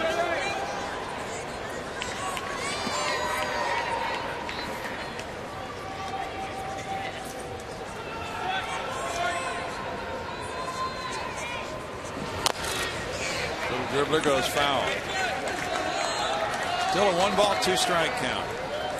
Is that the longest game dating back to that '89 season? Yeah, that's the longest, and it was 7 hours and 14 minutes, Ash. So we have a ways to go to. That'll mess up post-game festivities. Yeah, it will. That was a Saturday night, and the next day we played a 13-inning game. Oh, no. Yeah. Get away, Dave. Yeah. 2-2. And you'll love this. The Dodgers in the Astrodome. That was a 3-game series, and Vin Scully was doing the NBC game of the week in St. Louis. He did that game in the afternoon and did the 22-inning game at night. Oh my goodness. Was Tommy Lasorda still managing it? He was. That post-game pasta spread would have taken a severe hit on that one. Bet it would have. And then the 13-inning game on Sunday took a while, and then on Monday the Astros were off. But Vin Scully and the Dodgers were in Atlanta, where he broadcast a doubleheader. Oh, no. Wow. That's why, or one of the reasons he's known as the Great One, huh? Yes, it is. And there are many. Oh, yeah, I'm sure that he did it without a mistake. Every inning of every game. Yes. Poetic. Yes. Always. 21st inning was one of the most poetic of his life. Little roller and Cabrera to his left. Takes care of out number 3. We go to inning number 14. It's tied at 3.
Inning number 14 is next here from Minute Maid Park. Tigers 3, Astros 3, 12 hits to 6 in favor of Detroit, each club with 1 error.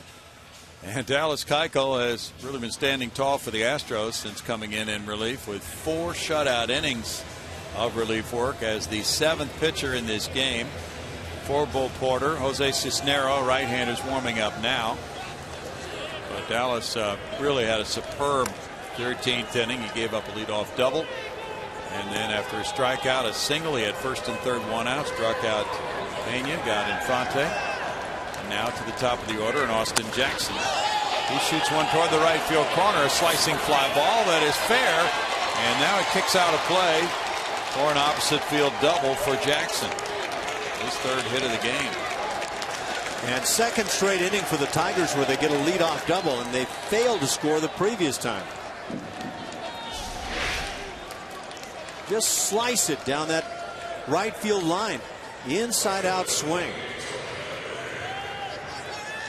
Austin Jackson is a heck of a young player. He's at second base now for Torrey Hunter. Hunter singled in a run in the 3rd. He walked in the 8th. Gonzalez tries to keep the runner close.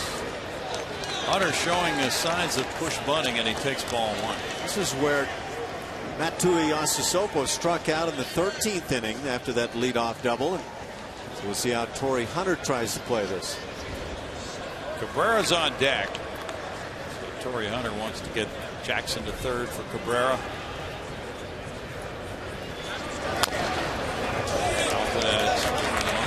Wouldn't mind driving him in himself.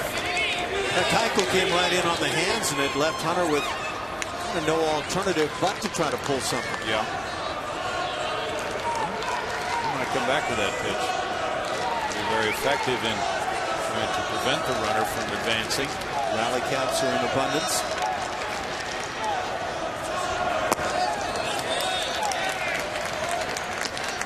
Two balls and a strike to Torrey Hunter, with Jackson, the speedy one there.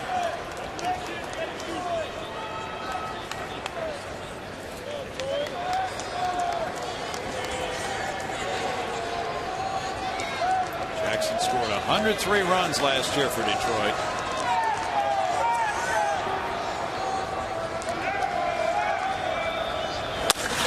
Grounded, and that'll get him to 3rd. Altuve over to Laird. Hunter does his job. That's out number 1. That is how you play this game professionally. don't think Cabrera is going to get a chance to put the Tigers on top. Nope.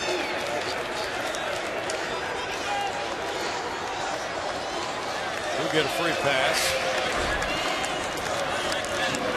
And I think you have to play it this way. Number one, he's the premier run producer in Major League Baseball and has been for some time. But at the same time, with the left-handed batter on deck, you've got to play for the double play. Well, Prince Fielder will be coming up with runners at first and third and one out. I don't think you could get better protection than Prince Fielder for your three-hitter, but that's how good Cabrera is.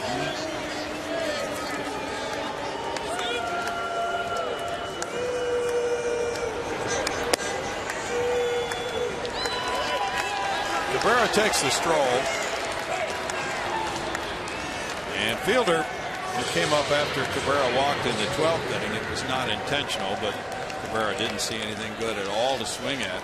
Then bounced into a play to end it. And the Astros love to have him bounce into a twin killing ride here. Prince finds a little humor in this. They're going to walk him intentionally. Bring up Don Kelly. And the base is loaded, one out for Kelly. And then Tuiasosopo follows him.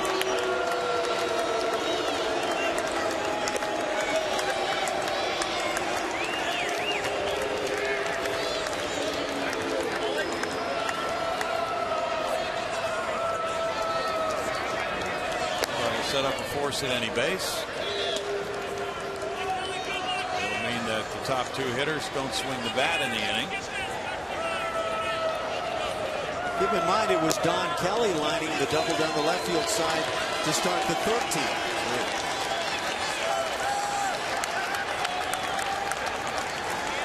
Base is loaded, one out.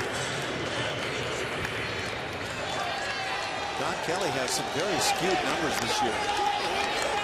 Limited opportunities, but tearing up left-hand pitching and getting abused by right-handers. Bo Porter comes out.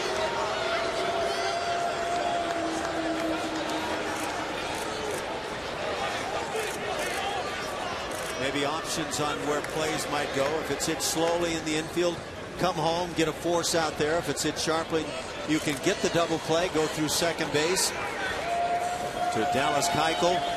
Start your double play to Castro, the catcher. Got probably a number of scenarios you can run through.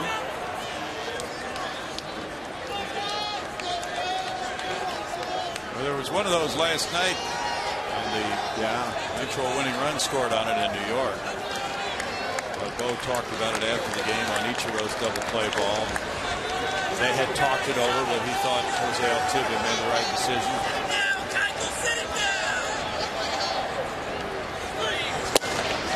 In tight. Kelly looks at that one. Yeah, the Astros got a double play on that play, but it was the non-forced double play in the end, and because of that, the run was coming in from third base, did score. Yeah. Nunez scored what proved to be the winning run. The ball just wasn't hit hard enough for the Astros' liking anyway.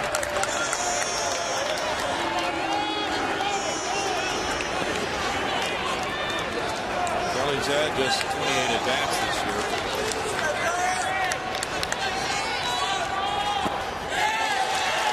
Now it's 2-0 to him. After the two intentional walks, Keuchel trying to target that strike zone now.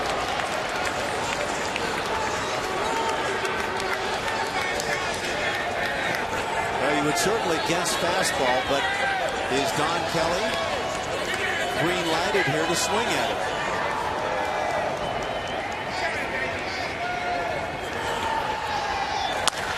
He does. He bounces one into right field. They'll score Jackson and give the Tigers the lead 4-3. Don Kelly has come off the bench in this game to become a major factor now as he gives Detroit the lead.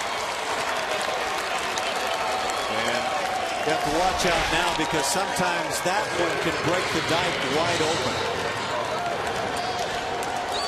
In fact, I'm surprised that 2 runs didn't score on this ground ball that sneaks through the right side. Now Bo Porter, Tuiasa Sopo coming up. He's going to go to his right-hander.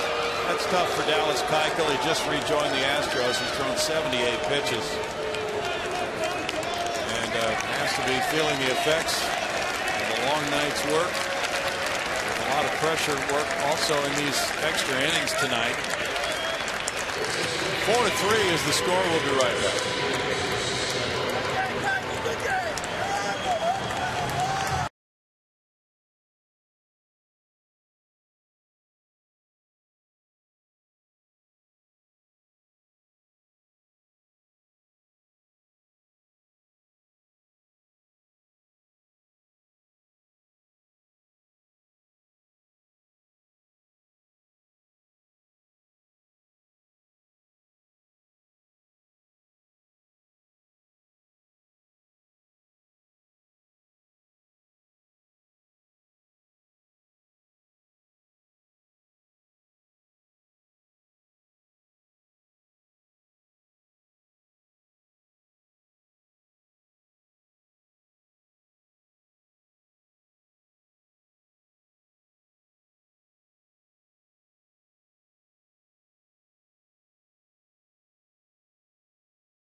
Their first lead of the night, and now it's Jose Cisnero coming in, and he will be pitcher number 8 for the Astros. Cisnero has shown a very good arm and very competitive on the hill since coming up to the club. You can see it in the ERA, 117, 5 hits allowed, and just 1 walk in 7 2/3 innings. Right now, what he'd love to get is that ground ball to create the double play that ends the inning. Tuiasa Sopo will be the batter with the bases loaded and 1 out.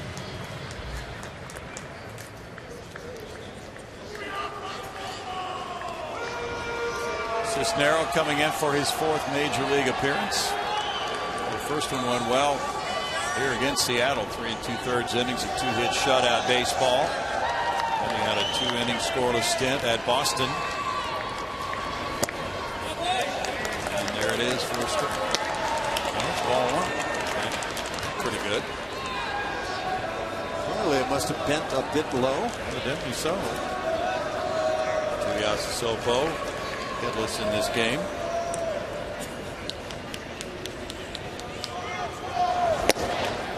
It's upstairs and it's 2-0.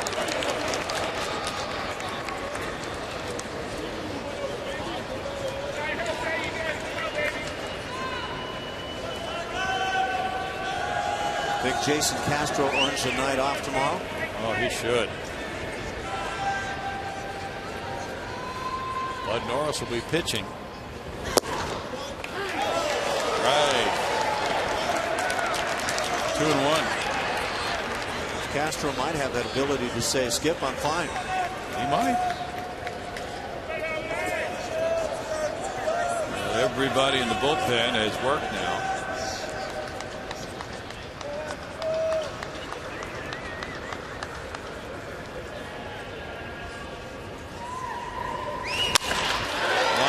Shortstop into left center field. That'll score a couple. And the Tigers lead by 3. Tuiasa Sopo into second. 2-run double for him. Segura coming in and fielder behind him.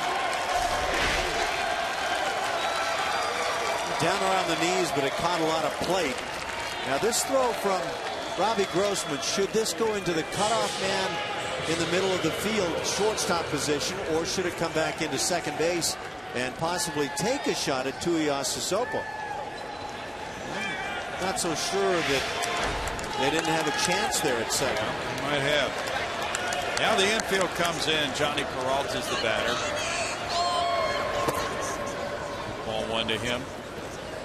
Peralta has 2 hits tonight. 15 hits for Detroit, 6 for Houston.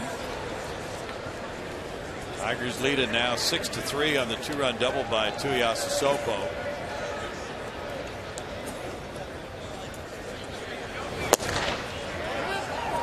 Strike makes it 1-1.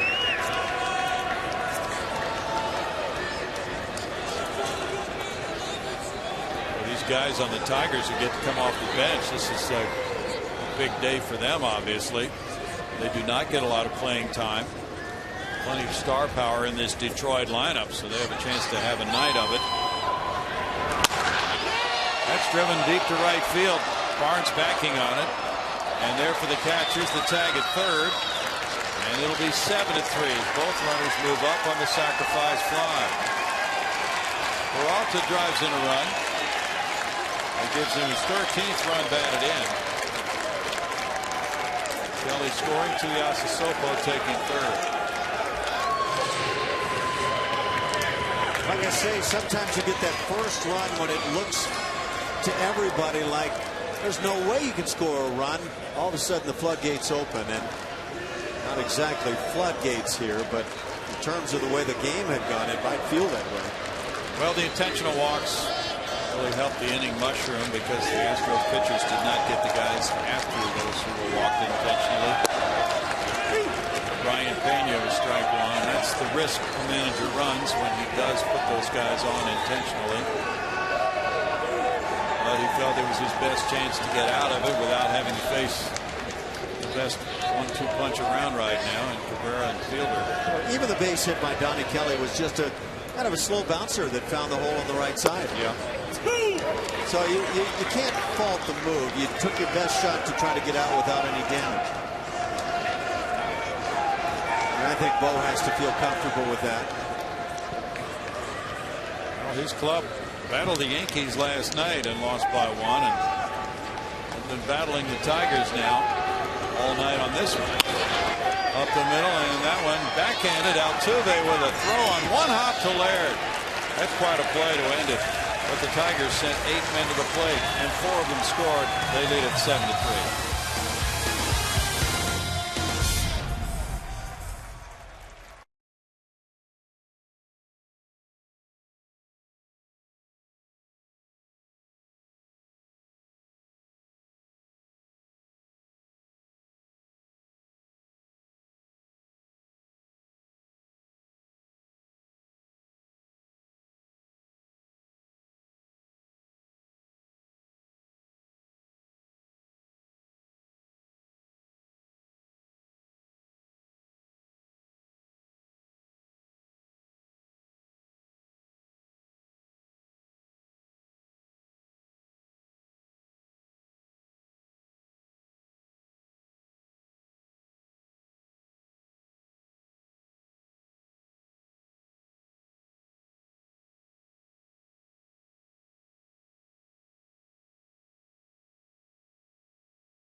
Seven to 3, Tigers lead the Astros here in the 14th inning as Orbit entertains. He's not the only entertainer in the house. He has kept the fans involved, and hopefully they will be cheering something big in the bottom of the 14th. Tigers have made it rough, though, with scoring 4 times in the top half of the inning. And now Luke Pitkonen could be on his way to his first major league win. He was 0-2 last year with Detroit. Big 6'6" right-hander from Wheaton, Illinois, has been handed this golden opportunity for the victory for Jim Leyland's Tigers. Well, if you like your chances in the first inning, if you're the Astros on top of the order, you've got a like chance here in the 14th. Started from right at the top. Robbie Grossman, he has a double, a single, and a walk tonight.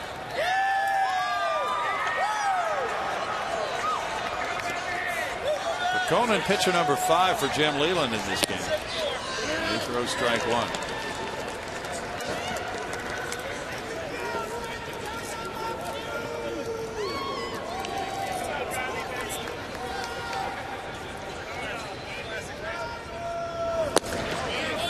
That one missed. It's a 1-ball, 1-strike count.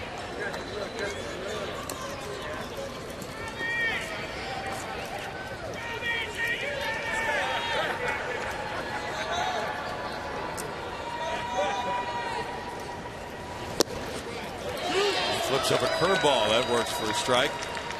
1-2. Detroit did not lead until scoring 4 in the top of this inning.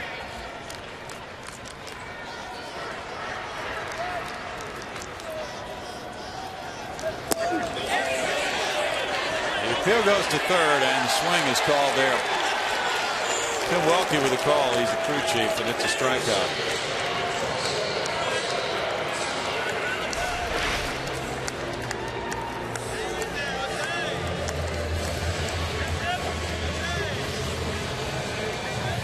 I wonder if there's any more tendency to call a check swing as a swing in the 14th inning than in maybe the 3rd or 4th. A lot of people would wonder that. You're right. Umpires would say no. Jose Altuve looks at ball 1. That was strikeout number 2 for Pitkonen. Dallas Keuchel in 4 1/3 innings allowed 7 hits, 4 runs, walking 4, fanning 4. 1-ball, 1-strike.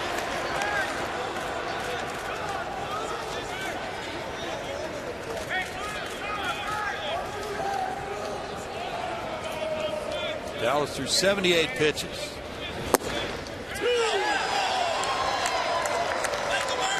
One and two. Tell you what, if the researchers really wanted to do something, they could research how many outings the Astros have had so far. This is game number 29, in which a relief pitcher had thrown at least 50 pitches. I'll bet it's been a few.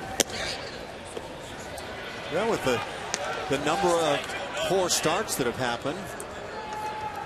We know 3 in a 5-day span that didn't get out of the first inning. So, yeah, there have been a bunch. And Bull Porter has set up the club that way for just that eventuality.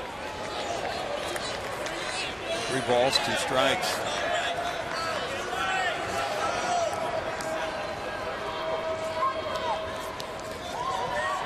Jordan Lyles threw 73 pitches as the starter. Dallas Keuchel threw 5 more pitches than that as the guy who took this game in the extra innings. And there's a walk to Jose Altuve. First time he's been on tonight. That is walk number 10 for Jose this year. Yeah, as I recall, and I'm just going by recollection, this was a rather slickly moving ball game early on. Jordan Lyles had a nice start on the evening. Yeah. Rick Porcello was very good for the Tigers. A Lance Parrish fan here. He's a big man, still is a big man. Altuve will trot to second base without a play. Jason Castro takes a strike. Castro hit a 2-run homer in the first. He's 1 for 5. Fielder's indifference on Altuve. Take it when it's there. Yes. Just never know what might happen. No balls, 2 strikes to Jason. Seen this happen where the following play was one of those ground balls where the only play the infield was going to make was a force play at second base, and it was no longer presented. That's right.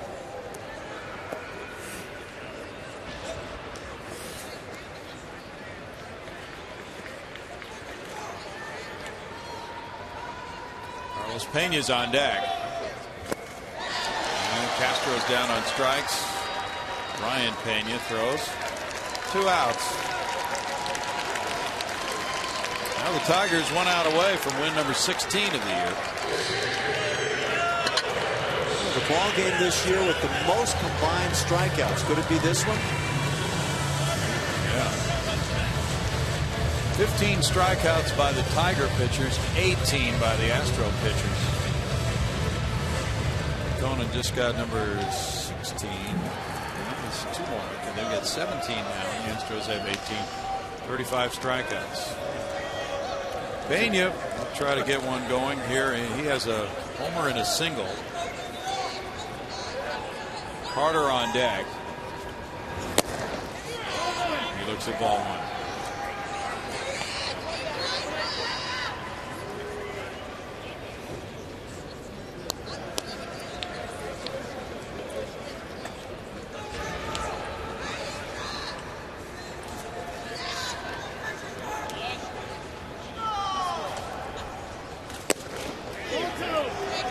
No strikes. Game started at 7:10 or thereabouts. It's 11:57 right now.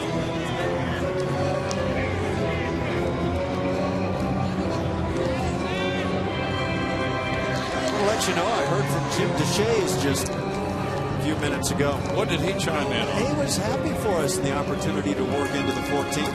He had a day game, so he's gloating, right? I think that's what it's all about. We'll be able to see JD in June, right, at Wrigley Field in person. If they're still playing there. Is he singing at the 7th inning stretch there yet? Hey! 2 balls and a strike.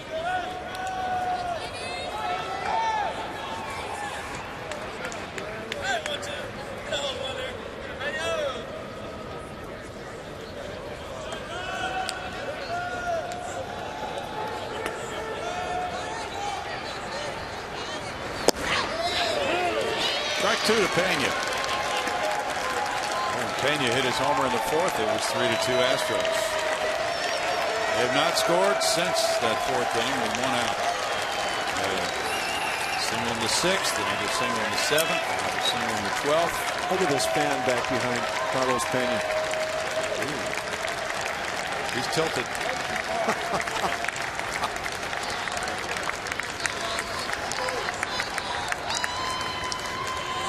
Get a different angle on the game, man. Yes, he does. In the dirt, and Pena stops it. Now it's a full count to Carlos.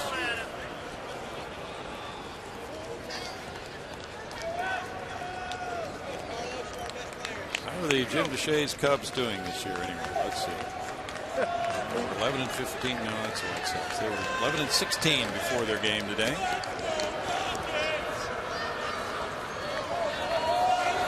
They lost.